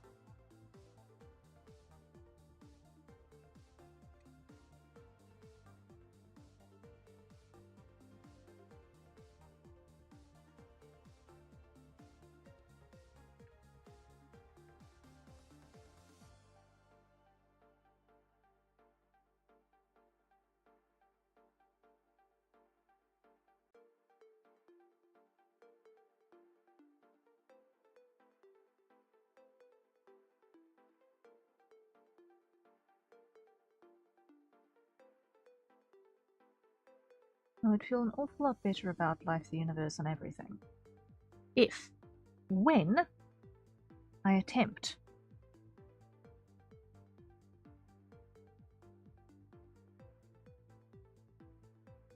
to change my brush size, actually use the correct slider for the job. Let me try and get used to using this thing. Switch it on. There we go.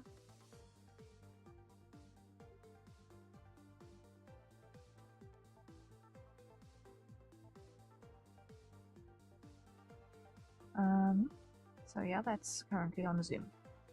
Okay. Now what I want to do is I want to grab a little bit of that.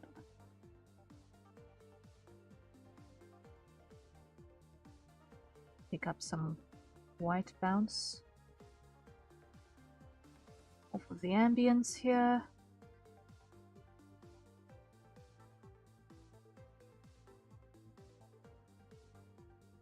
There we go. Grab that again.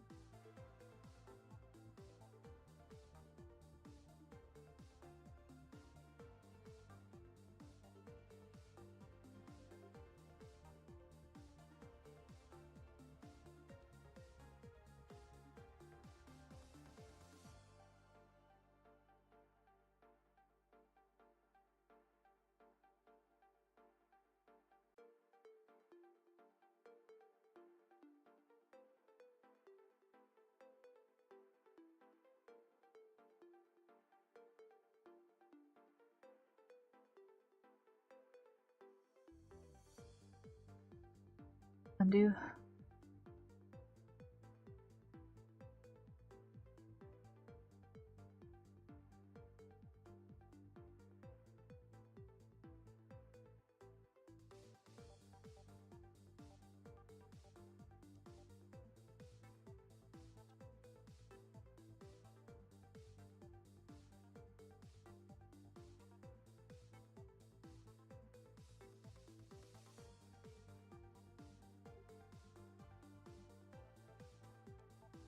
So, we can safely say that buttons are the first thing that I'm attempting to render using the new graphics tablet.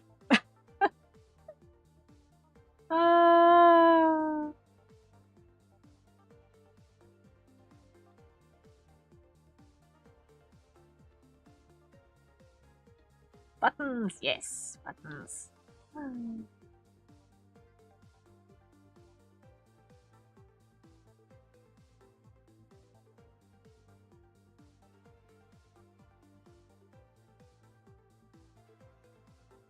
A little bit of a flamish design, because why not?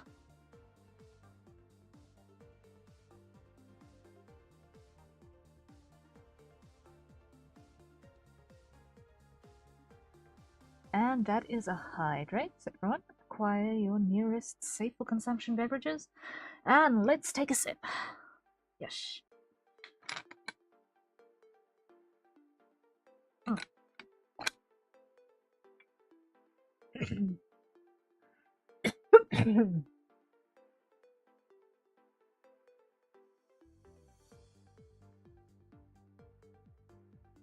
If I can just drink it instead of inhaling it, that would be great. That would be great.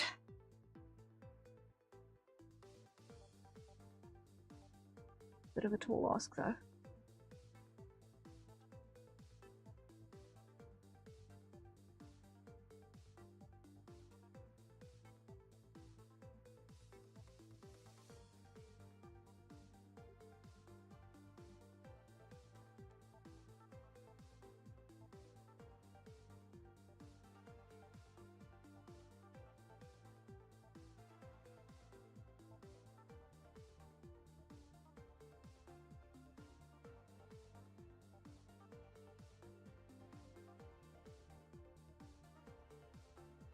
Not much for safe for consumption beverage.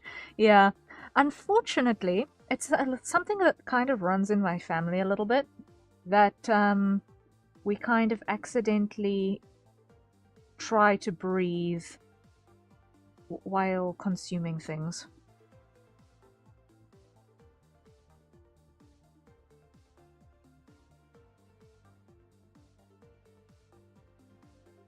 Like, it's a legitimate recurring theme in my extended family.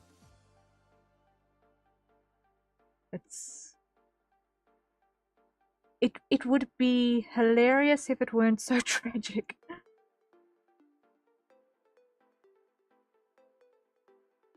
Choking on air and other non-existent substances.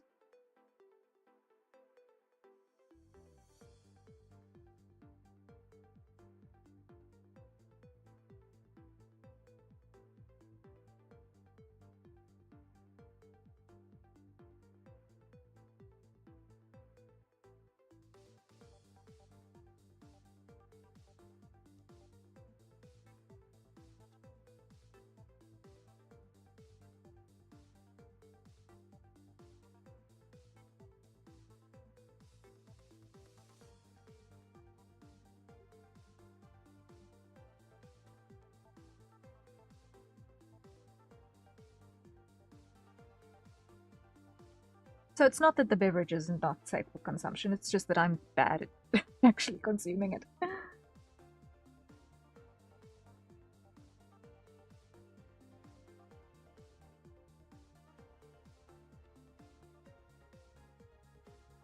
There we go. That looks nice and fancy. Let's add a little bit more warmth on this side, over here, like that.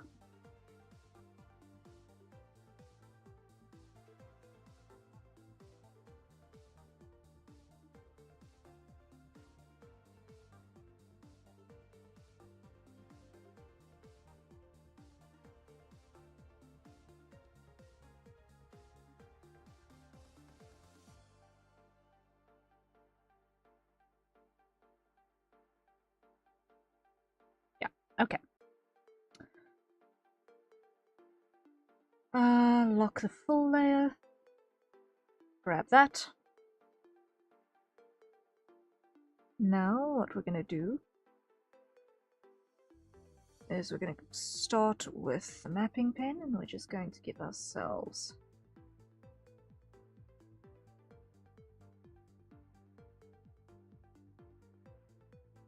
a general sweep.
There we go.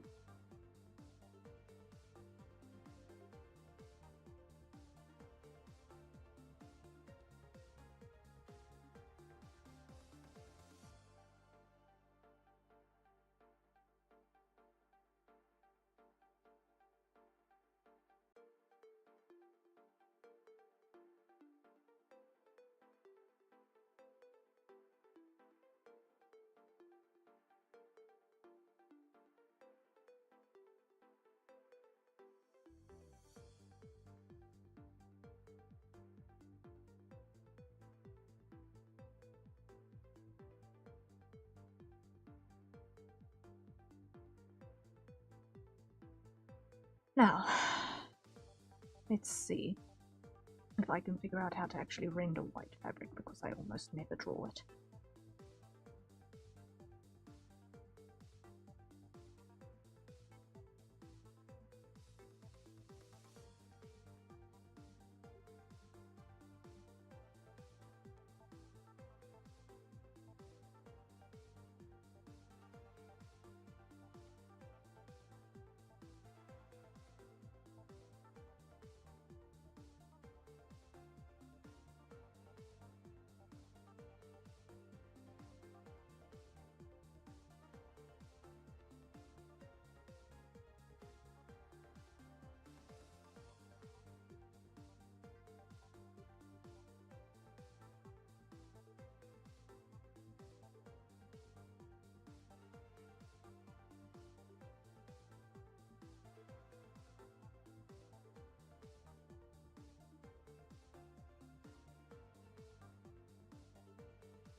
Um, so at the top here, let me just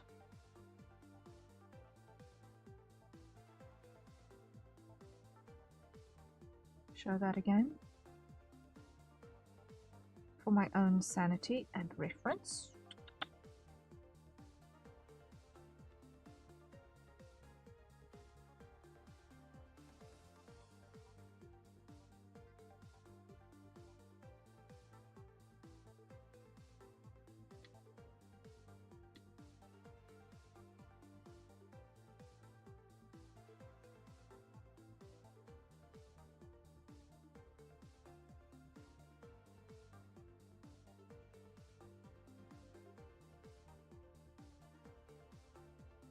I'm gonna grab some of that.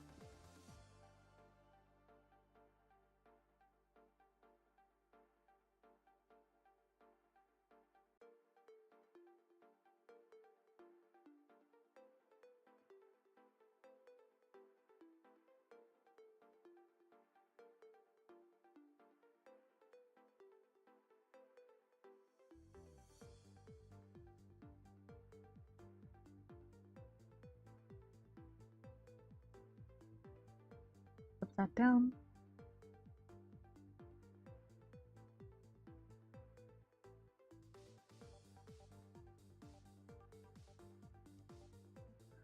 And grab some of that.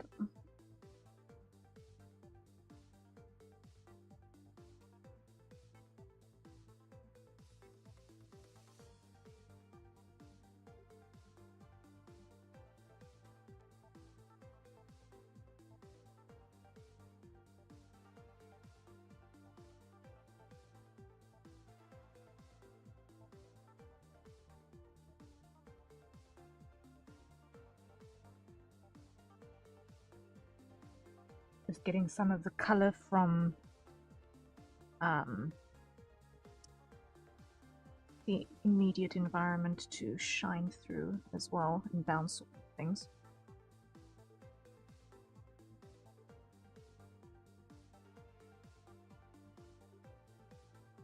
Because light does that. Bounce. Like a lot.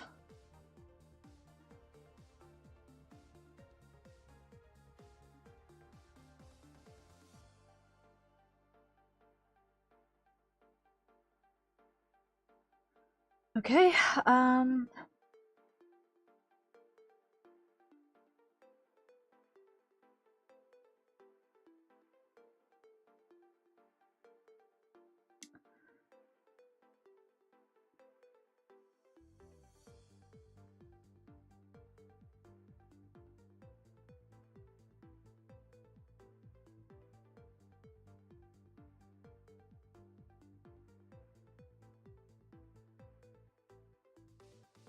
this is not quite the right color. I want something.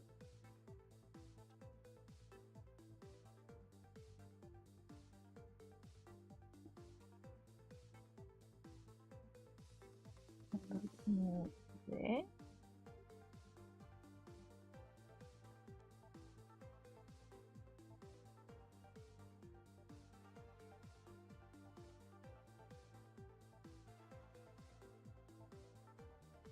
Like that.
Okay, now here.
Okay.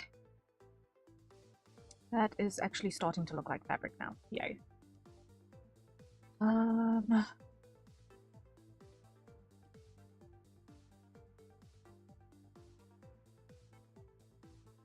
Now cast shadows.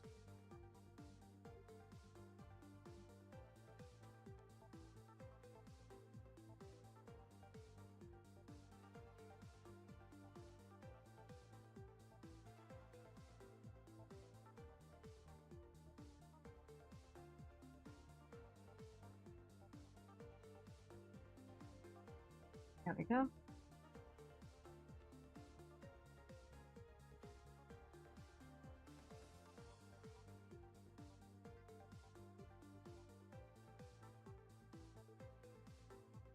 Okay, that is one section.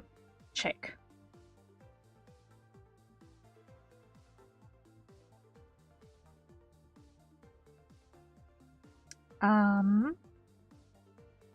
No, not yet, because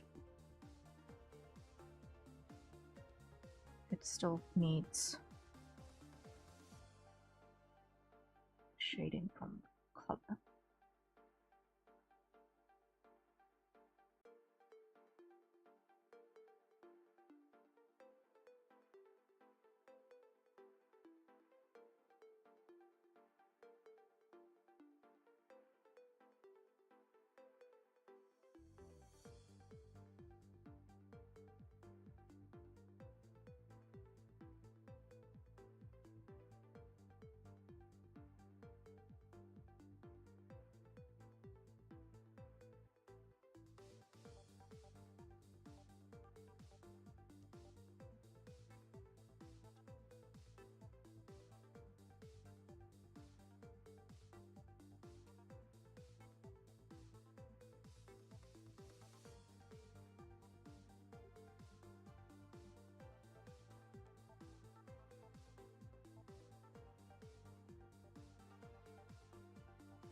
Now we revisit this.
Like that. Like that.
Okay. That will work for the collar shape on that side.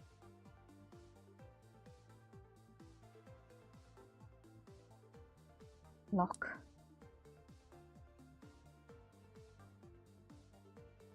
Show.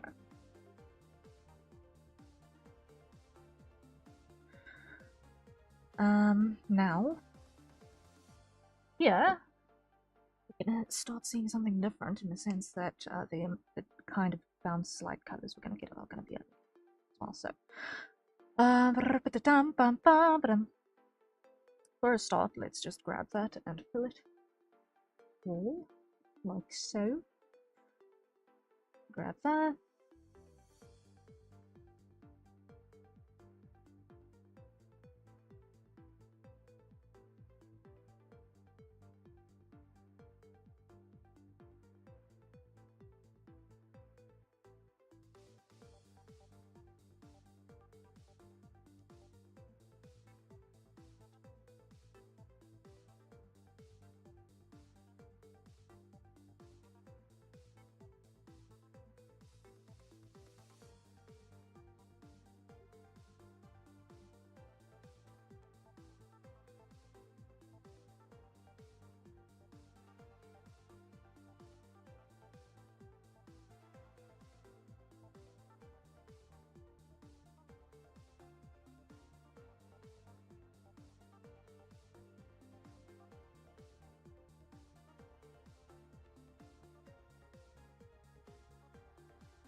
That. And clip that down.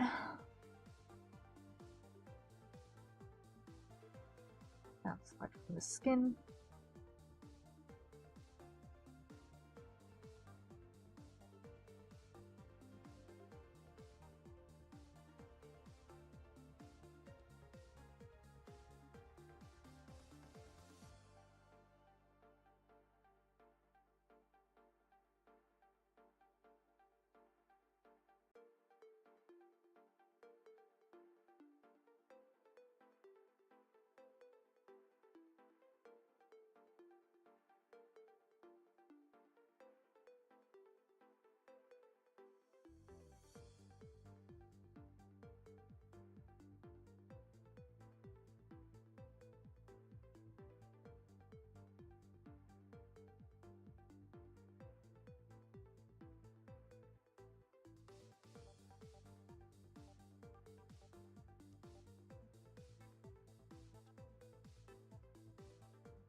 Something like that.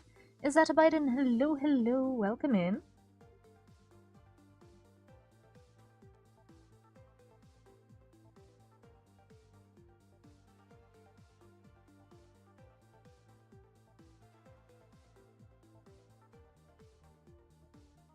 Howdo!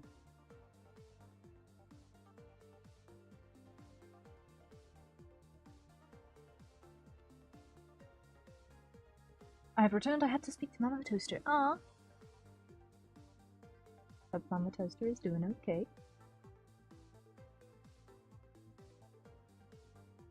Okay.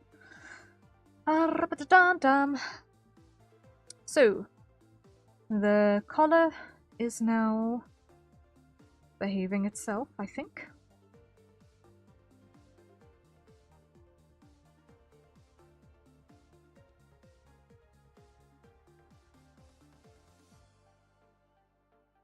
This is the next thing that needs help. White fabric is interesting because it is so susceptible to bounce light. And therefore it makes it an interesting challenge to render without over-rendering. In the words of Johnny Bravo, I love my mama. As you should.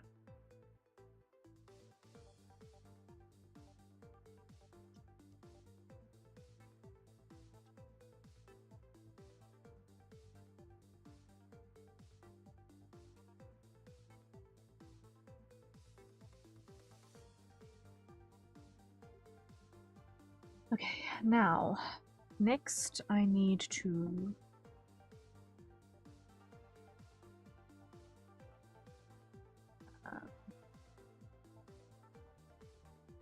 trim this down into an appropriate shape.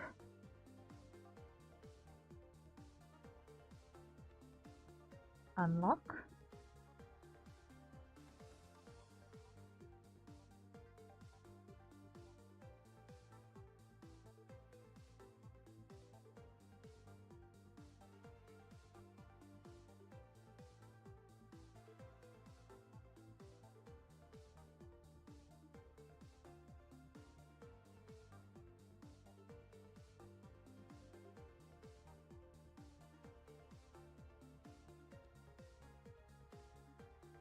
And that is a hydrate. So everyone, acquire your nearest safe for consumption beverage. And let's take a sip. And if I'm lucky this time, I won't almost drown.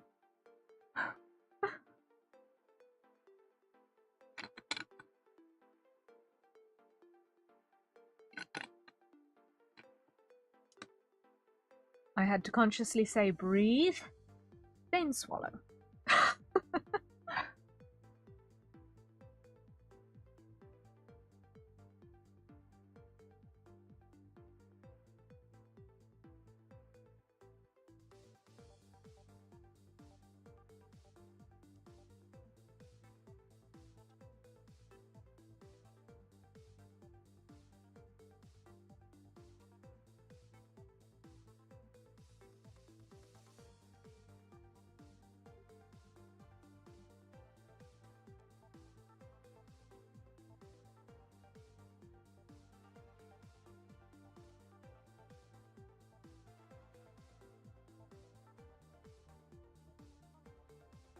Now, these extensions are just so that I've got a little bit of buffer space for body turns as well.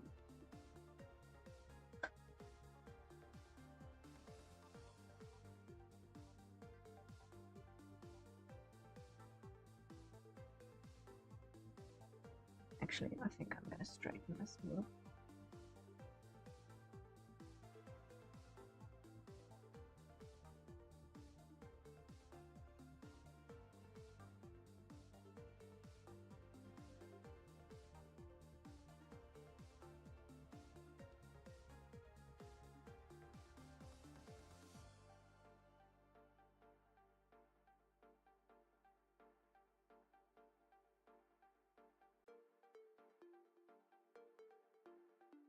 Okay, like that. Lock. Oh.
Okay. And then on this side.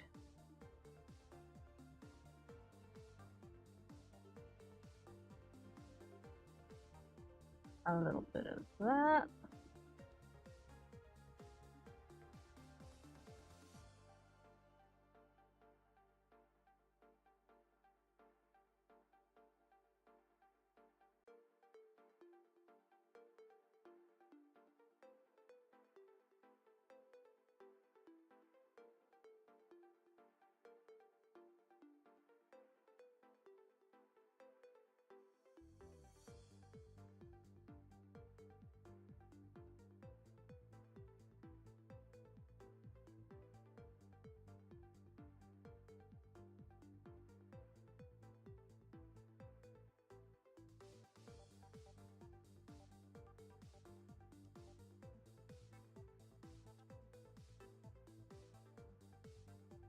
Okay, that works. Then over here.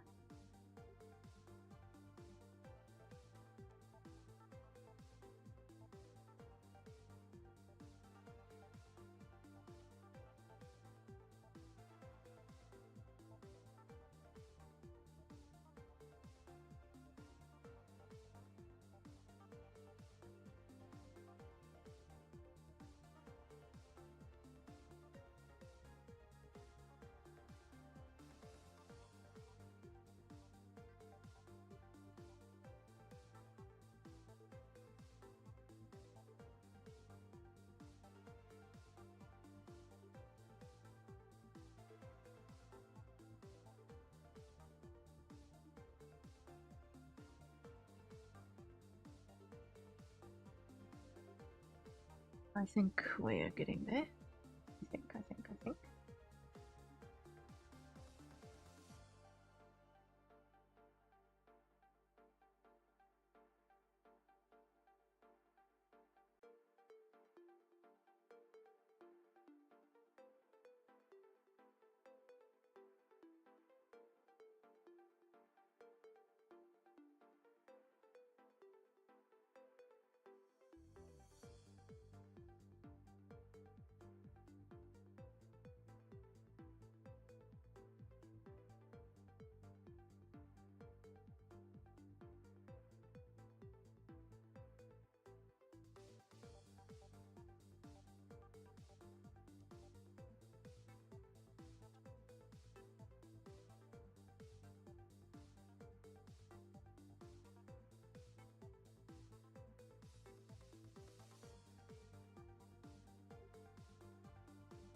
Now, if all goes well, that will be sufficient.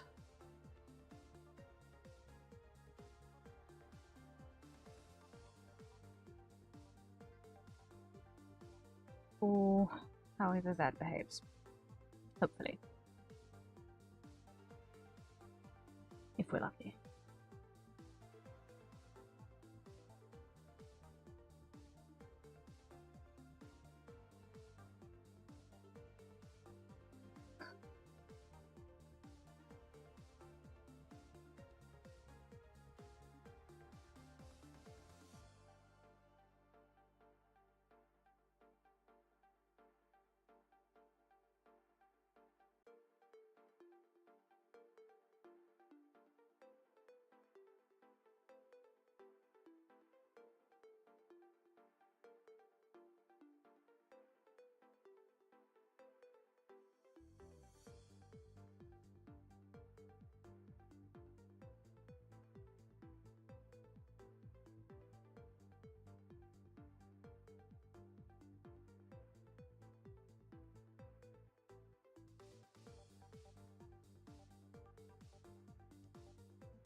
Okay.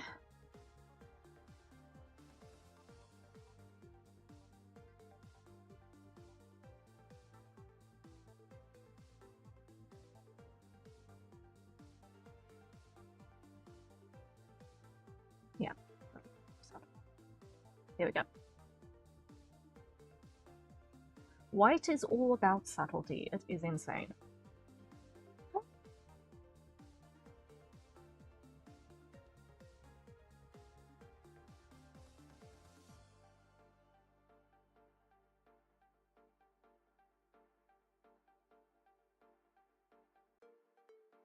Okay. Save button.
It has become evident to me that I don't hate my internet provider enough. Oh my word. Oh dear. That sounds like there is history to that.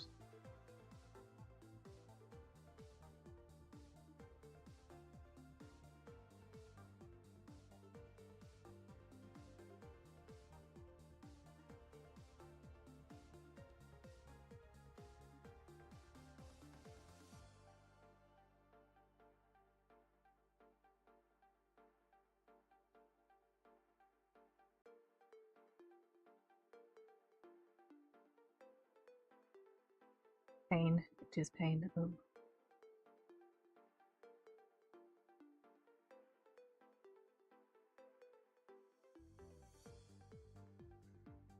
Oh. I hope that you find a viable alternative soon.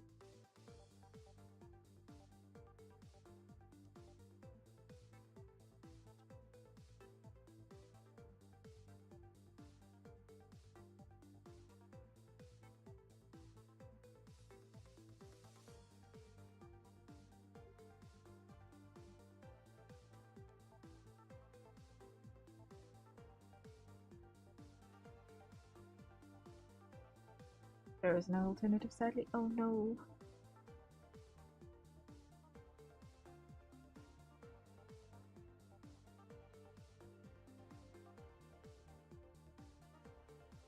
For there to be exactly 0 alternative, that is economically slightly concerning.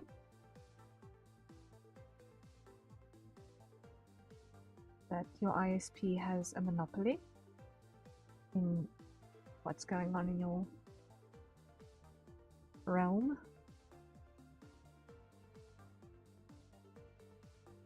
It's what lets them get away with bad service. Less than ideal. Not until I finish school. Ah, gotcha.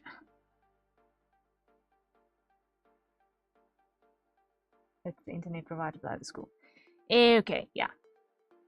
Noted. Noted. That's a different set of circumstances to what I was thinking. Totally different set of circumstances. It's all.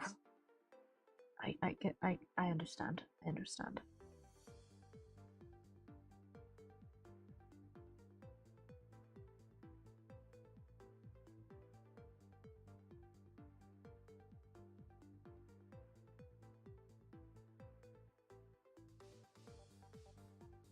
Okay,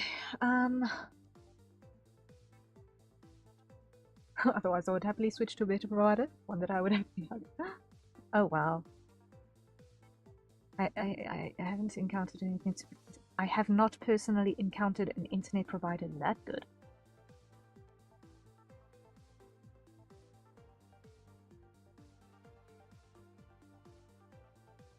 Okay.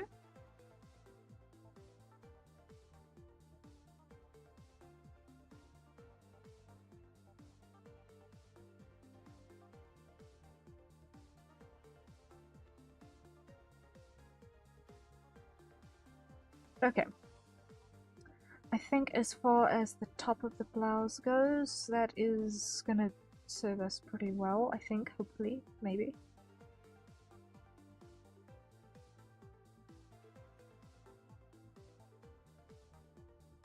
White fabric is not something I work with. I've said this so many times already in the last half hour. Frequently.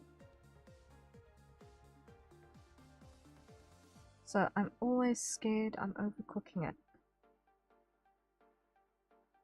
It's a weird balance between having enough color in it for it to not look undone and having too much color in it and then it looks overdone. It's a very, very, very delicate balance. I'm a firm believer of if someone has done such a good job that they've made my life considerably better, I will hug them. That is a good quality of life decision. I can understand and subscribe to that. That makes sense. That's wholesome.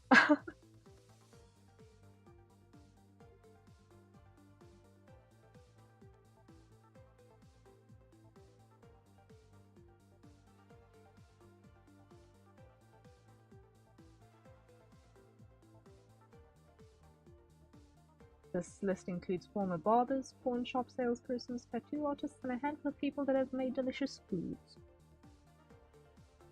That's a good list.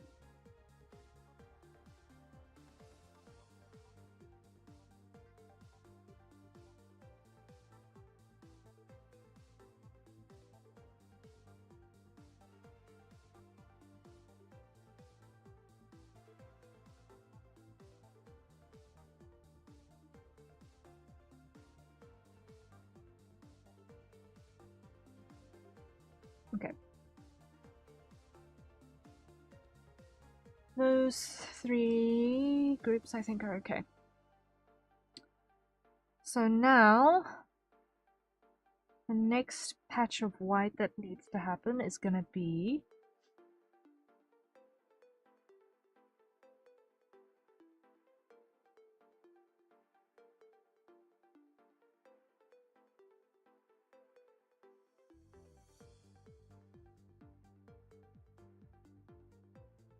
I'm gonna include a sleeve back because no, wait, am I being dumb? No, I'm gonna include a sleeve back just in case because I have no idea how the physics are gonna behave on that.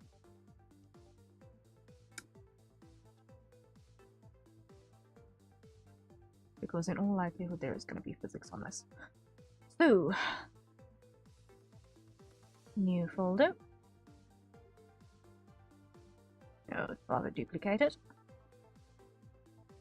Empty it. Blouse.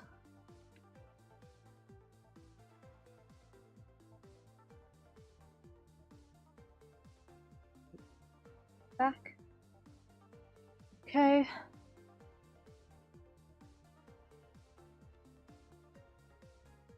Grab that.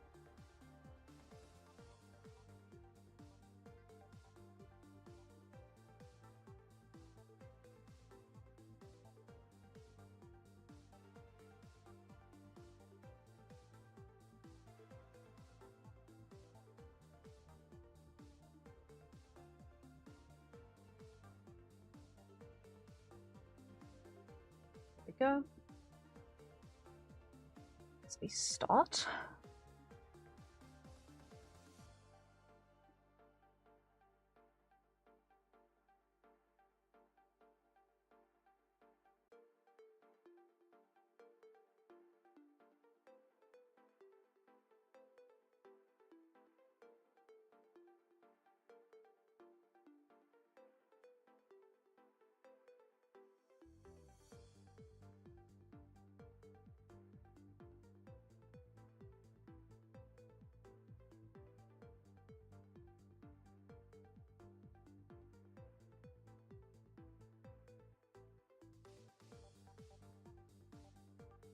That works, that works, that works. Okay.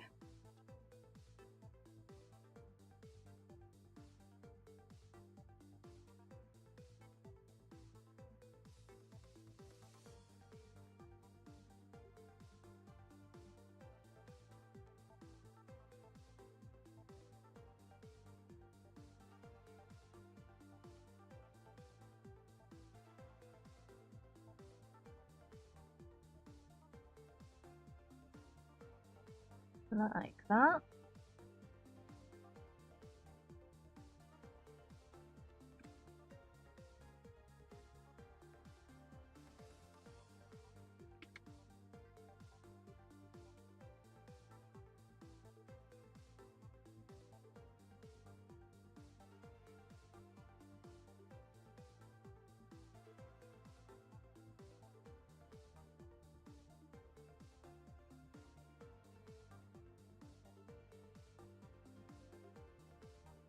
Loose fitting clothing for what appears to be relative to sheer stuff.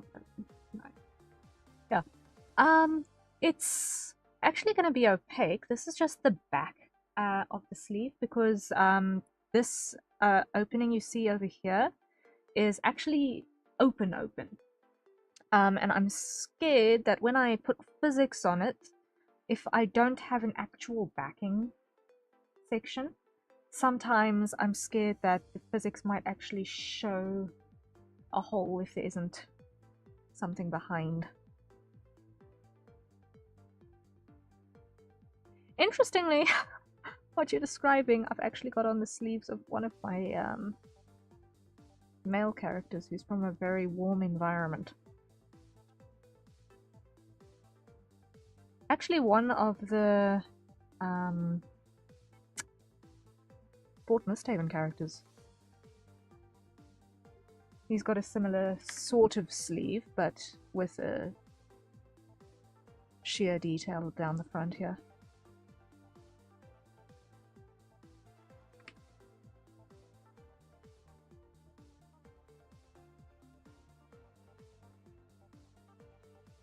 He's also Paladin Division, so that's interesting.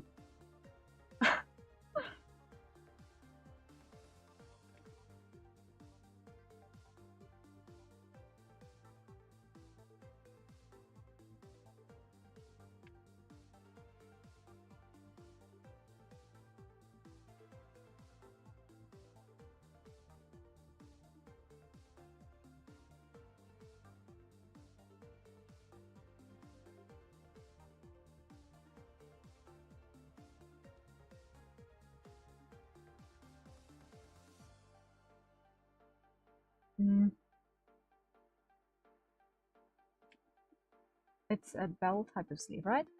Something like that. I don't actually know what this kind of sleeve is called. I don't actually know what this kind of sleeve is called. My vocabulary for fashion terminology could use some work.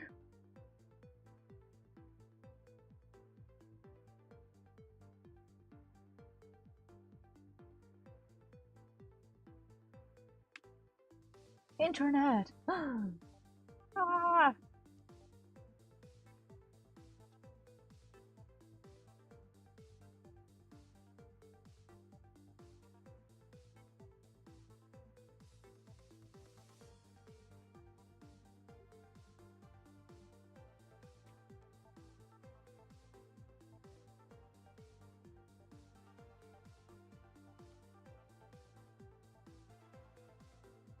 Okay, hopefully this will work.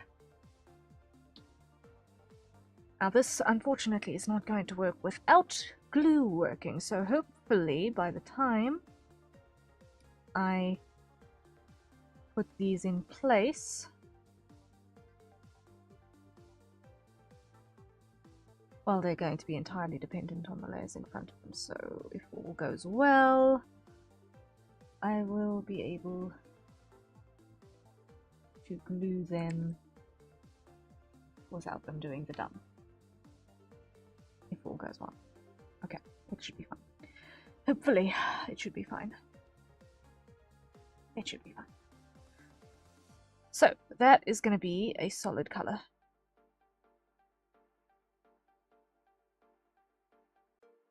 That's going to be a solid color.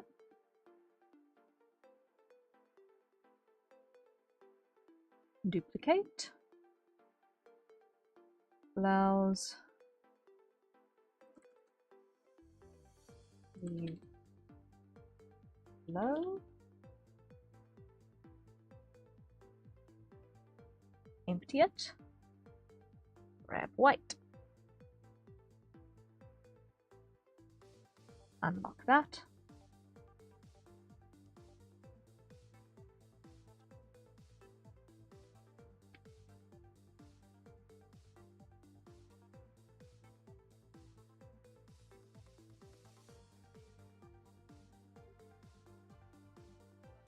Grab that.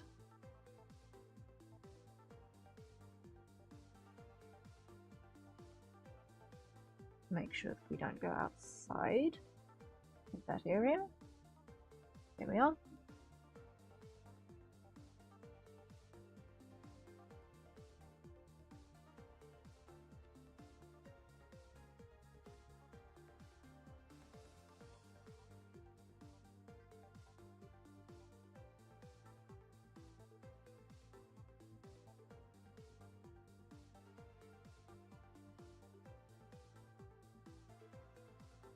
Wait.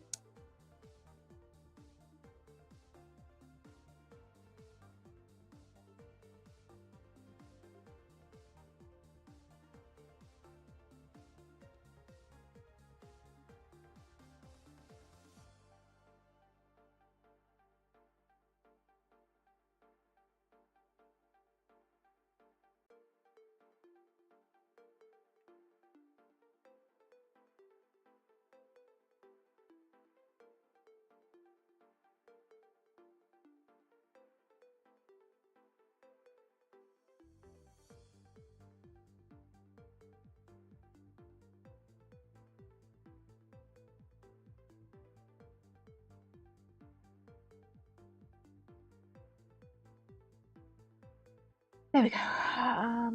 That's the bottom section in terms of shape.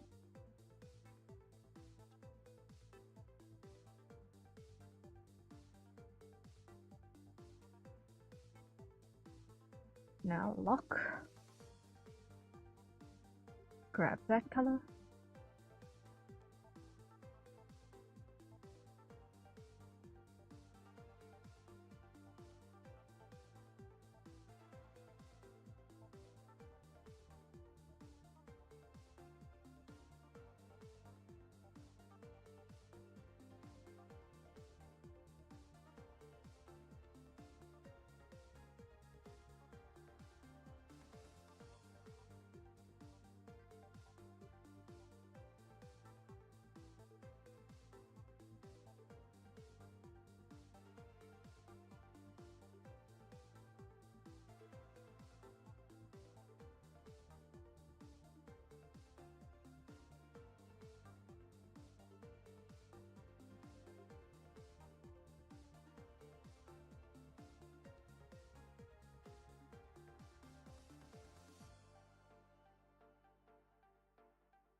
Okay.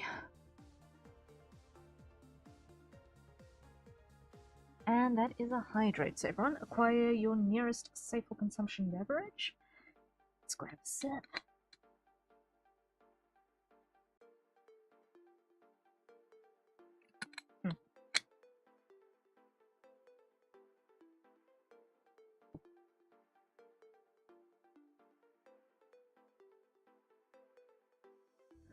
Now, one thing that I'm not yet sure of.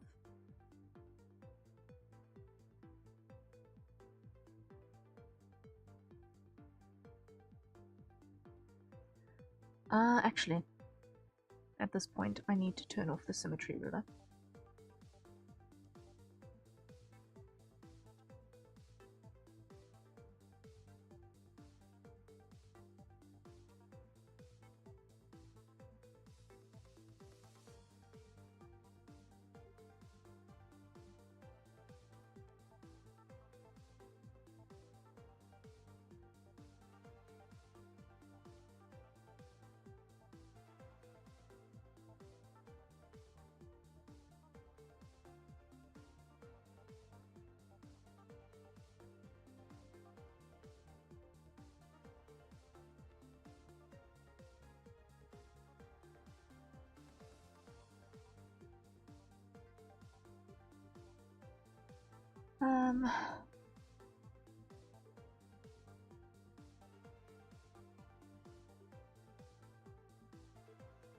Something like that.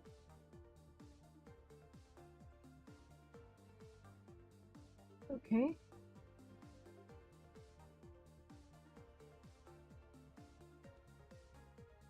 Hide the test render.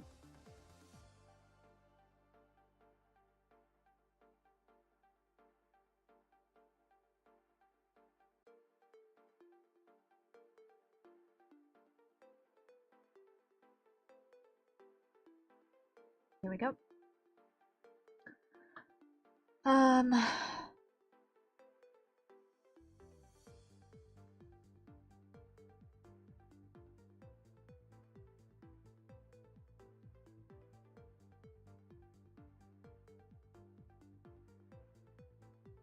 There we go.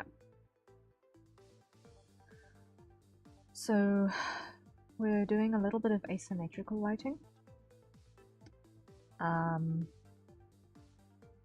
therefore, I can't have them be exactly the same.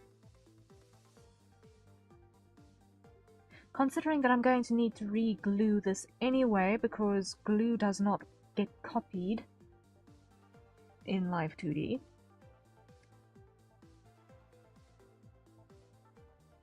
It's really no skin off my nose to have asymmetrical lighting.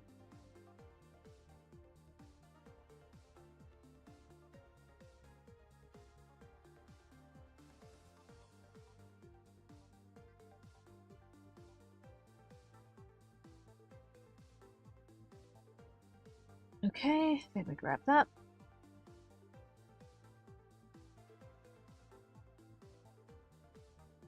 Yeah.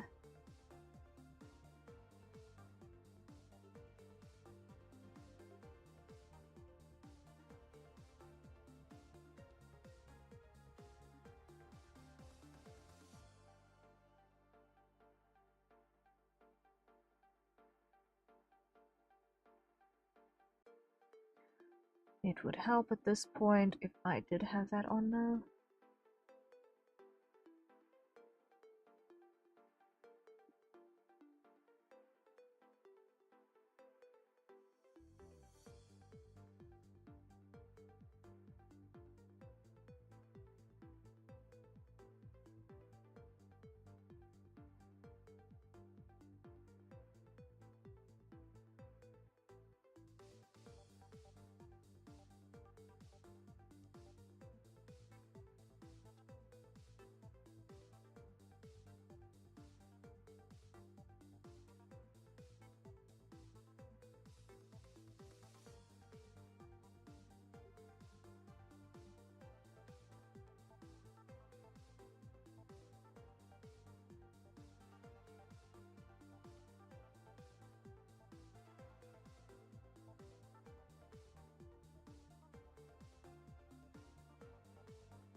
That will do the trick there.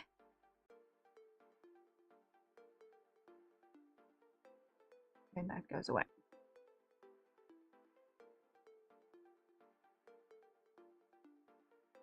Switch that on.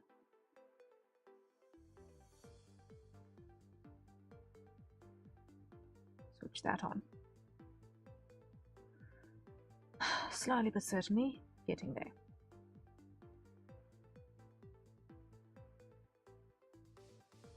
Lock opacity. Grab that.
That is a good start.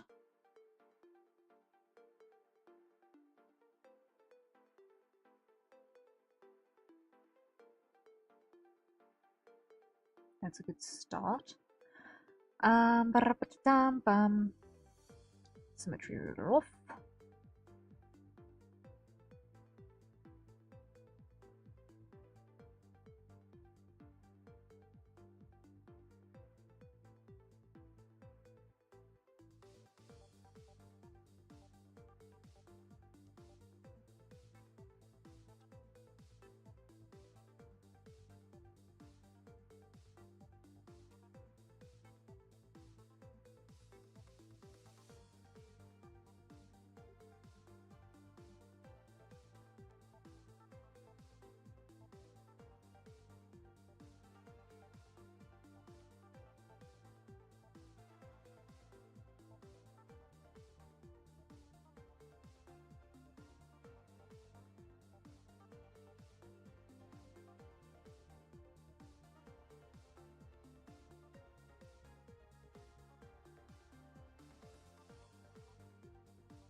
Okay, that's that side almost done.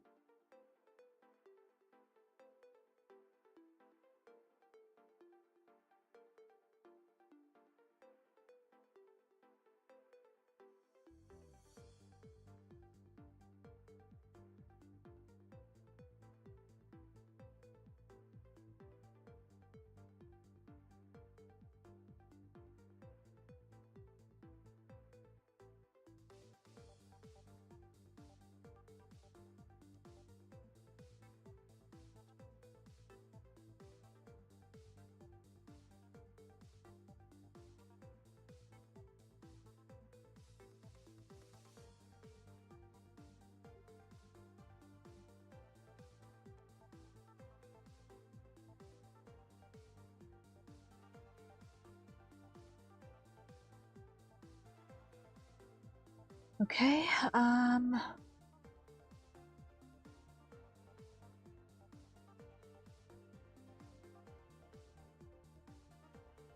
clip that down.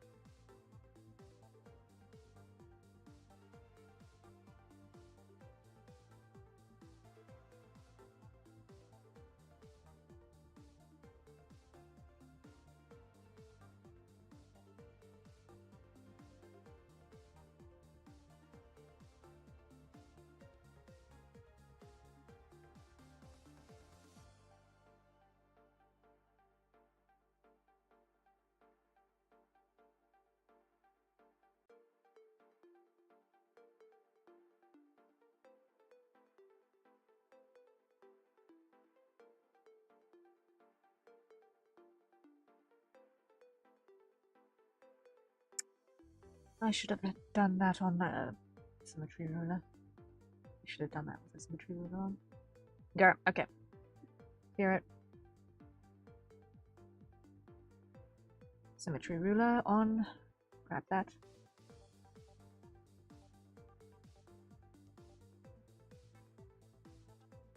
Go.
Okay, that works.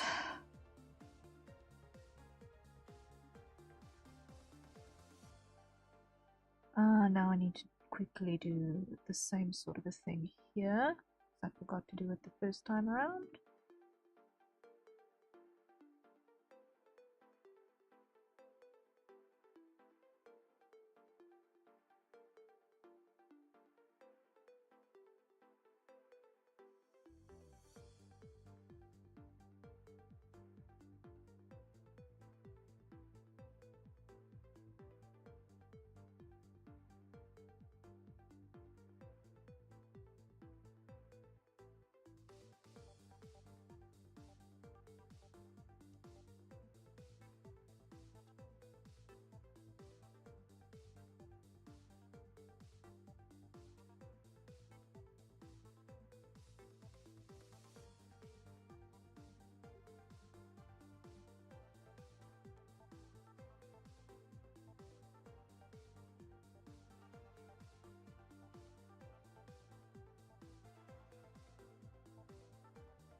Okay, that will work.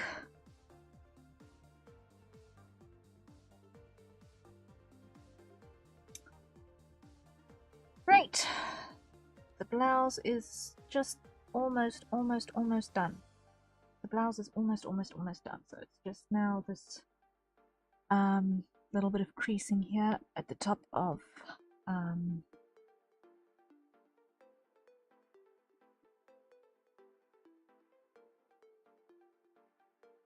this sleeve.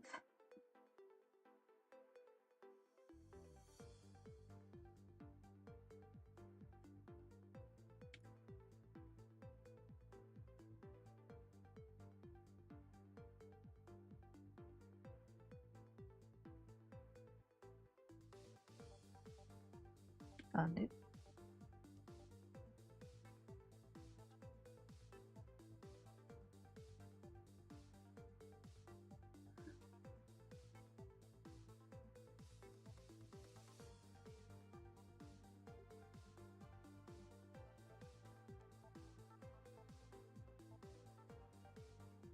Okay. And then it's just the cuffs.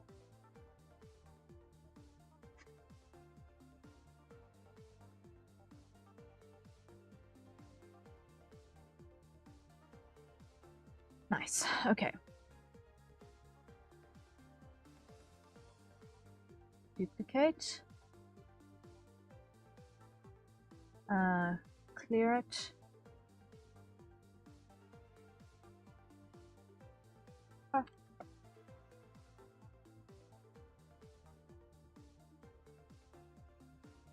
Clear, grab,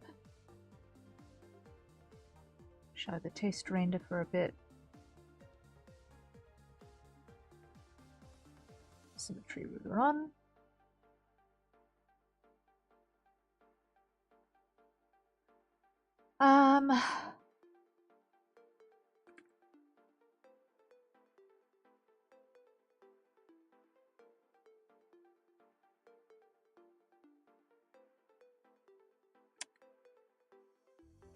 I'm gonna need a sleeve cuff back as well. Go. Okay, fine.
Duplicate.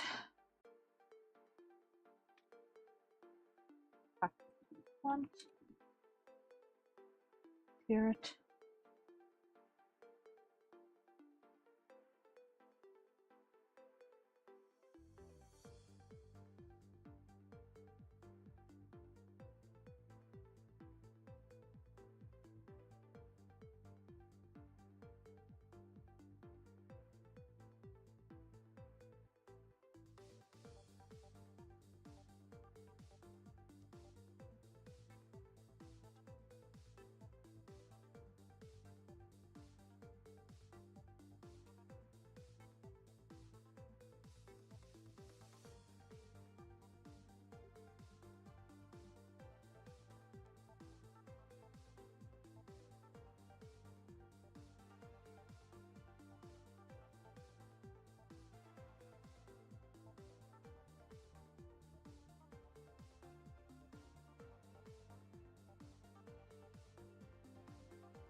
Yeah.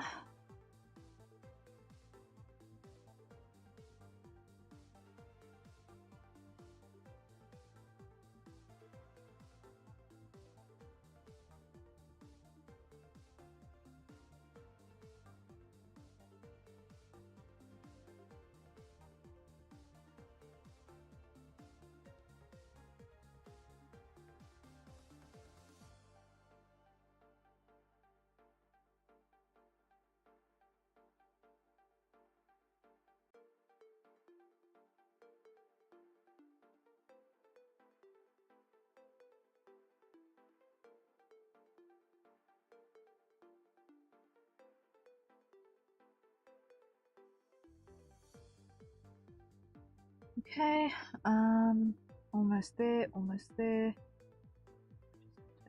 Just a little bit of a ridge on that side.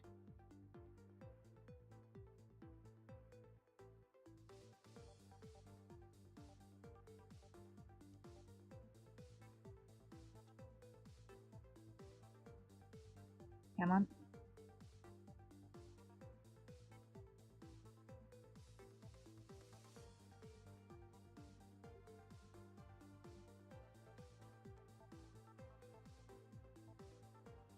Shape a little bit over here.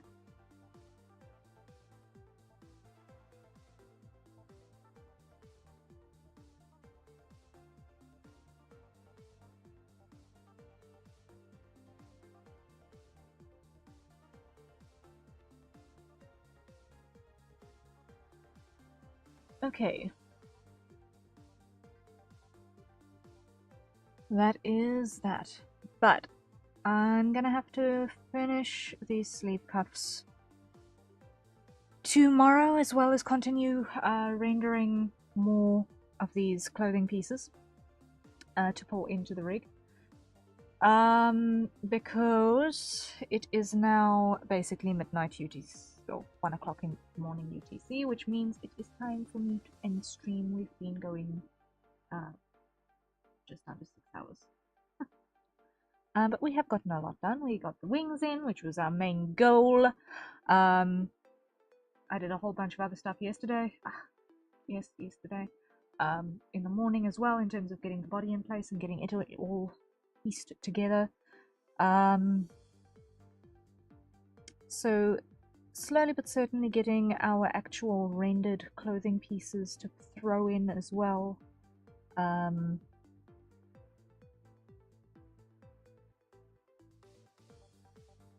Slowly but certainly it's starting to come together. I feel like I haven't completely botched that white fabric. So much progress. Yes, I am very grateful to have finally gotten past the marathon that is hair physics, because now things feel like they're moving again. And yes, if all goes well, and it's totally within the realm of possibility now, we may very well be done with this come next Tuesday, which is the deadline. So, yay! If all goes well, which it very well may, considering that I am focusing on naught else at the moment. Yeah, we may very well be done with this on Tuesday. Excites, big excites. Yee!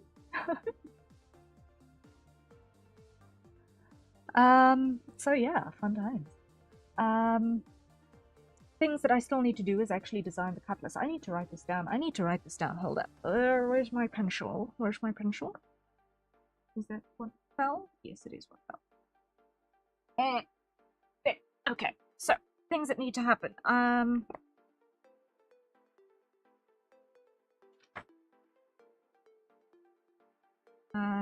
That page.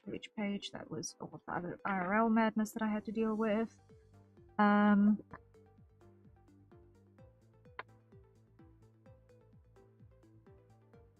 Get this out. Come to this page. And let me rewrite this. What do I need to still do? Things that need to happen is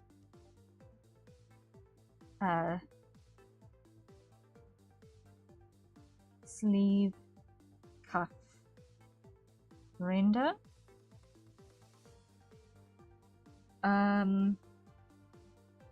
Lower arm, idle, rig. We need to do wing visibility,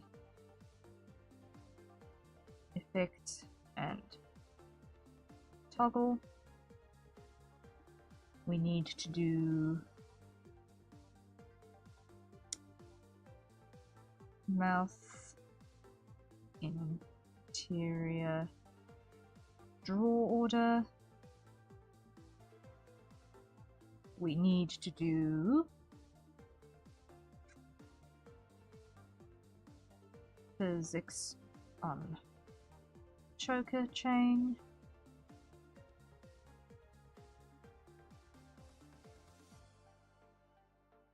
Flip. Choker chain.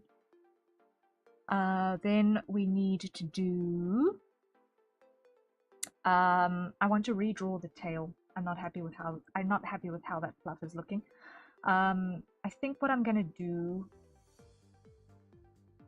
with the tail is I am going to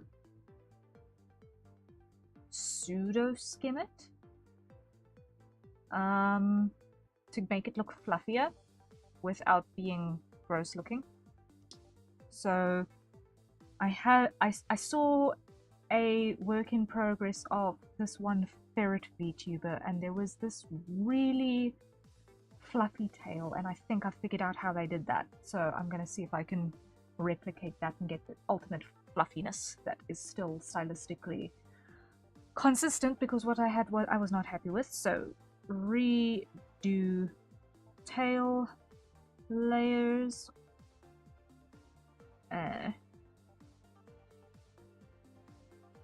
Remember there are two of them, two tails. Then we need to do all of the other art layers, obviously still. I need to design the cutlass and its holsters, because that's still a thing that needs to happen, because that isn't accounted for in our concept or test render, is how the cutlass and such actually gets strapped on. So I need to still add that to the test render. Then I need to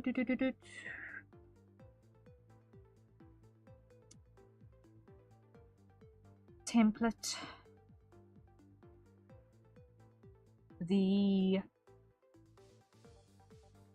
I need to template out the cutlass toggle stance, draw cutlass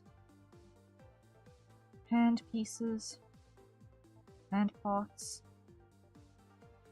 Then I need to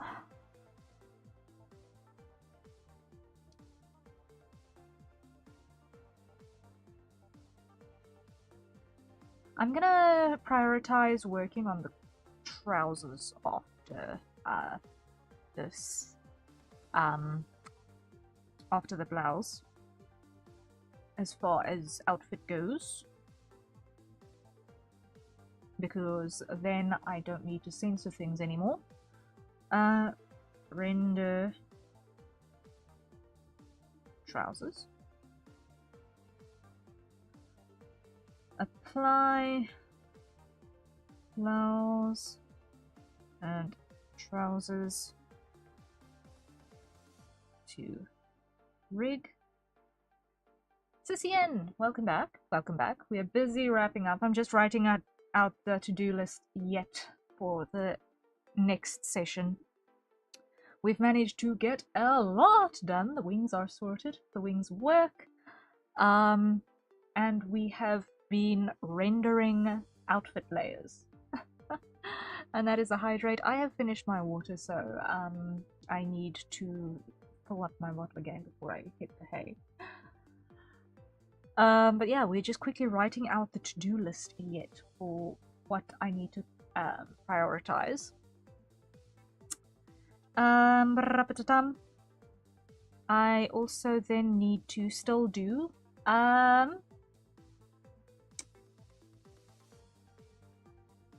expression floats. And that's things like sparkles. Can't wait for next time. Yay! Next time is tomorrow. Next time is tomorrow. Also 1900 hours UTC. I'm going to try and put in a bit of work in the daylight hours before that as well, so that I can make the deadline, which is Tuesday. The deadline on this model is Tuesday. No pressure. That's all the pressure, but it's fine. I signed up for this. I signed up for this. So I still need to do the expression floats. I'm so excited. Yeah, I'm really pushing to get it done by Tuesday. I want to absolutely have it done by then. It's like, if I can achieve it, I will say yes, victory of the highest order. I'm now ultra considering you now more than last time. Yeah, let me put it this way. At the beginning of this month. No? It has been October. Yeah. At the beginning of September. I think it was September. I can't remember when this thing was submitted. Let me just double check, because I can't remember. I can't remember most things, but okay. So in July this thing was submitted. On the 31st. So at the beginning of September, I had one VTuber model in the queue. And I was running a Donothon. So I had to vary things up quite a bit in terms of what I was busy with, right? Technically the Donothon is still running, because otherwise I can't finish other things, but anyway. Yeah. I think, yeah, beginning of September, Cheeky was my first VTuber child ever in my queue. 2 weeks ago, I had 3 in my queue. Cheeky, Teo, who I have to have done by the 14th. and I've not gotten anywhere near as far. And then 2 weeks ago, I got a rush order for a mascot model. 2 weeks ago, I got a rush order for a mascot model. I usually don't do rush orders at all because I know IRL chaos hits me. The problem was that the mascot was the IRL chaos that snuck in from the side. It was an IRL referral, apparently. I got the new information in from a family member. This person, this company found me, and it was a company. It's a streaming service in South Africa, and they needed it in a hurry for animations because on Sunday they live streamed a marathon and they needed the mascot for the marathon stream. So I have been in the deadline grind like you will not believe the last while, trying to get all of these things in place. It has been insane, but it's been good. It's been good. I won't complain. It's a lot of work. So it's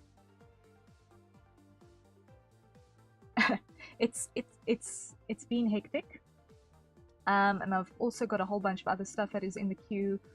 Ooh, I've got another Fugi YKCH due on the 14th as well. I'm just looking at that too. Okay, I'm gonna have to do a bunch of juggling in terms of what is in my queue at the moment, because I've got a lot of things due soon. And on the 15th, there's a private project that I've got to do a submission for as well. Okay. I might need to ask Teo for another 3 days.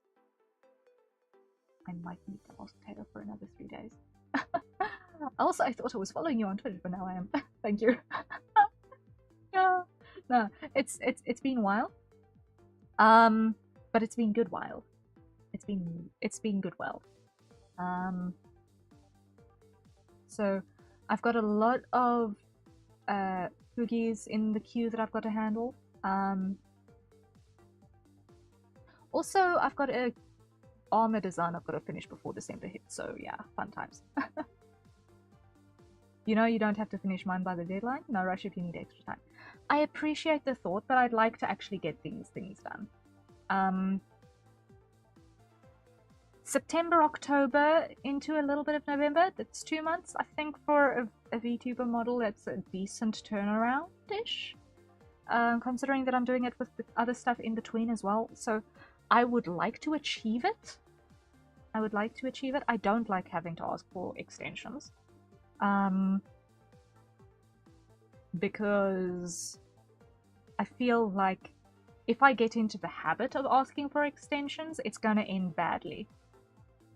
So I want to push to make sure that I don't need to, unless it's absolutely necessary. So, yay. But yeah. Right, I was busy writing things down. Watch me get distracted by myself all the time. Woohoo! A day in the life of the space between Harrier's ears.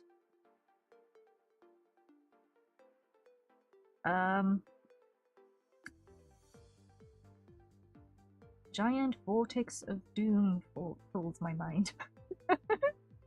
In terms of imagery.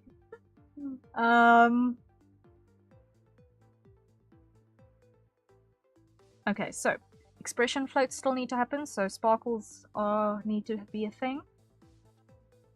Then I need to do the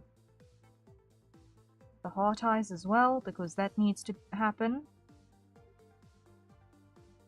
It's amazing work, 2 months for a model. I know creators who take 6 months. Yeah, I think it all depends on each person and how they need to pace themselves for stuff in their queue. Because you can't do only VTuber models without it becoming ridiculously expensive. Sorry, I just dropped my pencil again. And also how you manage burnout. So for me, I know I like to personally mix it up with a bunch of different types of work so that I don't get the burnout. Because it is easy to end up in a rut if you do all of the same thing all at the same time. I think that's why I started taking it slow on the frame-by-frame animations as well, and started limiting how many of those I can do feasibly. But yeah, I think between burnout management and demand management, I understand why they sometimes have really long lead times and turnaround times.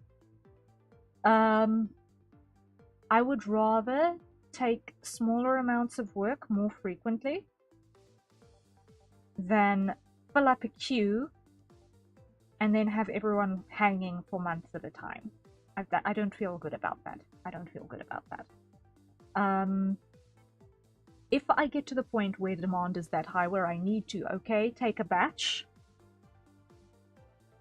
and then manage my time accordingly, then, well, yay, for a start, yay. But at this point, while I still feel like I can manage my time without going into batch submission mode, I would like to do so. Because the thing with when you start accepting batch submissions is that you stop having headroom for basically taking on extra work as need be. So, I don't know. I've never understood batch submission stuff. Like, I'd rather know, okay, I am fully booked now, but I know I'm going to be done in 3 days. Open up a slot or 2 slots of that particular type of thing, knowing how much time that particular type of thing takes to do, you know? But yeah, time management. Super fair and valid? Yeah. Yeah. At the moment, I've still got a very, very, very, very, very, very, very small audience / client pool. So, I am not yet in a high demand. It would be nice to be in high demand, but I also know that every artist can only do so much. We've only got so many hours in a day. So there is enough work for everyone. And I think it's important to handle the little things that you've got in front of you well, and don't hoard. I think that is the main thing that I want to avoid in terms of work attitude is start getting into a hoarding mindset of how I interact with potential clients. But yeah, fun times. Let me think. Yeah, also in between all of this, I'd also actually like to be able to start doing personal projects as well, that I can actually have original content on my channel. Instead of just being deadline grinding and commission grinding, I'd like to actually have original content as well. So I'm still trying to carve time out for that. A lot of writing needs to happen, and I'm still trying to do that. That's what happens between the hours of 3 and 5 in the morning in my world. Is I attempt to do a little bit of writing. It's very slow because usually by that time my brain is fried. But I try. A sentence here and there goes a long way, right? Baby steps, little bites. one day I want to be able to afford a writer to help with the lore things that I want to develop.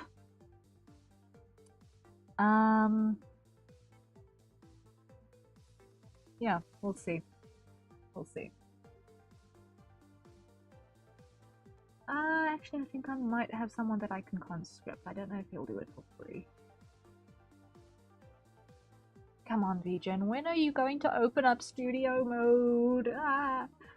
I really cannot wait for studio mode to be a thing, because then when I do a collaboration for the sorts of stuff that I have in mind for how I want to do my original content as well, I can actually do the revenue split with other people on VGen as well and not have to think too hard about it. I'm really looking forward to that future. I cannot wait for it to drop eventually. I know it's still in progress. I wonder if it's going to be in one of the next seasonal releases. I hope so. I hope it's going to be at least in either the next one or the one thereafter. I hope it's going to be in one of the next two. I have no idea, but I really, really hope so. Because, yeah, being able to have collaborative products like that is going to be a huge, huge, huge quality of life thing for us on the platform. I'm really, really looking forward to it.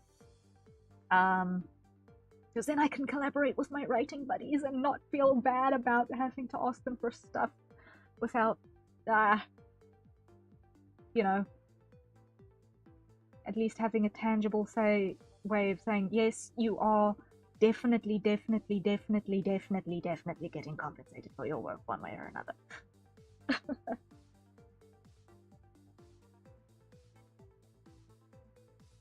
We may both put in a time investment as our capital resource, because startup capital is always the thing that kills a business in its infancy, is startup capital. But if we can get it right, it will be amazing, because I have such a good idea for it. I just need to actually have the things set up appropriately, and for that I need writing help. And I'm pretty sure if I ask very, very, very nicely, this person will help me. If I ask very, very, very nicely. Probably. Probably.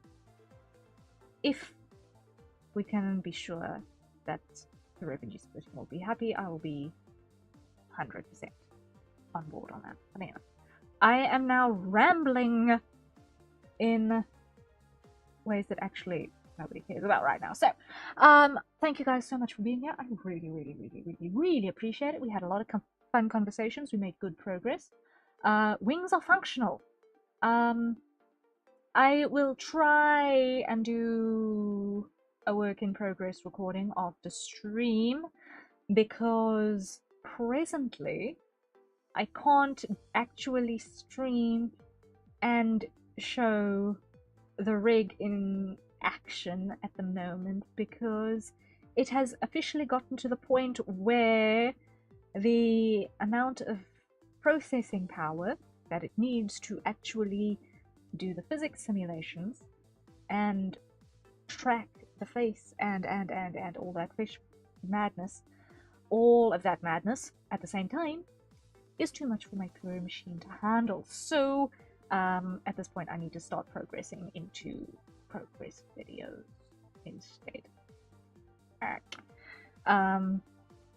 But we are so close to the end. It's fine. We should be good soon. We should be good soon. We're also almost at the point where the model is safe for work enough for me to actually post on social media things. So that's also a plus. That's also a plus. So yay. Yeah. But yeah. Tomorrow is the 31st, which is the deadline for the Sports Illustration. Yes. Okay, so I've got to do that at some point. I got to do that at some point. Okay. I'll make a plan. I'll make a plan. Fun times. Okay. Rest well when you get to it, everyone. Thank you, thank you, thank you, thank you, thank you, thank you, thank you for all of the fun times we got done. I am happy. And we shall resume the rig tomorrow. I will see, between now and then what I manage to achieve and whether we're going to continue with clothing rendering or if we're going to actually be rigging things. One of the two.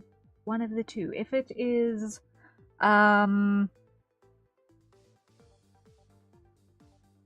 you know what? I'm not going to think too hard. Rest well when you get to it, and until next time, thank you everyone, and good night.